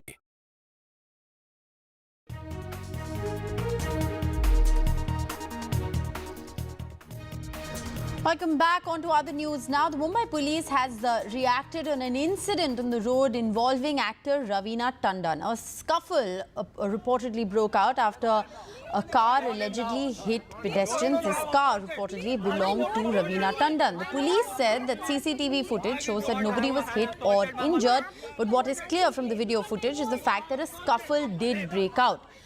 There was an allegation that both Raveena Tandon and that Raveena Tandon was in fact drunk at the moment, but the police has clarified that Raveena was not drunk and neither was her driver. This is of course a scuffle that broke out because people were hit as a result of this accident that happened. The police also said that there was no complaint that was filed in any police station by any of the parties. Let's go across to Radhika joining us for the very latest. Radhika, while no complaint has been filed, people have been injured. There was an incident that was reported on the road, and what we can very clearly see from that video footage is the fact that a scuffle did break out. So what exactly happened and what's the controversy all about? That's right, a scuffle did break out. This happened yesterday. In fact, this happened close to Raveena Tandon's house, and she was part of this ugly brawl that broke out between Raveena Tandon, the driver, as well as a few passers-by. Of course, no official complaint has been registered. Of course, there were complaints filed in the beginning, but that was withdrawn. Now, Mumbai police has also clarified because there were a lot of allegations and counter-allegations with respect to this particular incident that Raveena Tandon was allegedly drunk and that she and her driver allegedly assaulted people and that there was an accident also caused by them. However, all these allegations have been denied by the Mumbai police. They have said that the driver was trying to reverse the vehicle close to Raveena's house when there were three passers-by, three women who were trying to cross the road, but the car did not hit them. They felt that the car could hit them, therefore a scuffle broke out, an argument happened, and that escalated. There was abusive language that was used at the time, and then of course Raveena Tandon intervened and sort of tried to protect the driver at that point, which is when the argument sort of escalated. However, there was no manhandling, there was no physical assault, is something that the police has confirmed. Police also confirming that neither the driver nor the actor was in fact were drunk at the time of the incident, and there was no physical assault as being alleged, and both the parties did try to complain, but later it was compromised and the complaint was withdrawn. This was not a case of accident, this was just a case of a scuffle and a dirty brawl between the driver as well as the number of passers-by, and Raveena Tandon did intervene and it sort of got ugly, and therefore allegations and counter-allegations broke out. However, the police confirming that there was no physical assault, there was nobody in fact was drunk at the time, and there was no accident that was caused. All right, well, thanks very much, Radhika, for joining us with updates on this story. But do stay on with us because we'll also quickly shift our focus to what's happening in the Pune Porsche accident case. Now, the inside track into the probe is what NDTV has accessed. And according to sources, what we're learning is that the accused says now that he doesn't remember the chronology of events that unfolded and admits to being drunk or under the influence of alcohol, which is why he can't recall exactly what happened on the night. This is what we're learning via sources. The police are in fact trying to recover the original blood sample. This This as, of course, the miner's parents. Remember, both his parents are in police custody. The mother has now pinned the blame on government doctors, saying she wasn't trying to protect her son. She doesn't know why this blood sample test was taken in the first place. And the police also say that they're investigating the fact that there could be more people involved in this case. Radhika is still with us. So, Radhika, you've been covering the details of this story very closely. In fact, you're the one who's accessed all of this inside track into the investigation, into the probe. Break it down for us. What is the investigation so far, or the questioning of all of the accused and the family members so far actually revealed? Certainly, many new facts emerging with each passing day. Of course, interrogations still going on of not just the minor accused, but also of his family members, including his parents. Of course, multiple FIRs. In fact, 3 FIRs registered. Many people being questioned, arrested, including family members as well as the doctors who were involved in switching of blood samples.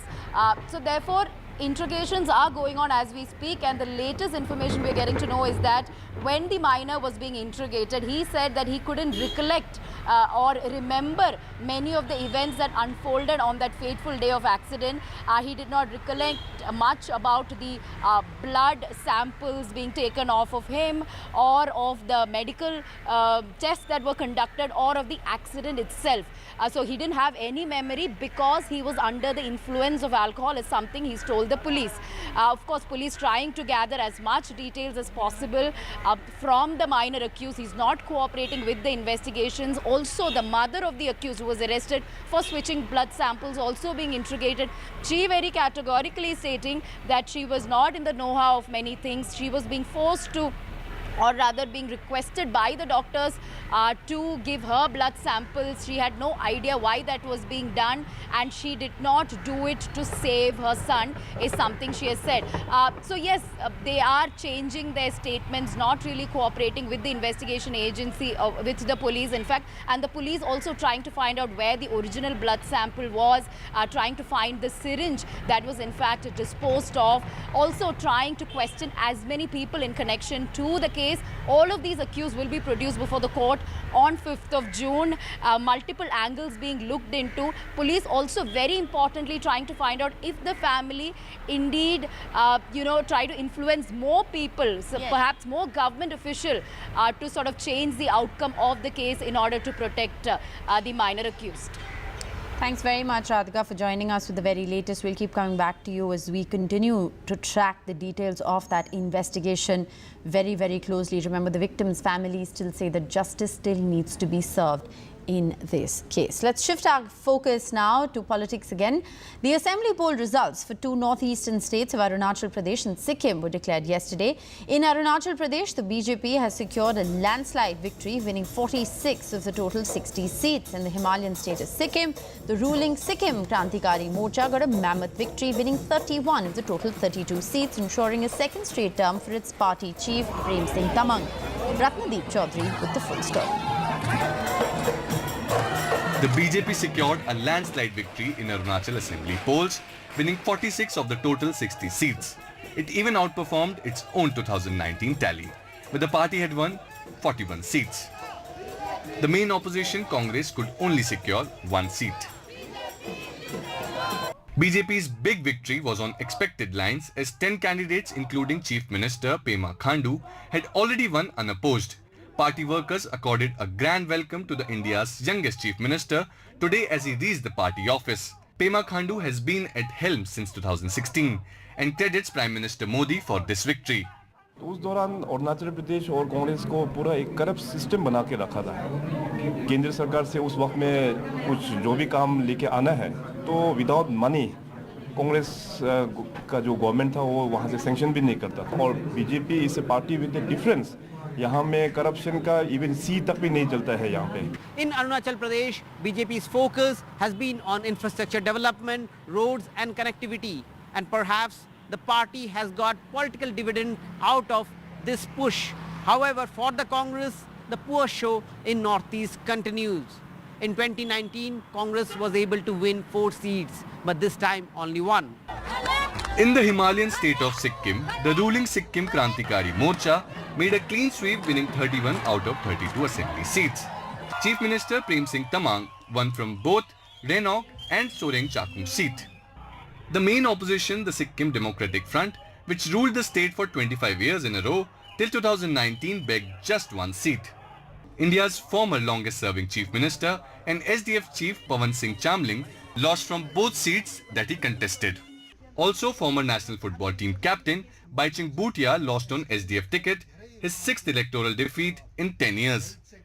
पवन चामलिंग जो हार गया तो पवन चामलिंग तो 2019 में वो हार चुका था, लेकिन ये डेमोक्रेसी है, प्रजातंत्र है। 2024 में आया तो जो काम 25 साल में उनका सरकार ने नहीं किया था, हम लोग ने 5 साल में किया, इसलिए उनका हार हो गया। Watchers say new jobs and freebies might have given political dividend to the SKM government, but in Sikkim, Prem Singh Tamang's government is only 5 years old, and it takes time for anti-incumbency to set in Sikkim. Before Tamang, Pawan Chamling ruled Sikkim for close to 25 years, and before Chamling, Nar Bahadur Bhandari was the chief minister for more than 10 years. The BJP had served its alliance with SKM and decided to go solo in the state. But the party couldn't open its account. However, there are murmurs that both parties could come closer after the Lok Sabha election results on June 4th. With Ratnadeep Chaudhary, NDTV. All right. Well, Union Minister Kiran Rijiju has spoken exclusively to NDTV, predicting the end of the Congress party as far as Arunachal Pradesh is concerned. He's also spoken extensively on the exit polls exuding confidence in Prime Minister Modi winning a third term. Listen in.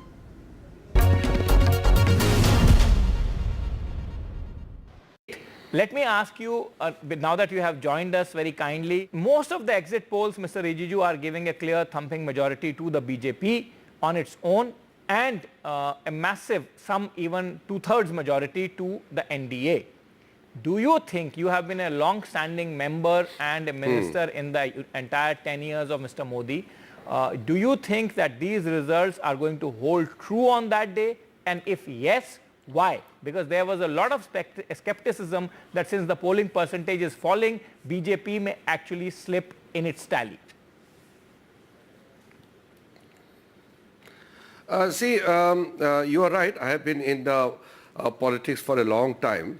I had worked with Vajpayee ji. I was, commission member those days. Then I was member of parliament since 2004, and I'm continuing to work in the government as well as in the party side also.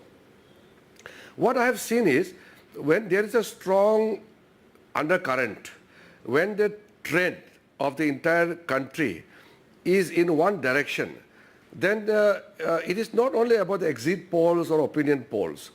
Then the people also start thinking that yes, the nation is in one direction.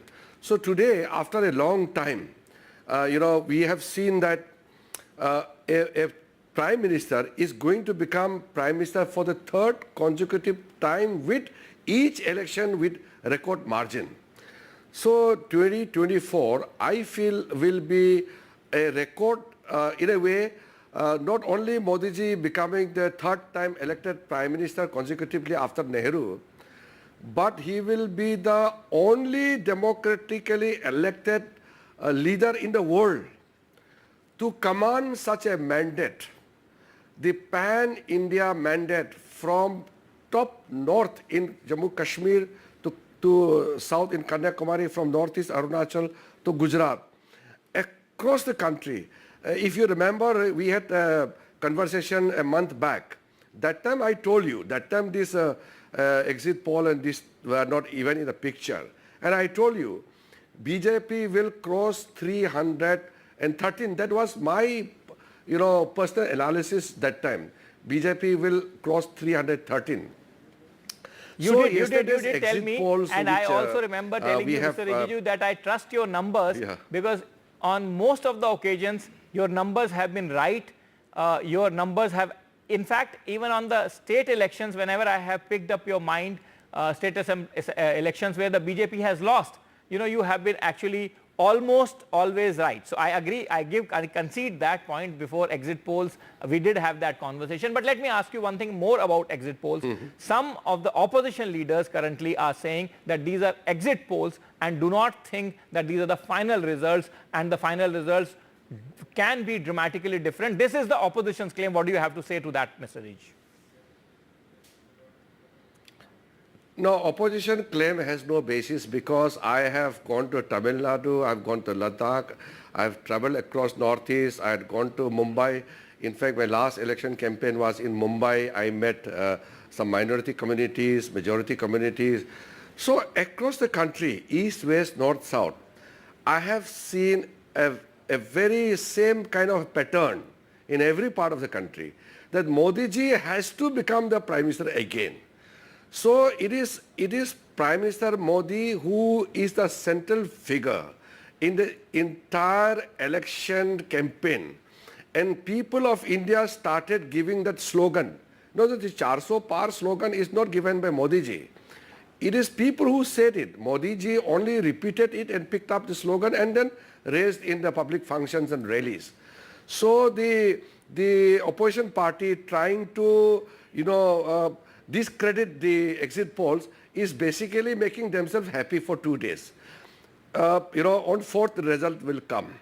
So they are preparing to create some kind of confusion and excuses just to get away from the humiliation which they are going to be facing.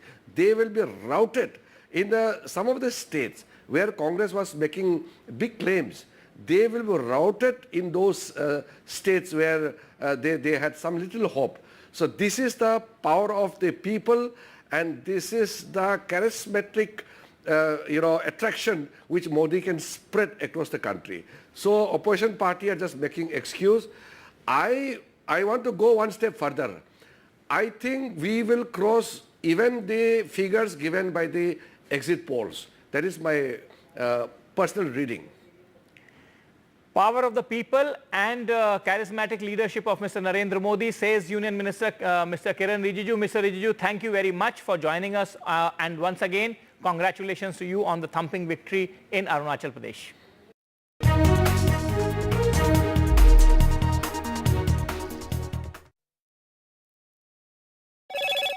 Hello, Moto. Motorola, India's best 5G smartphone brand.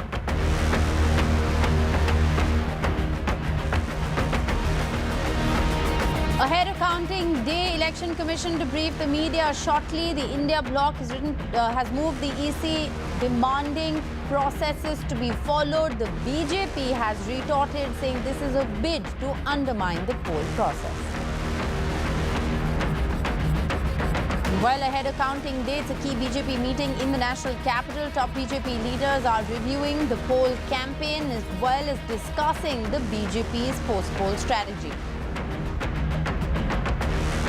It's also a key meeting of top India bloc leaders in Chennai as they pay tributes to ex-Chief Minister Karunanidhi on his 101st birth anniversary. Top leaders will be addressing press conferences. Akhilesh Yadav has already spoken. There's an RJD press conference expected in Patna.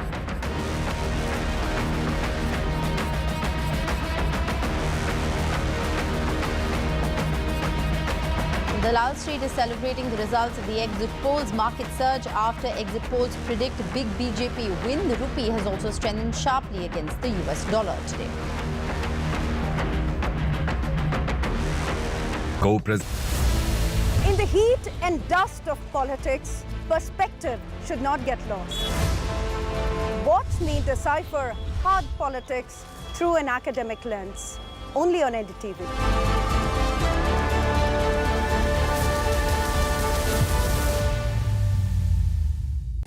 Stay informed and entertained with the new and updated NDTV News app. You can watch all our channels live, listen to podcasts, read breaking and exclusive news from around the world and more. Download the NDTV app today and get access to the best journalism and storytelling on your smartphone or tablet. The NDTV app. News that matters to you. The The 2024 Lok Sabha polls are crucial for the future of this country. Having covered elections for 35 years, I hope to cut through the cacophony of a long, hot summer campaign and help to understand and decode the issues, the challenges, and finally, the outcome.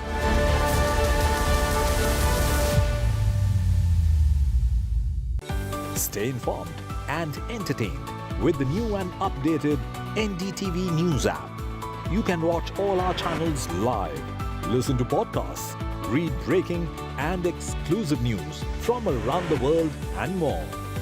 Download the NDTV app today and get access to the best journalism and storytelling on your smartphone or tablet. The NDTV app. News that matters to you. In the heat and dust of politics, perspective should not get lost.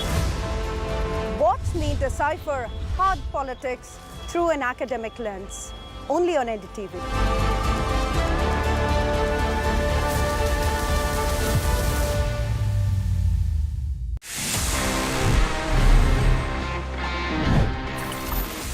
This is a Samsung phone और इसमें Android है. You know what happened? सबसे पहले अगर हम जाएं थोड़ा सा पीछे अगर हम rewind करें about the history of Android. Well guys, the creators of Android जब उन्होंने बना लिया ये operating system, they went to Samsung because they wanted कि Samsung उस Android को खरीद ले. So they all went to Seoul in South Korea. They met with the Samsung people, but Samsung was not that impressed. And Samsung said no. और उसके बाद क्या हुआ? Just weeks later, Google in fact bought Android for $50 million. Imagine करो अगर Samsung ने उस time पे Android खरीद लिया होता, would have been the case that Android would have been Samsung's own exclusive operating system. Like today we see how Samsung is the king of Android. They basically rule the Android market. But वो एक ना आज कैसे mobile history को पूरा बदल चुकी है. It's all for you. Did you know this? If yes, then amazing. If no, then please let me know by writing all your emails to tg@ndtv.com.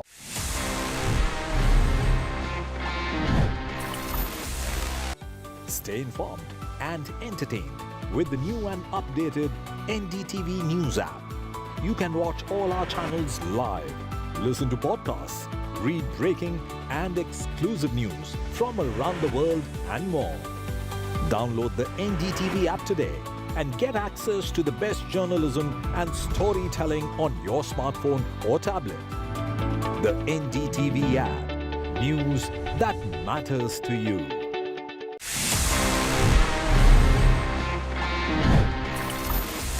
It's sharing से याद आया. Sometimes it's a thing that we need to share our Wi-Fi network. घर में कोई दोस्त आया हो, maybe there's some guest coming in and you would want to share your Wi-Fi. The problem comes if your password is very complicated or maybe you don't want to say it out loud कि आपका password क्या है. ऐसे में आप Wi-Fi network कैसे share कर सकते हैं? Well guys, it's a very interesting method. बहुत आसान सा टिप है. Just go into your phone's settings. वहां पे जहां पे आपको Wi-Fi का नाम दिखता है, just next to it or maybe if you go deep into settings, आपको एक ऑप्शन मिल जाएगा wherein you can share your Wi-Fi network just by using a QR code. आपके फोन के स्क्रीन पे QR कोड आएगा. The friend or the guest just needs to scan that code and he can connect to your Wi-Fi network without even you telling the password 1 2 3 4 5 6 7 8 or whatever it is. अगर आप चाहें तो इसी QR code का एक print out लेके अपने घर में कहीं लगा सकते हैं so that anyone coming in can just scan that QR code and वो आपके Wi-Fi से कनेक्ट हो जाएगा. Quite easy, quite convenient and quite time saving as well. कैसी लगी ये टिप? मुझे जरूर बताना. You know the address. It's tg@ndtv.com.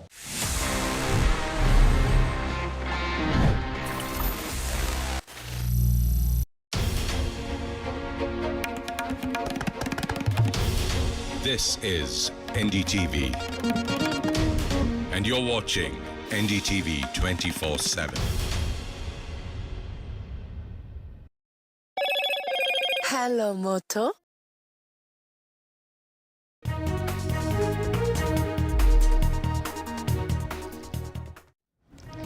Lok Sabha polls all set for counting day, just a few hours to go. In fact, the Election Commission will be holding a briefing shortly. India Bloc, in fact, tells the poll panel to ensure that all due processes are followed. BJP also submits their application to the poll body, saying there would be a bid to undermine the poll process. Now, ahead of the counting day, key BJP meeting in Delhi, top BJP leaders huddle to review the poll campaign.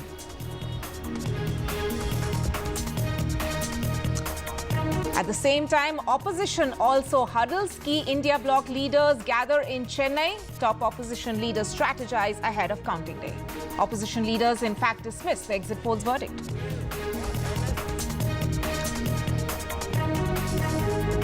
And your milk pouches are becoming more costly. Amul raises milk prices by 2 rupees per litre. Mother Dairy also raises milk rates in the National Capital Region. Mumbai police clarify on the complaint against actor Raveena Tandon. The cops say Raveena Tandon was not drunk and her car did not hit anyone. After argument, both sides withdraw their complaints.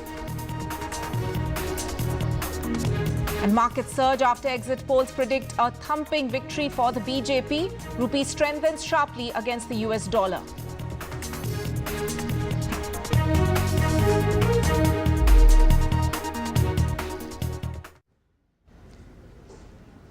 Good afternoon. Our top story and focus, of course, is that it's just a day to go for counting of Lok Sabha election results.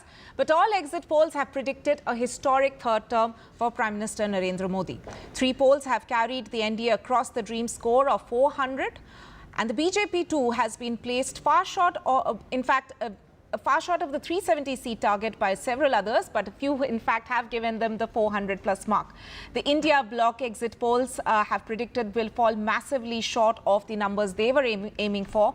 Karnataka is also expected to vote overwhelmingly for the BJP despite its preference for Congress in the recent assembly elections. In Telangana as well, the Congress may be unable to capitalize on its momentum that it built during the assembly polls. The BJP is even expected to open its account in Tamil Nadu with at least 2 seats and in Kerala with 1 as per the exit polls. In Bengal, the BJP is expected to push beyond the 18 seats score that they had managed to achieve in 2019. Several polls are giving them a figure even up to 22, between 22 to 26, outstripping the state powerhouse Trinamool Congress for the first time. So these are the key takeaways in terms of amalgamating what the exit polls have largely predicted. I'm also joined by an esteemed panel today. Mr. Sugata Srinivas Raju, senior journalist, is joining me in the studio. Aarti Jerath, senior journalist, also joining us on the show. And I'm also hoping to be joined by Naresh Kaushik, a senior journalist. Starting first with you, Mr. Srinivas Raju, do you think that if we have to talk about the results which have been shown by the exit polls about the southern states, whether it's Tamil Nadu, whether it's Telangana, or even Karnataka and Telangana, where Congress has recently proven themselves and everyone was very hopeful about it. So do the exit poll results come as a surprise? The exit poll results do not come as a surprise. You know, see, on the number, people can have a lot of dispute. But in terms of vote share and in terms of hard work and relentless effort of the BJP, I don't think any one of us had any questions. In fact, I gave a long interview to NDTV a month back, speaking and detailing the kind of effort that had gone into Tamil Nadu. And when it comes to Karnataka and Telangana, if the numbers are falling short, this is not the first time that the pattern has changed from assembly to the parliamentary polls. Right from 1985, Karnataka has alternated, and even if the elections have come close after the assembly, the parliamentary elections have demonstrated a completely different pattern. So, I mean, I'm not entirely surprised. I will not go into the numbers which people are doubting and people are trying to sort of say that it's atrocious, they will not open their account. That's something that nobody has predicted. You know, nobody said that, they're going to sweep Tamil Nadu. Everybody was skeptical and doubtful if they will sort of, get 1 or 2 or 3. It was a single digit thing. But I don't think anybody has a doubt about their vote share having gone up. And it's 2026 that the BJP, if I read it correctly, they are looking at the 2026 elections and the groundwork has started. Unlike in the Congress, see, Congress concedes states. Look at Orissa, look at Bihar, I mean, look at Andhra Pradesh. I mean, Andhra Pradesh, since we are talking the south, see, the 25 seats can be straight away discounted. That they contested because they have no allies there, one, and they have no presence on the ground, and all the top leaders of the Congress, including NTR's daughter Purandareshwari, she crossed over to the BJP and she's contesting Rajmundry on the BJP ticket. So they have neither men, machine or organization in these places. They have conceded ground. The Congress should have worked at building their organization and institution for the last 10 years when they sort of slumped in 2014. The question to be asked is, what have they done to build up that? Right. You can't say, keep disputing numbers in the, I mean, after it's come out, in the last 2 months you seem to have worked or you seem to have campaigned hard, but that does not translate into numbers automatically. Let me bring in Aarti also on this. Aarti, how do you translate this, especially if we talk about the southern states?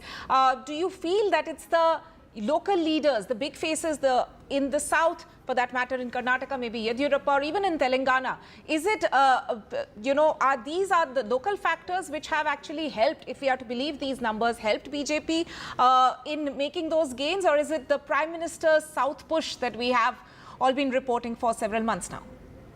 Well, I mean, I think it's a combination of both, but I would say that the Prime Minister's image and branding is really the key factor. Remember, these are national polls. People are voting for the Prime Minister, not for the Chief Minister. And, today, if you look at the political landscape, there is only one figure that stands tall, to claim that position, and that is Prime Minister Narendra Modi. The other side, the opposition, doesn't have a face.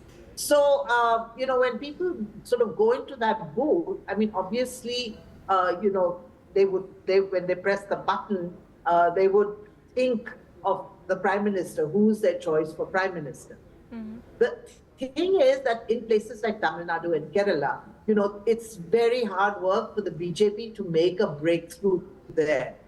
Because, I mean, for historic reasons, demographic reasons, and so on, it's a very, very tough thing for them to do. But the work has started, and the kind of push that the Prime Minister gave this time to, in the South, I think as, they said that, it will pay dividends in terms of vote share. I really don't know how many seats the BJP will gain, but I think the BJP is not planning for this election as far as the South is concerned. It's looking ahead. It's looking ahead at the assembly polls that are coming up in 2 years from now. It's looking ahead at the next parliamentary poll, where they hope that all this hard work that they're putting in today will yield them bigger gains next time.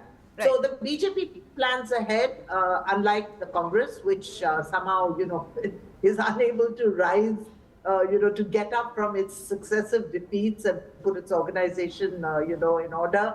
The BJP, is like that relentless machine that just, goes on working 24/7.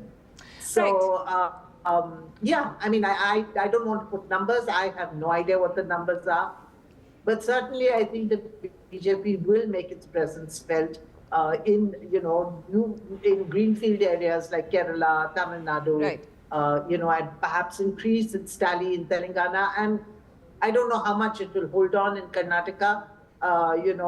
There may be some attrition, but maybe not that significant. I don't know. Let's wait till tomorrow. The numbers will be in front of us. Right. Sugata, since we are comparing between the Congress strategy and the BJP strategy, where do you think the opposition campaign went wrong? Because they did manage to, unlike maybe in earlier occasions, they did manage to actually set a narrative, whether it was with the manifesto as far as Congress is concerned, or otherwise as well. Several people, experts through the entire campaign, there's 7 phases of elections as well, do agree that the opposition did put up a fight. But where did they go wrong? See, I mean, I think it's too early to say where they went wrong, but I can say this much. See, I made this point earlier too. Social media is not social base. Now, that's a very, very important thing, because the narrative was set on social media.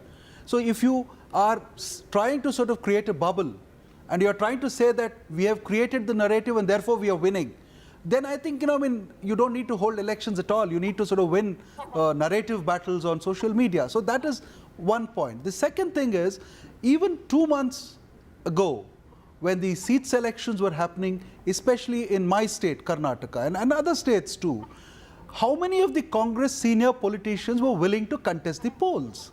See, nobody speaks about it today, 2 or 3 days since we have seen all this kind of questions being raised. But how many of them were confident? I'll give you one instance in Karnataka. There are 28 parliamentary seats. And in 28 parliamentary seats, 18 seats have been given to daughters, daughters-in-law, sons, sons-in-law of sitting ministers or senior Congress leaders. That is because none of these senior Congress leaders wanted to sort of stick out and contest the elections. Including Mr. Kharge. Including Mr. Kharge. Kharge gives it to his son-in-law, who was his manager, poll manager. He has never been in the field.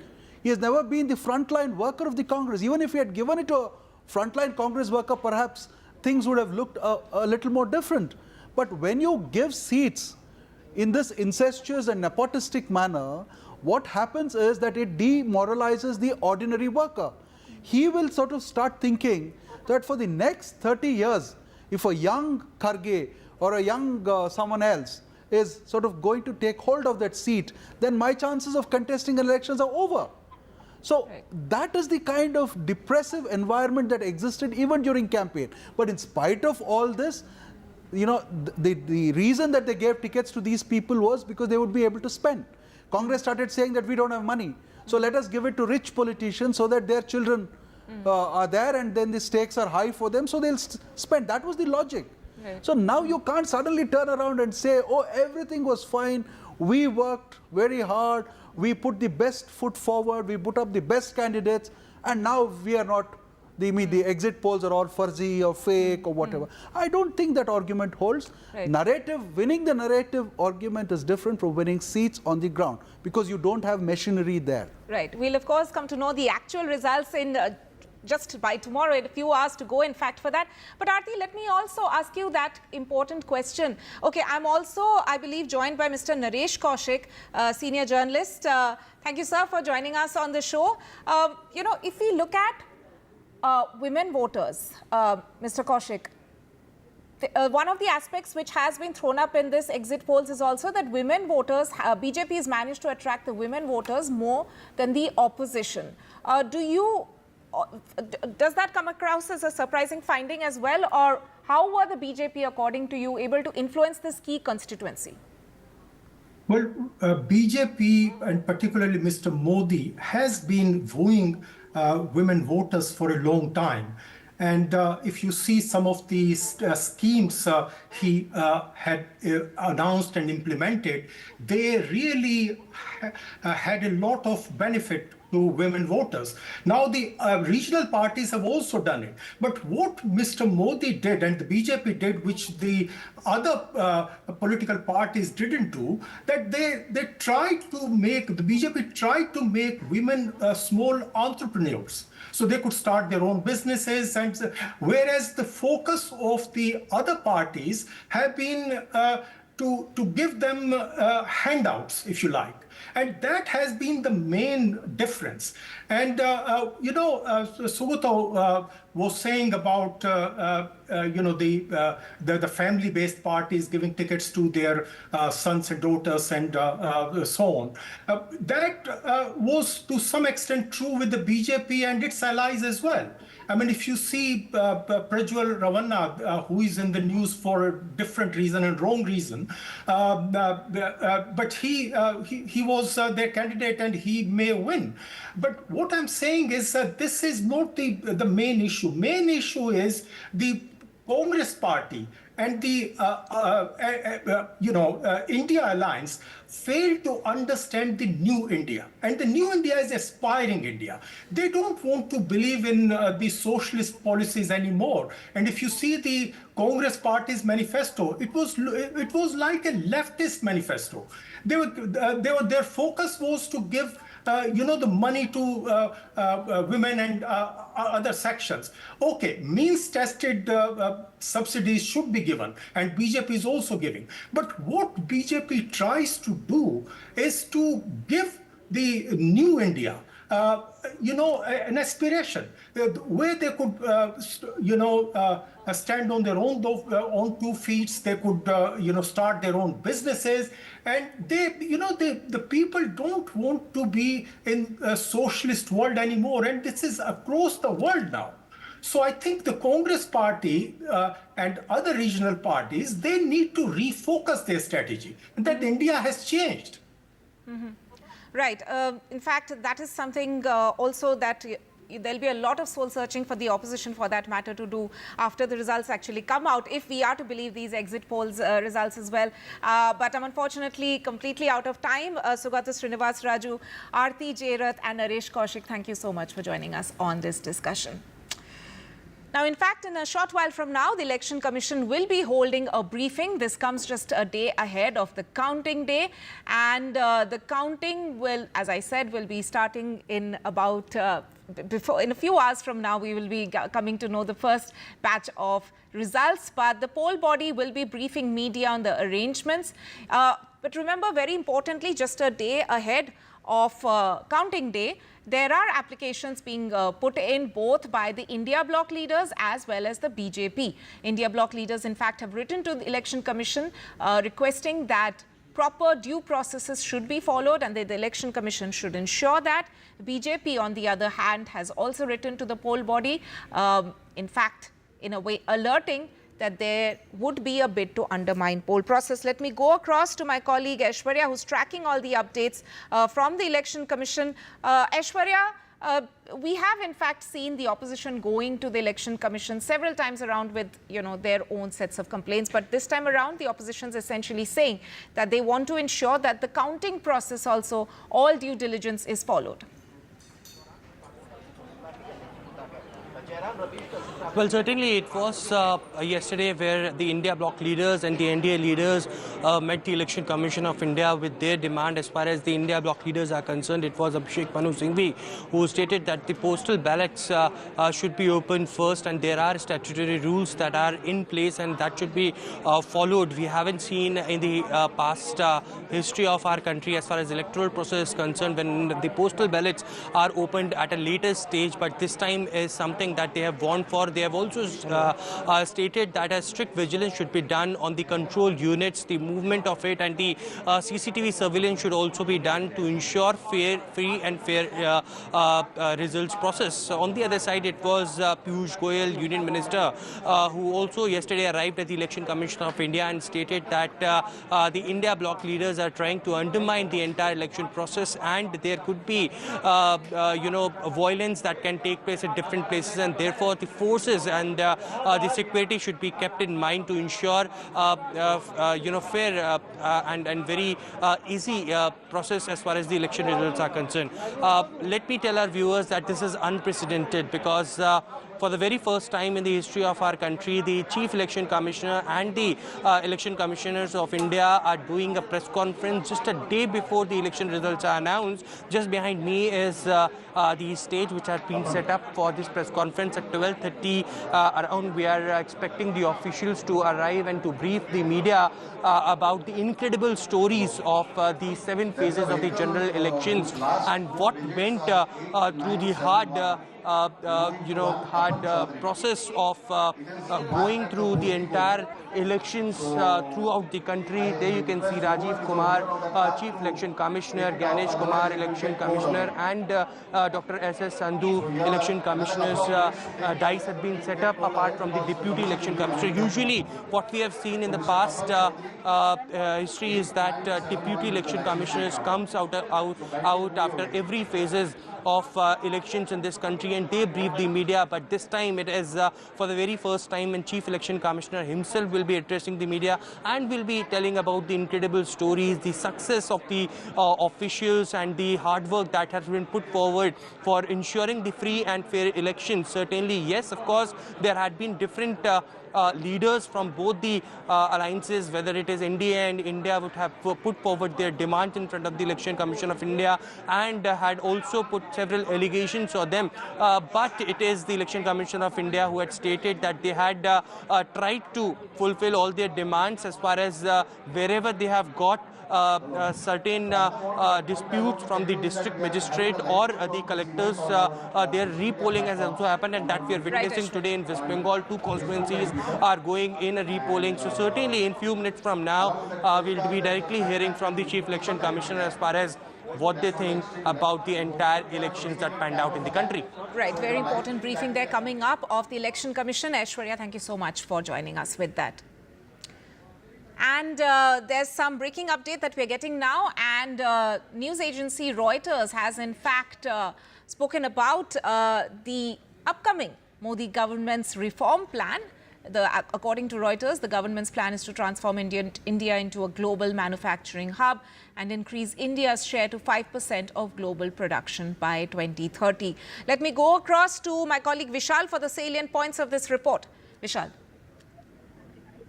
So we have to note the fact that this is a Reuters report. The government has not officially commented on it. They have quoted two government officials, and they have said that there are a few plans. There are a range of business-friendly measures that the government is planning. If it continues its third term, they are going to push through regulations that make it easier to hire and fire workers, and also to scale up the global manufacturing of India from 3% to 5%. So right now, according to World Bank's estimates, India's global manufacturing stands at 3%, whereas China's global manufacturing stands at 24% at this moment. So they wanted to scale it up to 5%, and also then go up to the range of 10% by 2047. So that is the plan that the Reuters report showcases, but the government is yet to respond on it officially. Right. Vishal, thank you so much for joining us with that. On that note, we'll slip into a short break, but news and updates will continue on the other side. Stay tuned.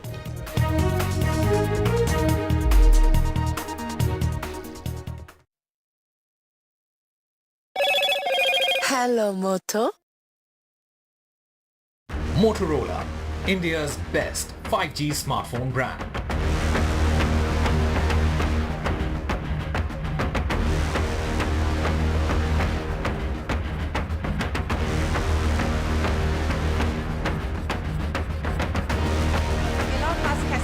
Starlink just achieved a new internal median latency record of 28 meters yesterday. Great work by the engineering and operations team.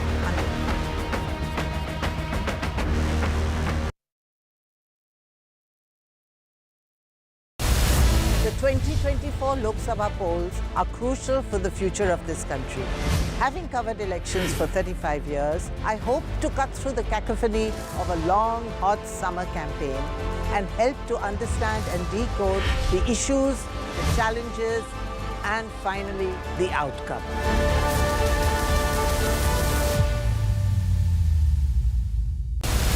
Data drives our understanding of any election. What does a dip in voting percentage mean? What are the big factors to watch out for this poll season? Join me, Amitav Tiwari, in a data deep dive only on NDTV, where we decode and simplify the data for you.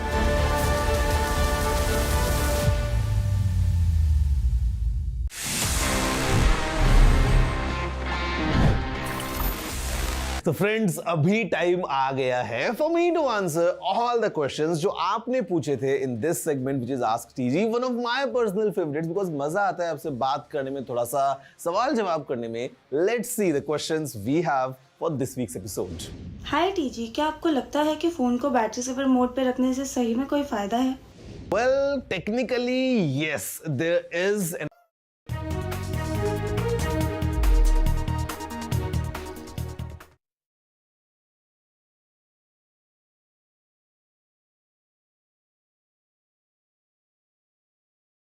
crucial BJP meeting which is taking place at JP Nadda, BJP chief's residence here in the national capital. And we know there are several top BJP leaders, including Union Home Minister Amit Shah, who is present in that meeting. So let me go across to my colleague Vasudha, who is joining us. On that, Vasudha, I believe the meeting has in fact started. It's been an hour or so since the meeting has started. But what is the agenda of this meeting?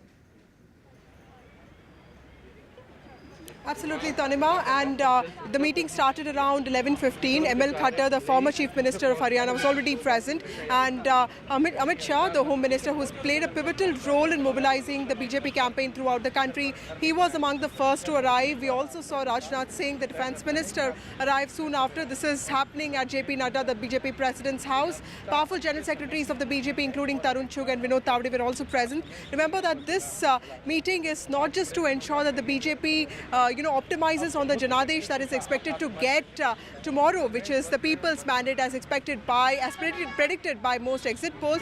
This meeting is also in some ways to, formulate a strategy for the future when it comes to expansion of the party, key roles of the party, be it the leader of the house in Rajya Sabha, who's going to be the next president of the BJP in the coming days. What are different state units going to do? How are they going to sort of in some ways disseminate this victory of the BJP, which of course will be historic and record-breaking in its own right. All of that, including the ground feedback and the party's behavior, the conduct of the MPs, and of course the party workers tomorrow, so that there is no compromise made in the stock keeping and especially the vigilance of the strong centers where the EVMs are kept. All of those things, all of that is going to be discussed, is what we've been told. This is just second in the series of meetings that have been taking place. Yesterday we saw a big meeting happen at LKM. In fact, the Prime Minister himself is taking stock of the entire exercise that has happened.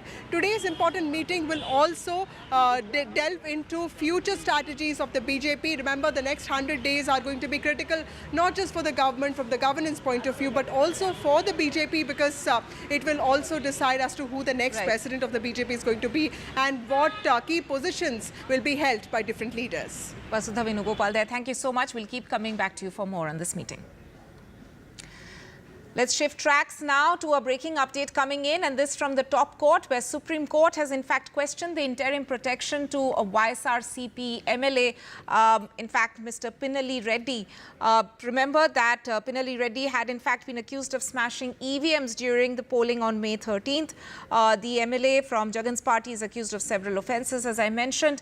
The Andhra High Court had in fact granted anticipatory bail to the MLA, but now the Supreme Court has barred Pinali Reddy from actually being able to enter a counting station.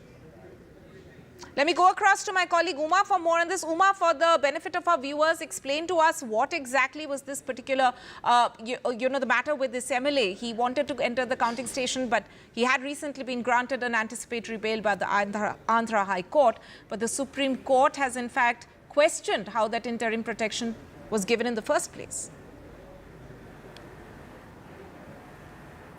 Yes, indeed. Voting happened in Andhra Pradesh and in Telangana, as you know, on a single day on the 13th of May, and trouble had broken out in Guntur and in Macherla as well on voting day, and also subsequently 2 days there was quite a bit of violence. And 2 days after voting, a video became viral which showed Pinali Ramakrishna Reddy, who is a YSRCP sitting MLA, who was in fact seen entering a booth, and he had in fact he was seen breaking the machines there, the VVPAT machine which was there. He goes in and he drops it to the ground, and then he walks out, and there is resistance from the booth authorities, and this video went viral, after which the police in fact felt that the FIRs need to be registered on behalf of the FIRs need to be registered against him, and that's what had happened. Pinali Ramakrishna Reddy was in fact on the run because the police said they are on the lookout for him and they couldn't find him. On his part, he said that he was advised by the police themselves to move out of Macherla constituency. Macherla falls in fact in the Palnadu region, which has seen quite a bit of violence between the groups, the political groups of the YSRCP and the TDP there in Andhra Pradesh. And in that region itself, what had happened was that there was recovery of petrol bombs, there was attack on some government vehicles as well, and Pinali Ramakrishna Reddy was registered as an accused in the case. You would recall that the Election Commission had in fact ordered for a special investigation team to be set up. They had changed in fact the officials in several of those regions, and they had asked for an SIT to be set up, and that SIT had in fact recommended FIRs to be registered, and had said also asked for specific people to be made into accused, and sections of the the law also changed. So Pinnela Ramakrishna Reddy, while there was an arrest warrant pending against him and the police had in fact issued a lookout for him, at that time he had gone to court and got a stay, interim stay on his own arrest, and that was challenged in the Supreme Court, and the Supreme Court has now questioned that interim relief that was given to Pinnela Ramakrishna Reddy, and now, it is also said that he will not be allowed into the counting booths tomorrow when counting in fact happens, and he has been asked to stay away, and his advocate has in fact agreed for that, and those are the orders, quite unusual orders of the Supreme Court, saying that the sitting MLA, who is also the candidate of the YSRCP from Macherla, will not be allowed in the polling booth, and it has also questioned the action of the High Court there in Andhra Pradesh in granting him interim bail. Back to you. An important order coming in from the Supreme Court ahead of counting day. Uma, thank you so much for joining us with that breaking update. We'll in fact slip into a short break at this point, but more news and updates, election-related news coming up on the other side. Stay tuned.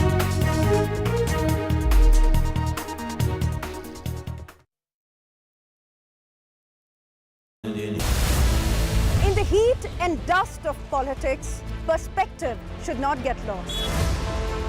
Watch me decipher hard politics through an academic lens, only on NDTV.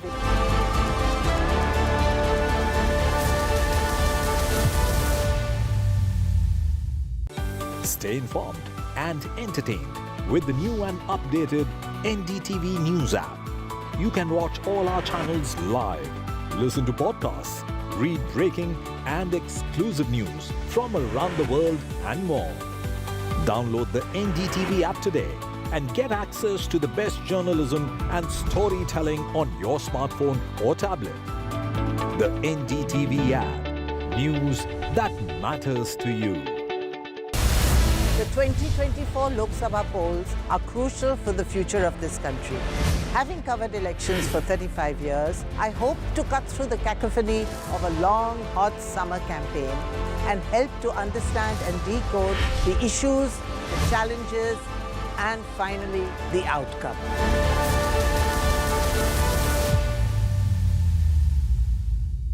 Stay informed and entertained with the new and updated NDTV News app. You can watch all our channels live, listen to podcasts, read breaking and exclusive news from around the world and more. Download the NDTV app today and get access to the best journalism and storytelling on your smartphone or tablet. The NDTV app. News that matters to you. In the heat and dust of politics, perspective should not get lost. Watch me decipher hard politics through an academic lens, only on NDTV.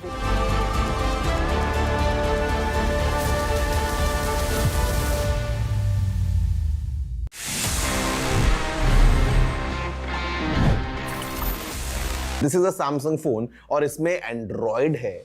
You know what happened? सबसे पहले अगर हम जाएं थोड़ा सा पीछे अगर हम rewind करें about the history of Android.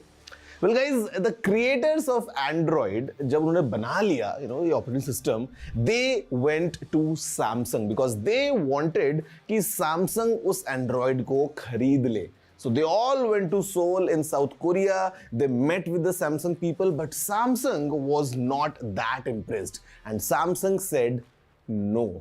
और उसके बाद क्या हुआ? Just weeks later, Google in fact bought Android for $50 million. Imagine करो अगर Samsung ने उस टाइम पे Android खरीद लिया होता, would have been the case that Android would have been Samsung's own exclusive operating system. Like today we see how Samsung is the king of Android. They basically rule the Android market. But वो एक ना आज कैसे mobile history को पूरा बदल चुकी है. It's all for you. Did you know this? If yes, then amazing. If no, then please let me know by writing all your emails to tg@ndtv.com.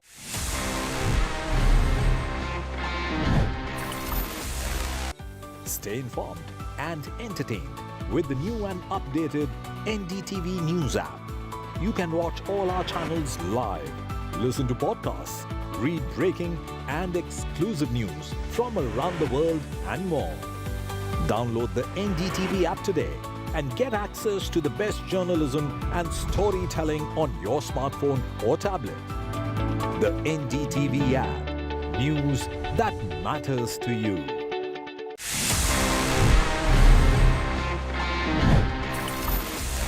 Sharing se yaad hai, sometimes it's a thing that we need to share our Wi-Fi network. Presentation with all of you after this event is over. Following this, there will be a question and answer session. When you want to ask a question, raise your hand. Wait for your chance to be called to put your question. I will direct the micer to come to you. When it's your turn, introduce yourself and your organization, and then ask your question. I request you to be brief and ask only one question at a time. Please keep your mobiles on the silent mode. Sir, the floor is open. Thank you, Mr. Narayanan.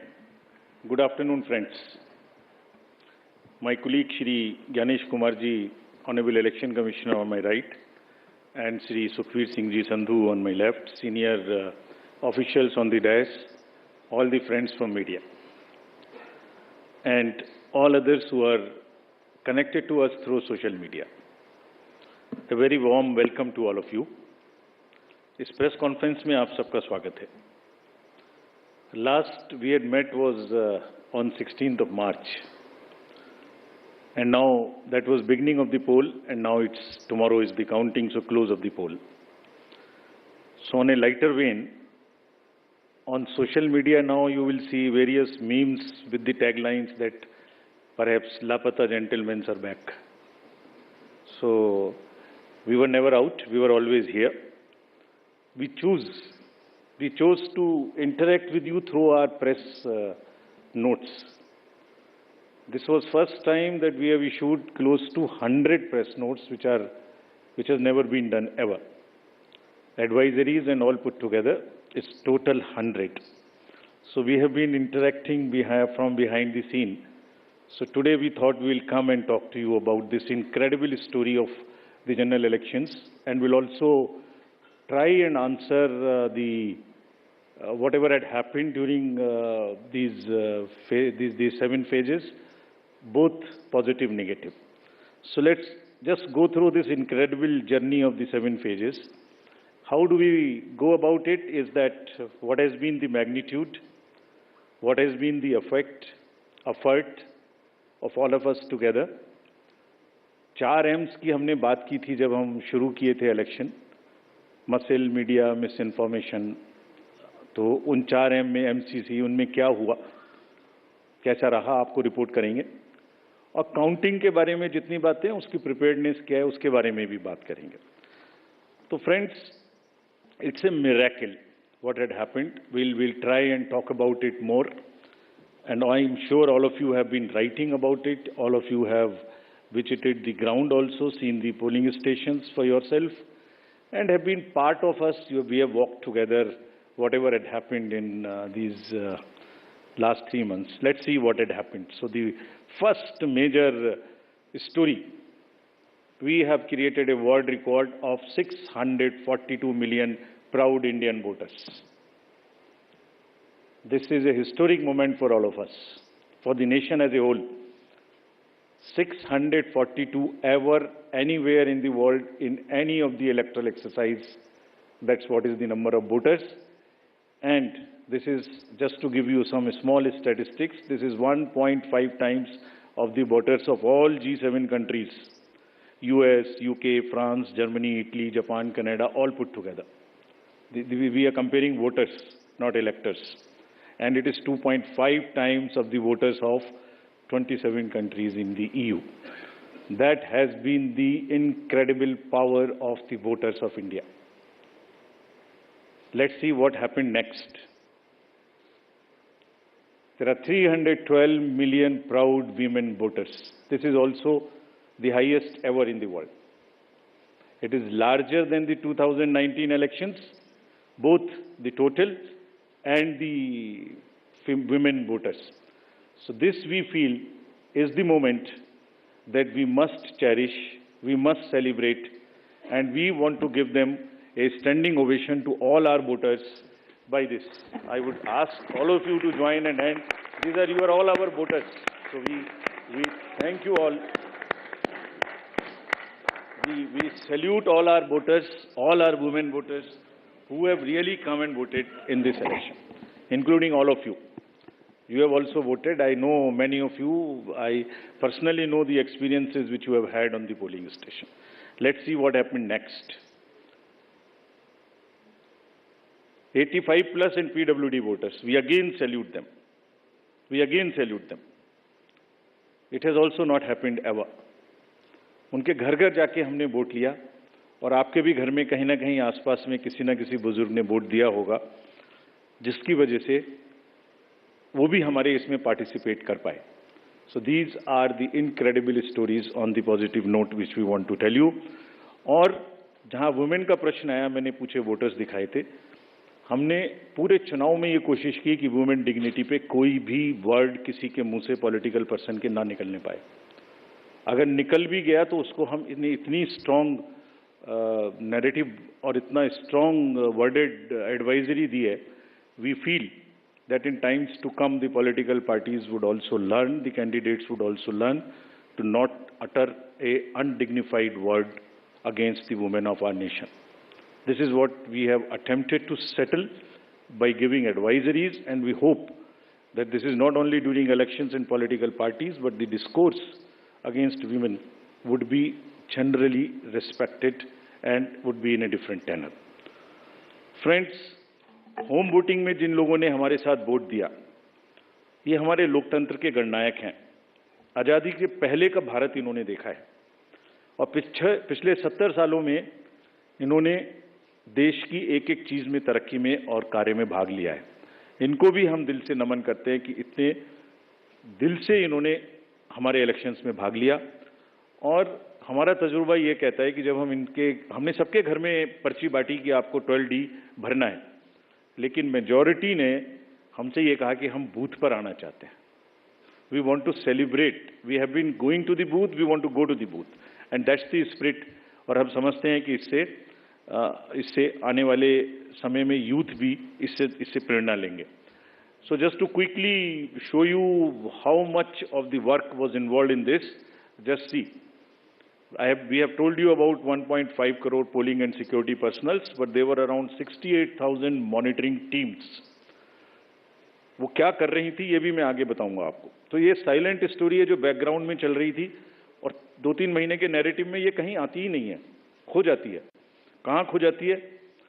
135 special train चल रही थी जो forces को इधर से उधर लेके जा रही थी. 4 लाख से ऊपर व्हीकल, 1692 से ऊपर की सॉर्टीज जो पोलिंग पार्टीज को अंदर में जंगल में पहाड़ पे लेके जा रही थी. अनसंग हीरोज ऑफ आवर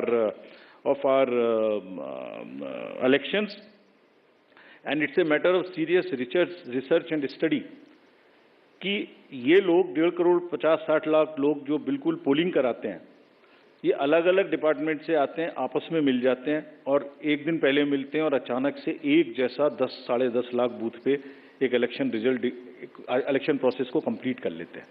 हम लोग आपस में अगर 5 लोग किसी डिफरेंट ऑफिस से आके मिल के बैठे हैं तो कितनी भी ट्रेनिंग कर लें तो आप समझ सकते हैं कि कितनी देर लगाएंगे एक काम को करने में. और ये पोलिंग स्टेशन पे जाके और किस तरह से जाते हैं ये हम बताएंगे. तो इनको अभी हम सम्मान करना चाहते हैं बहुत अधिक. आपको दिखाता हूँ कि इनकी वीडियो क्या करते हैं. ये can we show the video?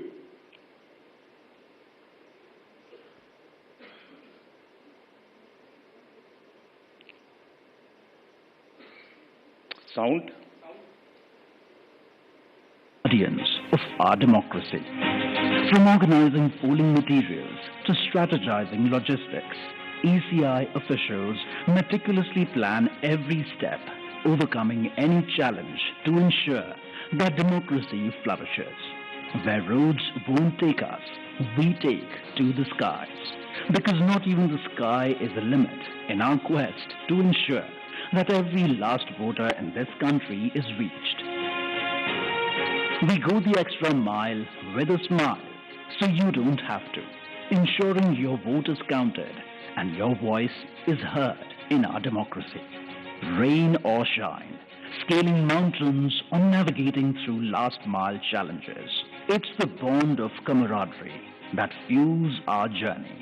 The 15 million strong team works tirelessly to ensure that democracy thrives in every corner of the country.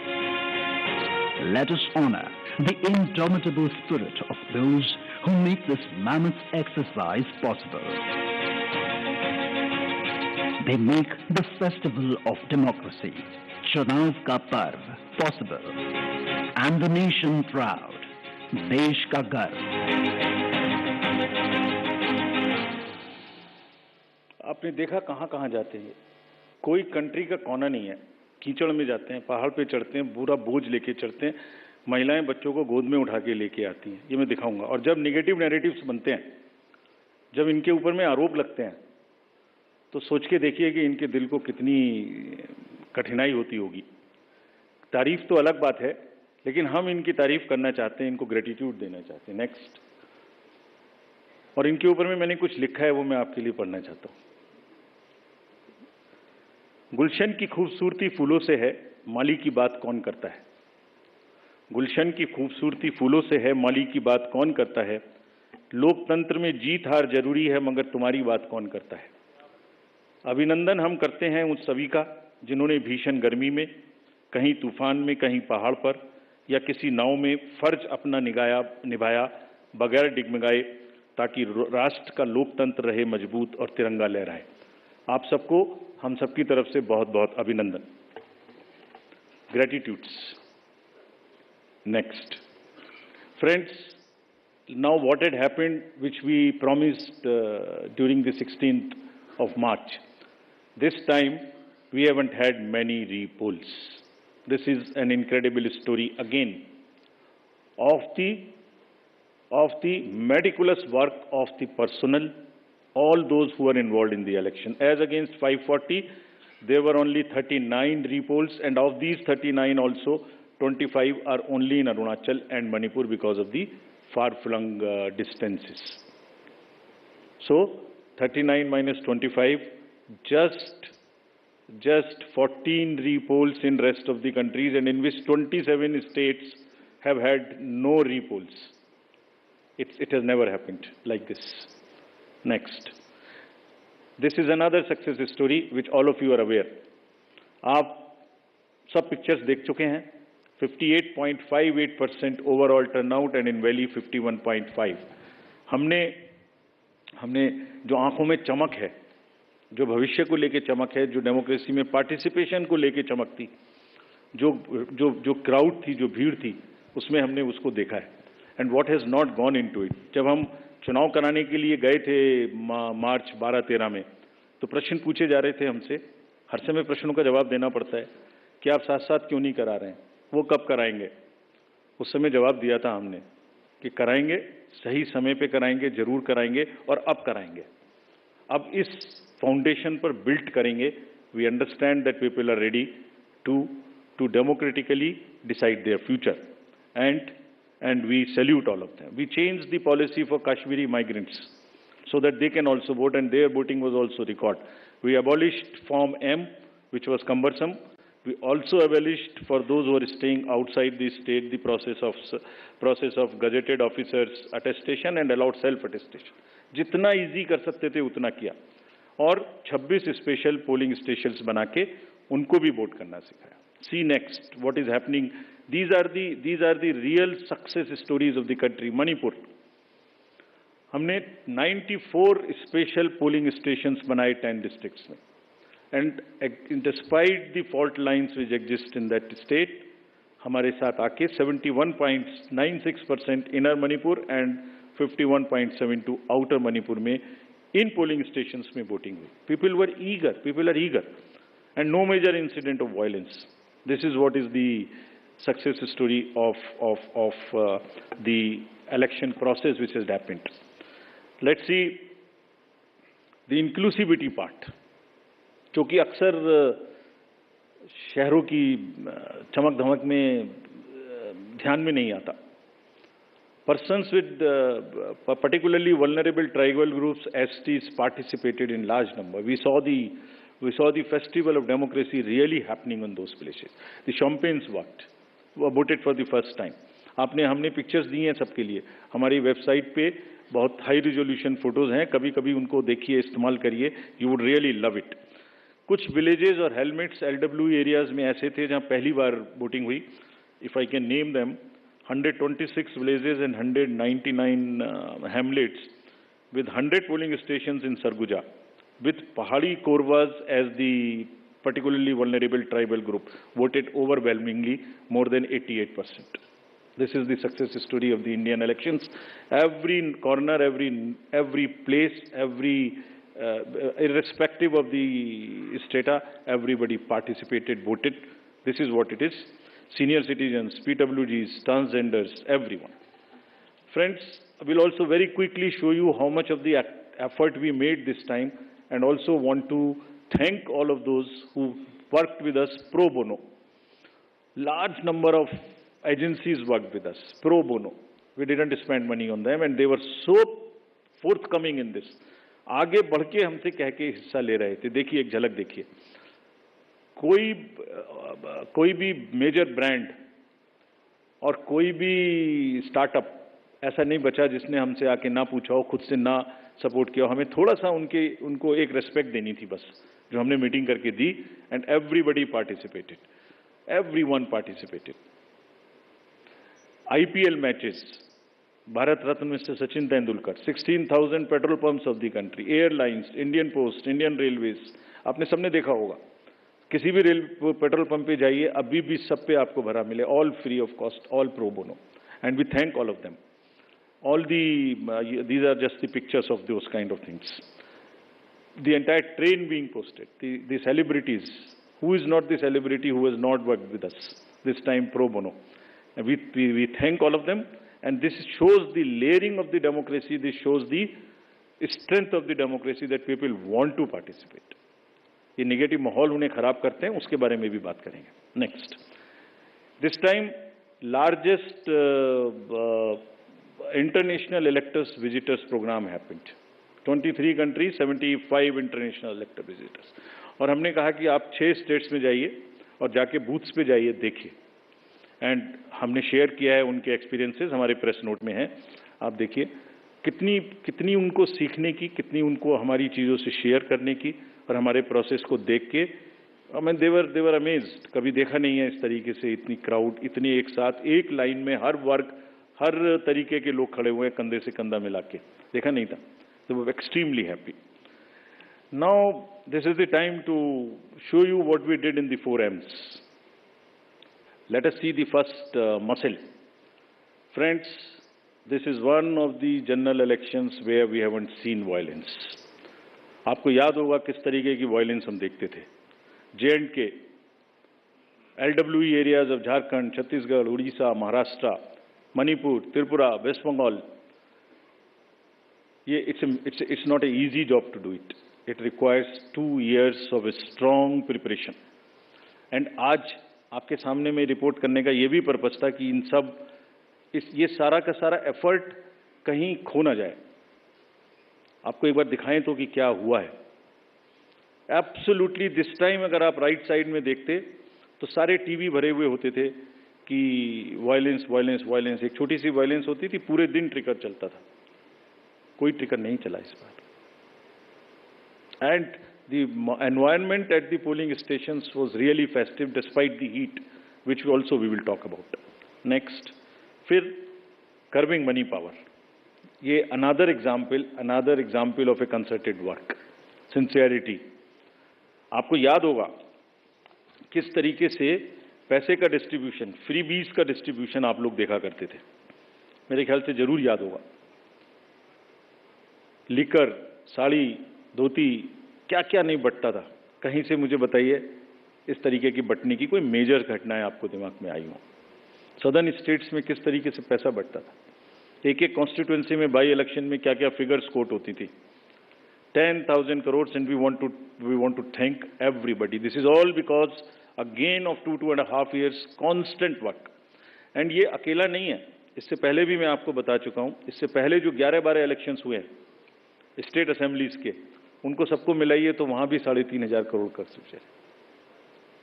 क्यों?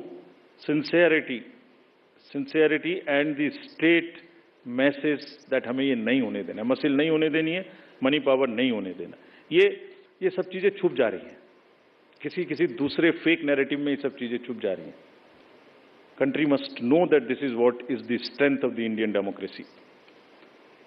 लोग पार्टिसिपेट कर रहे हैं, पीबीटीजीएस पार्टिसिपेट कर रही है, सीनियर सिटीजन्स पार्टिसिपेट कर रहे हैं, JNK, मणिपुर, LW एरियाज में लोग पार्टिसिपेट कर रहे हैं, गाँव में, देहात में, शहरों से ज़्यादा पार्टिसिपेशन हो रहा है, फेस्टिवल में हो रहा है, पैसे पकड़े जा रहे हैं, वो नहीं खिल जा रहा। देखिए ड्रग्स का क्या हुआ, 4,391 amounts of drugs which has been kind of seized, समाज को खराब कर रही हैं। और कॉन्टिन्यूअस हमने पहली बार भी दिखाया था पिछले 11 इलेक्शंस में भी, वो भी फिगर्स आपके पास हैं, हमारे प्रेस नोट भी हमारी वेबसाइट में है। This is again A ट्रेमेंडस work done by the enforcement agencies all of whom we have mapped on our IT system. There is a method in which why it is happening.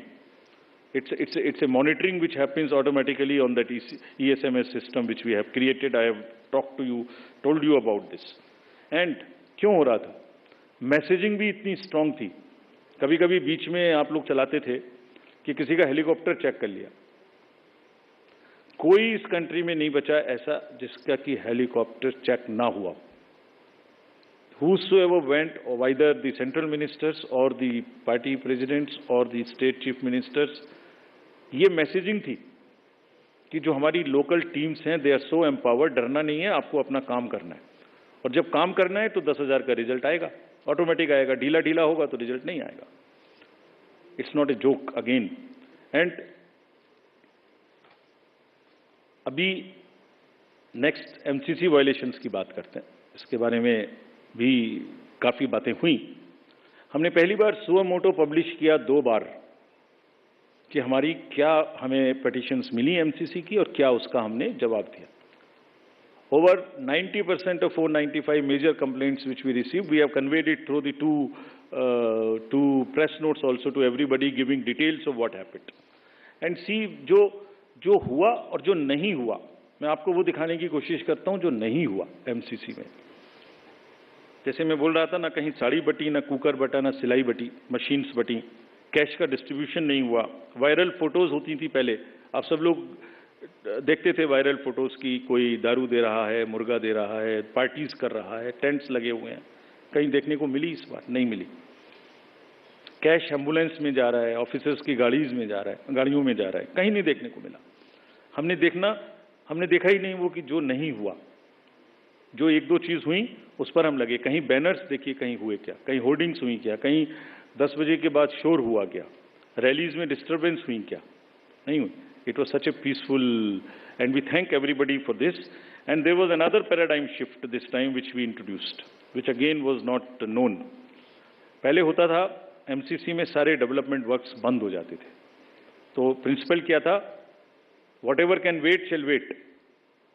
This was the principle. छोड़ दो, बंद कर दो। हमने क्या principal इस बार अपनाया? 48 hours में whatever can work shall work. जितनी स्टेट गवर्नमेंट्स की प्रोजेक्ट्स की और अदरवाइज भी परमिशन हमसे मांगेंगे, सबको हमने 48 आवर्स में दिया। Almost 95-98% we have cleared by the restriction कि डर इतना होना चाहिए बस कि उसका पॉलिटिकल फायदा ना लें, और किसी ने नहीं लिया। काम चलते रहे सारे के सारे। फ्रेंड्स, एक ऐसी टोन इस बार सेट की गई जिसमें मैं बहुत जल्दी से, वैसे तो सब हमारी उसमें है ये, आपको याद होगा बिल्कुल शुरू होते ही जैसे इलेक्शन शुरू हुआ था, 6 चीफ मिनिस्टर्स ऑफिसेज से अफसर्स को हटाया गया। Gujarat, UP, Bihar, Jharkhand, Himachal, UK. This set A narrative कि हम CM ऑफिसेज को भी, और उन स्टेट्स विदाउट एनी बायस, हम ये करने के लिए तैयार हैं कि वो DMs पर, SPs पर कहीं से कहीं तक कोई इन्फ्लुएंस नहीं करेंगे। पॉलिटिकल लीडर्स के जितने रिलेटिव्स थे वो सब हटाए गए। विकसित भारत मैसेज को रोका गया। एनोनिमस होर्डिंग्स के बारे में बात हुई, हमने हटाई भी और पॉलिसी भी बनाई ऑल इंडिया, जो कि पहले से नहीं थी, कि किसी भी होर्डिंग में अगर नीचे नाम नहीं लिखा होगा anonymous, all over the country not allowed. And this has become a permanent thing now, not only during elections, this has become also perhaps always. Ethical use of social media, इसकी guidelines they will also remain with everybody now. Guidelines on data collection, beneficiaries को prospective तरीके से pro bono के नाम पे, आप हम जीतेंगे तो आपको ये देंगे, इसको रोका गया, कहीं नहीं हुआ उसके बाद, एक दो जगह के बाद। Constitutional authorities, ministers, you know whom I am referring, I don't want to name, everybody was stopped. Take down of controversial tweets, you are all aware of what happened. Friends, अगर इसकी लेयरिंग को मैं दिखाऊं आपको, जो कि take ने क्या किया, नेक्स्ट 4.56 लाख वायलेशंस के केसेस हमें सी विजिल पर मिले। और ये कौन केसेस हैं? पोस्टर्स बैनर्स नहीं लगने चाहिए, कैंपेनिंग बैन पीरियड के बाद नहीं होनी चाहिए, कन्वॉय में परमिशन से अतिरिक्त गाड़ियां जा रही हैं, लाउड स्पीकर का यूज हो रहा है, फायर आर्म्स लेके कोई चल रहा है, कैश का डिस्ट्रीब्यूशन हो रहा है। This shows the layering of the democratic process. लोग, citizens have come forward and participated positively. बाहर बाहर हवाबाजी में शोर मचाने के बदले कुछ का काम वो है, कुछ का काम पार्टिसिपेट करना है सीरियसली। उन्होंने पार्टिसिपेट किया और जिसकी वजह से ये क्लटर रुका। देखिए दूसरी, देखिए उसी में सारे कैंडिडेट्स को ये भरोसा था कि कोई भी डिस्ट्रिक्ट मजिस्ट्रेट डिस्क्रिशन यूज नहीं कर सकता। 2,93,000 applications for permissions of different things have been cleared by this. कितना पेपर बचा होगा इससे ऑनलाइन, और कितना सुविधा उन लोगों को सुविधा पोर्टल पे हुई होगी, जिससे कि क्लटर ही खत्म। आपने एप्लीकेशन डाल दी, पहला नंबर आपका है तो आप ही को मिलेगा, दूसरे को नहीं मिल सकता।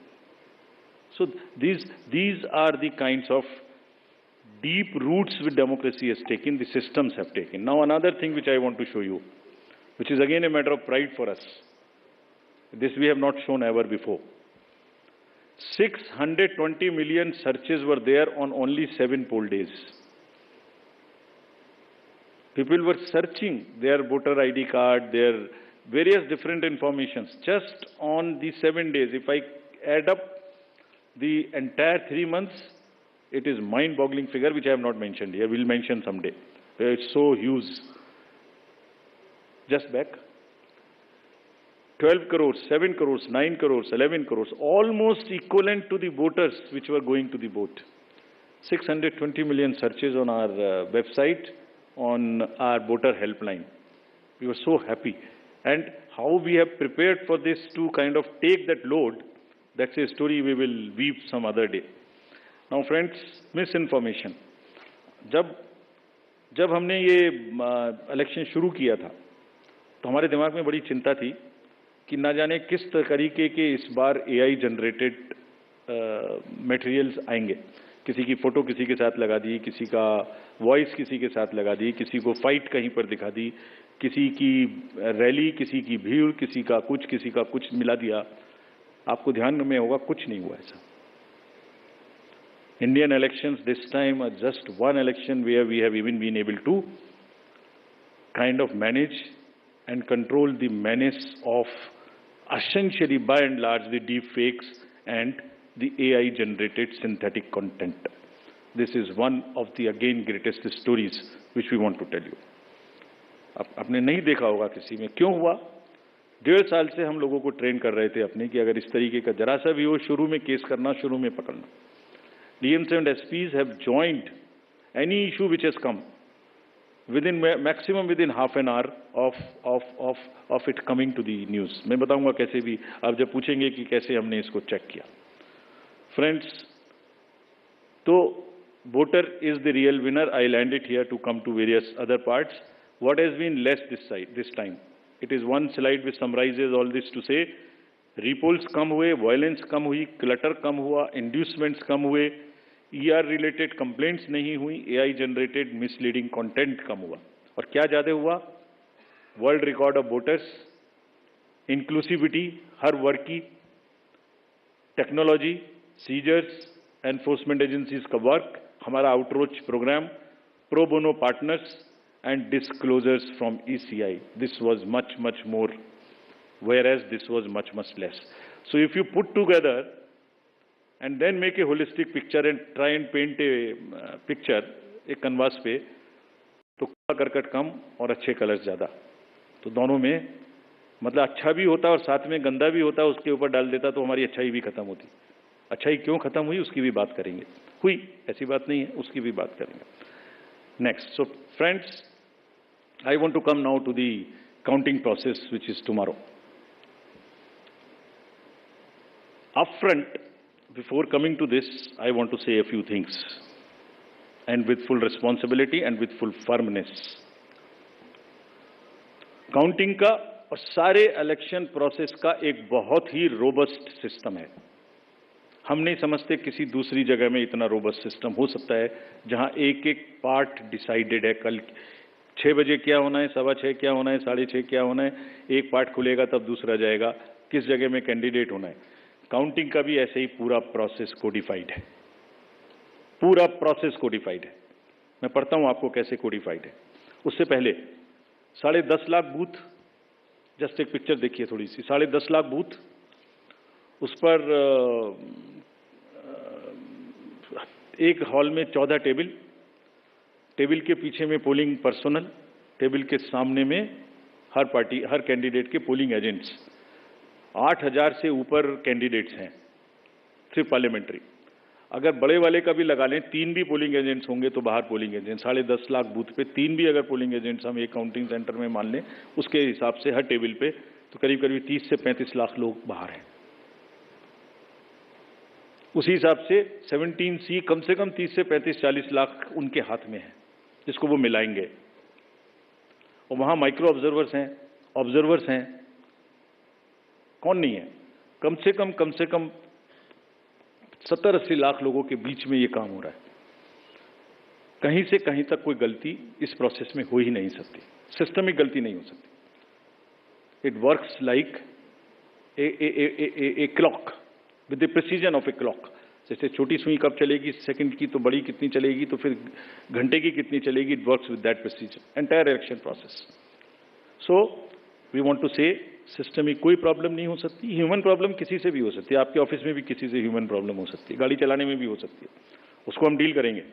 लेकिन firmly we want to say that entire counting process is absolutely robust. जैसे क्या है रोबस्टनेस, दिखाते हैं आपको. जब ईवीएम शुरू हुई तो पहले रैंडमाइज हुई. चुनाव से पहले कैंडिडेट साथ में रहे, उनके एजेंट साथ में रहे. उसका नंबर उनको दे दिया गया कौन से बूथ पे कौन सी जाएगी. सारा प्रोसेस उन्होंने पोलिंग स्टेशन पे बैठ के देखा किसने किसको डाला. ईवीएम पे स्लिप भी लगाई, स्लिप पे साइन भी किया, green slip, red slip, this slip, that slip, बंद भी किया, सब जगह सिग्नेचर भी किया. उसके बाद फॉर्म 17C की कॉपी उसी समय ले ली.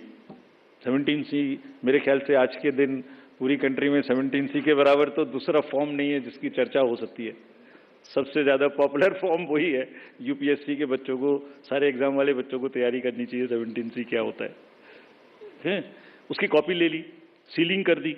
स्ट्रांग रूम की सीलिंग में आप खड़े हुए हो, 24 घंटे वहां फोर्स लगी है जिसमें आप भी बैठे हुए हो. सीसीटीवी कैमरा लगा हुआ है, ऑब्जर्वर की वॉच है, माइक्रो ऑब्जर्वर देख रहे हैं. और कुछ दिनों पहले एक वीडियो चल रहा था जिसमें ट्रेनिंग दी जा रही थी कि कैसे कैसे करना है. वो कहां से आया था? वो इन्हीं में से आया था. वो यही मैनुअल है हमारे जिसमें से आया था. क्या कहता है वो? Unique ID of the CU and pink paper seal को पहले वेरीफाई करो. सब कैंडिडेट्स के एजेंट्स को करनी चाहिए. हम भी कहते हैं करनी चाहिए, हमारा ही इंस्ट्रक्शन है. टोटल प्रेस करके बटन दबा के देखो. ये वीडियोस कुछ लर्नेड ट्रेनर्स की चल रही थी, तो वही हैं ये जो इसी मैनुअल से उठाई गई हैं. वेरीफाई करो, जरूर करिए. हम चाहते सब करें, बिकॉज जितना वो पार्टिसिपेट करेंगे उतना ही लोकतंत्र में उनका विश्वास और ट्रस्ट बना रहेगा. And we that's what is our, हमारी धरोहर ही वो है. नेक्स्ट दिखाइए. नेक्स्ट, रिजल्ट बटन को कैसे प्रेस करना है. 20 फॉर्म्स को सबके साथ शेयर करना है. काउंटिंग एजेंट्स, बीच में एक हवा चली कि एआरओ की टेबल पे काउंटिंग एजेंट का बैठना मना कर दिया. ये एक सुना होगा आप लोगों ने. उसको भी काउंटर कराना पड़ा, हवा चला देते. फिर हम लोग वो जो गुब्बारे उड़ते हैं उसको फिर हमें पकड़ के नीचे लाना पड़ता है. अब या तो वो उड़ गया ऊपर, जैसे पहले प्रगति मैदान में फेयर लगता था तो गुब्बारा ऊपर उड़ जाता था, उसमें लिखा होता, वो दिख रहा है सबको. अब या तो उसे शूट करें या नीचे लाएं. तो फिर उसे शूट करने में देर लगी. हमारी बात देर करने की सुनते भी कम है. पहले उड़ता ज़्यादा तेजी से, नीचे देर से आता है. वो उड़ा, फिर लगा, बताया कि भाई हर एआरओ की काउंटर टेबल पे, हेड टेबल पे एजेंट अलाउड है. फिर एक माहौल बनाया गया कि देखिए ये मतलब कैसे हो सकता है ऐसा कि लार्ज नंबर में आरओज को इन्फ्लुएंस कर दिया गया है। कैसे हो सकता है देश में? वो जो मैंने जिनकी फोटोज दिखाई थी आपको, जो काम कर रहे हैं पिछले 3-3 महीने से गर्मी में, कोई पूरी कंट्री के 800, 900, 700, 600, 500 लोगों को इन्फ्लुएंस कर सकता है? कर सकता है तो बताइए किसने किया, हम उसको सजा देंगे। हम उसको सजा देंगे, उसे बताना चाहिए कि किसने किया। काउंटिंग से पहले बताना चाहिए किसने किया, ताकि उन सब डिस्ट्रिक्ट मजिस्ट्रेट्स को या जिसने किया उसको हम सजा दे सकें। ऐसा नहीं हो सकता कि आप कोई अफवाह फैला दें और एक सबको शक के दायरे में ले आए। ऐसा नहीं हो सकता। काउंटिंग बिल्कुल नेक्स्ट। फिर कल मल्टी पार्टी डेलीगेशन में हमसे कुछ डिमांड की गई थी, हम सबको माने। उनका कहना था कि लिखित में कि सीसीटीवी मॉनिटर्ड मूवमेंट होना चाहिए कंट्रोल यूनिट्स का। डन, होगा, होता ही है। जाली लगी होती है, उसके बीच में से निकलती जाती है, होगा। Verification of current date and time display होना चाहिए, मैंने पहली स्लाइड में दिखाया, वो तो हमारी इंस्ट्रक्शन में लिखा है, होगा, मान लिया। स्टार्ट एंड एंड टाइम दिखाया जाना चाहिए, दिखाया जाएगा, जरूर दिखाया जाएगा, वो दिखाया जाना भी है, हमने मान लिया। मशीन के टैग्स को, ये कल की डिमांड्स हैं, तो स्लिप्स एंड टैग्स को वेरीफाई किया जाना चाहिए, जरूर किया जाना चाहिए। सीयू आने के बाद उसकी चेकिंग होनी चाहिए, स्टाफ को करनी चाहिए, काउंटिंग स्टाफ को। Instructions to counting staff to show the counting agents date of poll, name, party candidate, किसको कितने वोट मिले, जरूर दिखाया जाना चाहिए। काउंटिंग ऑफिशियल्स को रिकॉर्ड करने का मौका दिया जाना चाहिए कि मशीन उससे पहले नेक्स्ट रूम में जाए, जरूर किया जाना चाहिए। एवरी राउंड का रिजल्ट वहां डिस्प्ले करना चाहिए हर एआरओ को हॉल में। 70 साल से एक प्रोसेस चला आ रहा है, robust process, in under the eyes of lakhs and lakhs of persons drawn from different places। ऐसी कोई भी, हमने सबको निर्देश दिए हैं कि सारे आरओज एआरओज सबको वीसी करके हमने निर्देश दिए हैं, बहुत स्पष्ट, जैसे मैंने पहली बार भी बताया था। एंड निर्देश का मतलब, हमारे निर्देश का मतलब कोई मजाक नहीं है। आपने रिजल्ट देखा, वायलेंस नहीं हुई, सीजर्स हुए, रिपोल्स नहीं हुए। मैंने पहली बार 16 मार्च को ये बात बताई थी अपफ्रंट कि हम ऐसा करने का प्रयास कर रहे हैं, हमने सबको इंस्ट्रक्शंस दिए हैं। टुडे आई एम टेलिंग ऐसा हुआ, इसलिए आज फिर बता रहा हूं, सबको सख्त हिदायत दी गई है कि सारा काम जो there are 3 manuals, handbook for candidate भी है, हैंडबुक फॉर काउंटिंग एजेंट भी है। भाई आप देख लेना वहां पे क्या क्या देखना है, वीडियो तो देख ही लेना जो भी चल रहा है, लेकिन ये पढ़ भी लेना, इसी से बनते हैं वीडियो, ये भी देख लेना। हैंडबुक फॉर रिटर्निंग ऑफिसर से ये भी देख लेना, नेट पर है सारी, आप लोग भी देख लेना। हमारी ईवीएम में कहां से क्या आएगी, कब आएगी, कैसे सील लगेगी, ये भी देख लेना। It is all in public domain. और इसके बारे में सभी पॉलिटिकल पार्टीज को सीईओज, आरओज डिस्ट्रिक्ट लेवल पे भी बुला के बता चुके हैं, ट्रेन कर चुके हैं। अच्छा, एक और अजीब बात है,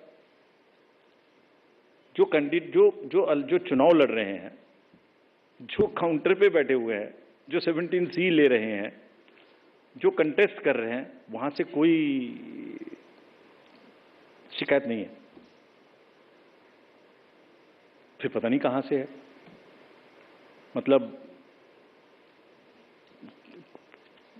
कुछ आ रहा है लेकिन मैं बोल नहीं रहा हूं क्यों कर रहे हैं। सो सब पारदर्शिता से काम होगा, और हमने ये भी कहा है उनको, अगर फिर भी कोई गलत तरीके से किसी भी गलत मंशा से उपद्रव करना चाहता है तो उसको बहुत सख्ती से निपटें, ये उनका काम है।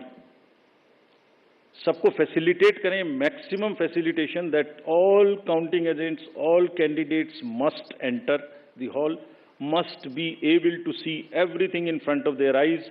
Videography must continue, and we are always ready. The system of Indian elections is such that it accounts for a thorough post-election scrutiny. हम बहुत डिटेल में फॉर्म्स पब्लिश करते हैं, इंडेक्स कार्ड होता है, ईपी होती है, कहीं भी हमारी गलती हो उसको बताइए, चैलेंज करिए, लेकिन अफवाह नहीं। So friends, with this, I would like to stop here with a full thanks to all the voters and this entire process which we have gone through and the achievements which we have made. And also, a very, very sincere thanks to the media present here and also in the field. मैं जानता हूँ personally, इतनी धूप में उन्हें भी कितना cover करने में कष्ट हुआ है. सो हम सबको साधुवाद देते हैं, धन्यवाद देते हैं और लोकतंत्र की जड़ों को मजबूत कराने में जिसने भी पार्टिसिपेट किया उन सबको हम साधुवाद देते हैं. धन्यवाद. Thank you, sir. Thank you for those detailed remarks. The floor is open for questions. Please raise your hands, whoever wants to ask questions. The gentleman, the green shirt in the front row. Yeah, please give him the mic. Yeah. Sir Dainik Bhaskar से हूं मैं Mukesh Kaushik.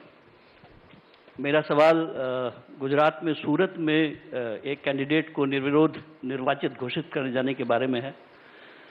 Sir 2013 में जब supreme court ने NOTA introduce करने का फैसला लिया था तो एक लाइन मैं उसकी पढ़ देता हूं आपके लिए.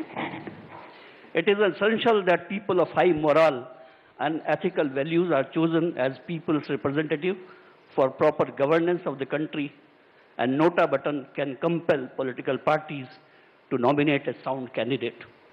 My question is, sir, by declaring a candidate unopposed, whether you have not violated the spirit and soul of the judgment of the Supreme Court, and if you agree with it, would you consider amending the process and declare that henceforth no candidate will be declared unopposed since nota is there? Yeah, we'll take a few more questions. The gentleman next to you in the white shirt. Yeah. Sir नमस्कार sir, मैं अरविंद हूं, मैं Dainik Jagran newspaper से हूं. Sir मेरा सवाल है कि आपने चुनाव में बहुत सारी हिंसा को रोकी, आपने मनी पावर का इस्तेमाल को रोका, लेकिन क्या आप नहीं मानते हैं कि आपके ऊपर जो इतने सारे हमले हुए हैं, आप पे बहुत सारे आरोप लगे हैं, आप कहीं उसको नहीं रोक पाए? Yeah, thank you. Who's that? The lady in the third row in the end. Yeah, please, yeah.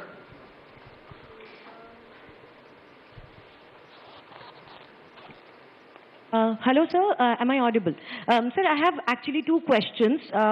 One is a bit regional and number one is nationwide question. Sir, as you say that the opposition bloc, they have raised some issues yesterday, but you have probably somehow missed the postal ballot question because they have raised one question which was said by them, what about the postal ballot and what decisions has been taken regarding the counting of postal ballots? And number two, which is more specific to West Bengal, because you have mentioned the violence were a challenge to curb in West Bengal.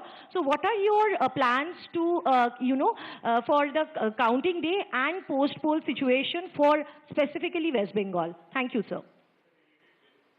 No, just hold on. Please don't pass on the mic. The lady here in black on the fourth row. Yeah. Just please stand up. The mic will come to you. Yeah. Hello, sir. Aishwarya Paliwal from India Today and Aaj Tak. Sir, regarding J&K elections, because a lot of people are still asking questions, honge, nahi honge, kab honge, abhi tak kyun nahi hue? The fifth question. Bharti Jain there, Times of India, the lady in white over there. Yeah, the middle row.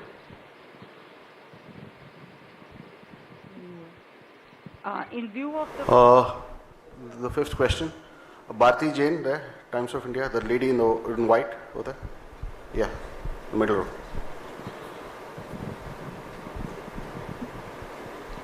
In view of the various attacks that were made at EC and doubts raised through the poll process, do you think the EC could have done something differently? What are the challenges you faced and what are the lessons you learned from these polls?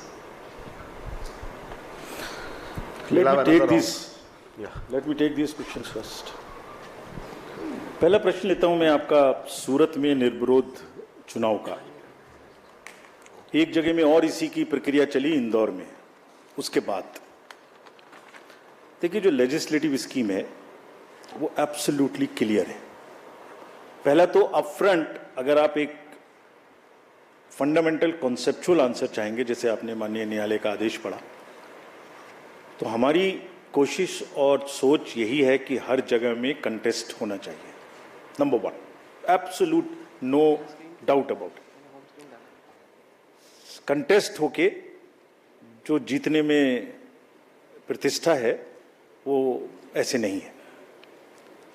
लेकिन nomination होने के बाद withdrawal के date में अगर candidates बाकी withdraw करने का डिसीजन लेते हैं तो हम क्या कर सकते हैं? Let us see that. उनके ऊपर में कोई दबाव है, उनको पकड़ के बंद किया गया है, उनसे जबरदस्ती कराया गया है, तो हमारा रूल आता है। अगर वो स्वेच्छा से कर रहे हैं, if it was A gaming like that, how would I know this? Therefore अगर आप ये सोचें कि जहां एक ही कैंडिडेट रह जाएंगे उसके अतिरिक्त इलेक्शन नहीं होगा, ऐसा कानून बना दिया जाए, तो मुझे नहीं लगता कि विधि सम्मत होगा। लेकिन हर आरोप को और हर जगह में ये ध्यान रखना मस्ट है कि किसी को भी फोर्सफुली हटाया ना जाए। That's what can be done. आपने बंगाल के बारे में और जगह में plans for post poll violence पूछा। हम बहुत आशावान हैं, we are very confident by seeing what has happened in 7 phases in West Bengal। हर जगह में पूरी कंट्री में लोग अब हिंसा के नाम से त्रस्त हैं, और हम ये अपील भी करते हैं सबसे कि जिस तरीके से डिफरेंट टफ इलाकों में लोगों ने बैलेट से बुलेट के ऊपर जीत का आगाज किया है, वो चालू रहना चाहिए। तो हम नहीं समझते पोस्ट पोल वायलेंस होगी, लेकिन अगर होती है तो हमने कुछ स्टेट्स में पहली बार एमसीसी के बाद भी सेंट्रल पैरामिलिट्री फोर्सेस रहेंगी, ऐसा निर्णय लिया है, जिसमें आंध्रा भी शामिल है, बंगाल भी शामिल है, यूपी भी शामिल है, मणिपुर भी है। जहां जहां हमें संभावना है तो बंगाल में भी पर्याप्त मात्रा में पोस्ट पोल पैरामिलिट्री फोर्सेस रहेंगी। हालांकि वो राज्य सरकार के अधीन रहेंगी, क्योंकि लॉ एंड ऑर्डर उनका काम है, और हमें कोई शक नहीं है कि राज्य सरकार और ये इन पैरामिलिट्री फोर्सेस की मदद से पोस्ट पोल वायलेंस को रोकने में हम पूरी तरह से आश्वस्त हैं, वो तैयार रहेंगे और कोशिश करके उसको रोकेंगे भी। जे&के में आपने पूछा, मैं 2 बार बता चुका हूं, जे&के की जो स्टोरी है वो एक बहुत ही आशा देने वाली स्टोरी है।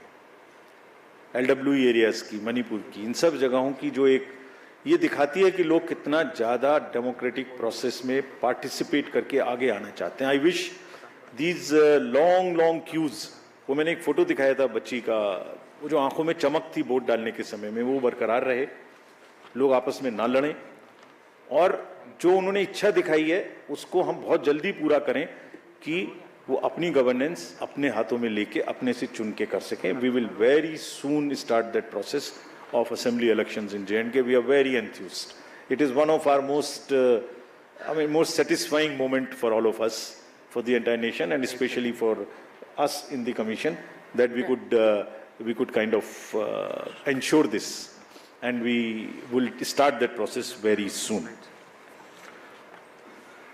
आपने पूछा पोस्टल बैलेट के बारे में कि हमने उसका जवाब नहीं दिया। देखिए, पोस्टल बैलेट की जो स्कीम है उसका रूल है 54A, which was introduced in 1964 in the act। उस समय में बहुत सारे पोस्टल बैलेट्स नहीं थे। उस समय में सीनियर सिटीजन्स नहीं थे, PWDs नहीं थे, ETPBS भी उस तरीके का नहीं था। तो धीरे धीरे संख्या बढ़ रही है, और for an inclusive election it is necessary that we extend this facility. जैसे पिछली बार आप ही ने कहा था कि आप लोगों को ये फैसिलिटी नहीं है, हमने जाके एनेबल की। सबको मिलनी चाहिए, एसेंशियल सर्विसेज वालों को मिलनी चाहिए। लोग कहते हैं हमसे हमें वोट देने का अधिकार क्यों नहीं, नर्सेज, डॉक्टर्स, बहुत जगह से बात आती है। हम वी आर ट्राइंग, हमने तो रिमोट वोटिंग में जो लोग घर से बाहर चले गए उन तक के लिए प्रयास करने की कोशिश की थी, जो अभी समय नहीं आया। तो ये जो एक्ट कहता है, जो रूल कहता है, वो क्लियर कहता है कि postal ballot counting will start first So on all centers in the country, it will start first. No doubt about it. After only half an hour would start the EVM counting. So there are 3 countings which are happening simultaneously, and it is happening. It happened in 2019. It happened in all the 2022 elections of the states held thereafter. It happened yesterday also in case of Arunachal and Sikkim. हम mid course नहीं बदल सकते कुछ भी. और क्यों नहीं बदल सकते? Because it is compliant with the rule. क्या कहता है कि तीनों स्टार्ट होंगी और उसके बाद निर्विरोध तरीके से लास्ट तक कंटिन्यू करेंगी. पोस्टल की तरह चलेगा, ईवीएम की तरह के चलेगी. जैसे ईवीएम खत्म होगा वैसी 5 वीवीपैट की पर्ची का गिनना शुरू हो जाएगा. और आप लोगों की जनरल जानकारी के लिए, almost majority of the booths में पोस्टल बैलेट की संख्या कम है, तो वो वैसे ही ऑटोमेटिक पहले खत्म हो जाएगा. It will continue like this. This is what I wanted to say. 2 प्रश्न पूछे आप लोगों ने कि हम आरोपों को नहीं रोक पाए. किसने पूछा था? आरोपों को नहीं रोक पाए, आपने पूछा था. और एक और प्रश्न पूछा था कि जो अटैक्स और चैलेंजेस हमारे ऊपर हुए उनको भी हम कुछ नहीं कर पाए. मैं सोचता हूं कि इस बात का जवाब देना तो चाहिए. 2 स्लाइड दिखाता हूं आपको क्यों नहीं रोक पाए.